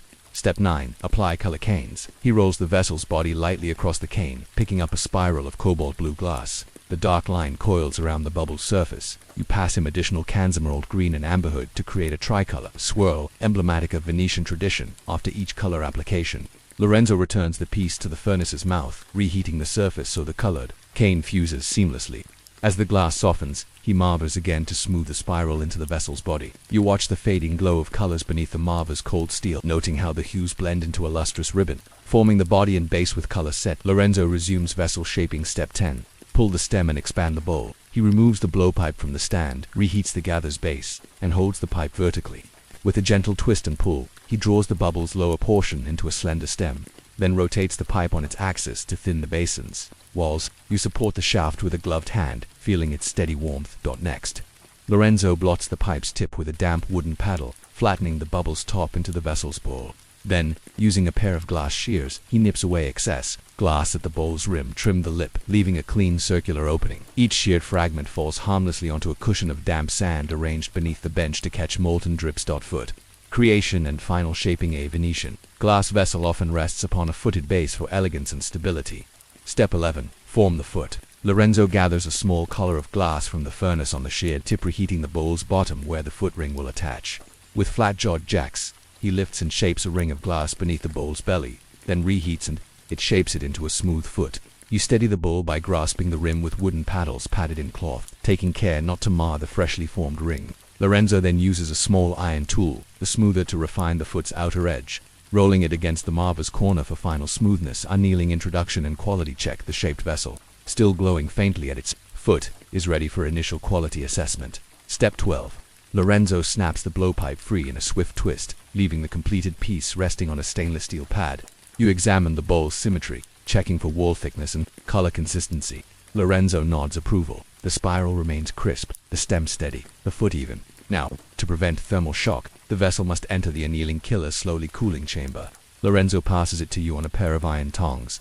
Together you place the piece on a wire rack inside the kill's loading door, then close and seal it. You hear the soft hiss of rebounding heat as the kill maintains a steady 500 degrees Fahrenheit, before descending over several hours to room temperature. Unresolved thought as the kill door closes and its red heat glows behind iron bars. You linger in the cool air of the workshop. The vessel you shaped once molten fire in your hands now lies destined for slow cooling and eventual display in a noble palazzo. Drift into sleep pondering this. In each Venetian glassblower's sunrise furnace ritual, fire becomes art, breath becomes form, and color becomes living flame. How many dawns will this craft endure on Murano's Isle? And how many silent rituals of bellows, avas, and blowpipes shape the fragile elegance that floats before the eye like dawn's first light caught in glass? Dawn's glass unveil, finishing, and Venetian legacy is, the soft hiss of the unknilling kill fades and dawn's light bathes the glasshouse. You approach Maestro Lorenzo's workshop for the final act of the sunrise furnace ritual. Behind iron bars, the kill's interior glows dull orange. The vessel you shaped in Section 2, its spiral ribbons of cobalt, emerald, and amber now cooled to a whisper of warmth awaits its gentle release. Controlled cooling and kill unloading opens the kill's heavy door a crack, allowing a measured influx of cooler air. Step 13. Equilibrate thermal shock. You stand to the side, torch lowered, as the kill's glow dims gradually over 10 quiet minutes. When the interior reaches a gentle 200 degrees Fahrenheit, Lorenzo throws the door fully open and, wearing padded leather gloves, reaches inside to lift the vessel by its foot with curved tongs. You steady a wooden tray lined with soft straw beneath it, cushioning its descent. Each movement is deliberate or abrupt, and the glass could fracture. The vessel's surface, once molten bright, now gleams clear and cool, its colored spirals preserved in crisp relief against ivory glass. Quality inspection and sound test. The freshly annealed piece rests on the straw-lined bench. Lorenzo steps back and, in one fluid motion, taps the vessel's rim with a small wooden mallet. Ring test. Step 14. The bowl emits a clear, sustained note, a signature of even wall thickness and internal homogeneity. You hold your hand near the lip, feeling the resonance's vibration. Any dullness or crackle would signal micro fissures here. The tone carries pure. Next, Lorenzo inspects underlight for bubbles, tool marks, or color striations. He turns the vessel slowly, light catching each spiral. The cobalt's depth, the emerald's glow, the amber's warmth. Finding no flaw, he smiles a silent benediction of mastery. Cold work grinding and polishing edges. Despite the vessel's perfection, its foot and rim require refinement. Step 15 is cold work finishing. Lorenzo fetches a set of fine grit emery stones and a leather strop. You hold the bowl's stem steady while he rubs the foot's underside across the stone, smoothing any remnants of kill scale. Then, he grinds the rim's lip with a slender stone, turning the bowl to produce a uniform edge. Each rotation removes a whisper of glass, leaving a flawless circular mouth. Finally, he applies the leather strop dusted with jeweler's rouge to the rim and foot, buffing to a luminous sheen. The glass's surface now catches daylight like liquid crystal. Decorative gilding and final embellishment in Venice's grand tradition. Some pieces bear gilded accents. Step 16. Apply gold leaf highlights. Lorenzo mixes a thin paste of rabbit skin glue and water, brushing a narrow line along the bowl's spiral shoulders. You hold a sheet of 24-karat gold leaf on a gossamer cushion, and he presses it gently onto the glue line. Loose fragments are brushed away with a soft sable brush, revealing a fine gold band that follows the glass's curves. The combination of colored spirals and gilded filigree evokes the city's mosaic and metalwork heritage, signature engraving in maker's marque Venetian. Glassblower's pride lies in a discreet but unmistakable signature. Step 17 is engraved, the maker's mark. Lorenzo uses a diamond-tipped scribe to etch his stylized L, a looping flourish on the bowl's base. You steady the stem as he carves, ensuring the mark is clear yet subtle. The signature glints in the morning sun, a promise of provenance for the proud owner. Step 18. Documentation and certification before the final presentation. The vessel requires formal certification. Step 18. Issue the glass charter. Lorenzo retrieves a parchment scroll sealed with wax bearing the Lion of St. Mark. He records the piece's date, color scheme, dimensions, and the kill's temperature profile. You transcribe in elegant chancery script Moreno Glass House, 12th day of the 8th moon of Anno 1525. Piece number 4637. Ovoid goblet, spiral cane pattern, triple-colored cobalt, emerald, amber, gilded spiral, maker's mark, L dimensions, height 6.5 suns, diameter 4 suns. He affixes the red wax seal, and you roll and tie the charter, ensuring the goblet's authenticity in Venice's prestigious glass registry. Packaging and delivery preparation. Even the finest glass demands careful transit. Step 19. Pad and crate. You line a small wooden crate with layered strips of velvet and straw. Lorenzo wraps the goblet in soft linen, then bubble of straw, placing it in the crate's center. He tucks the certification scroll beside it and covers both. With a final cloth drape, the crate is closed with iron hinges and bound with leather straps, ready for delivery to the Doge's palace or a merchant's vessel bound for Constantinople. Reflection on fire's transmutation. As you and Lorenzo step onto the fundamental key, the lagoon's calm waters reflect dawn's pastel sky. The crate's leather straps feel warm beneath your touch, a testament to labor that began hours before. The goblet, once nothing but sand and soden, now bears form, color, and gilded splendor, destined to catch candlelight in grand halls. Drift into sleep pondering this. In each Venetian glassblower's dawn furnace ritual, the alchemy of fire, breath, and devotion transforms humble elements into objects of beauty that endure beyond mortal hands. How many twilight to dawn cycles must the furnace flame burn before Venice's legacy glimmers in every pane? Vessel and chandelier reach peace, a fragile echo of fire's ancient dance.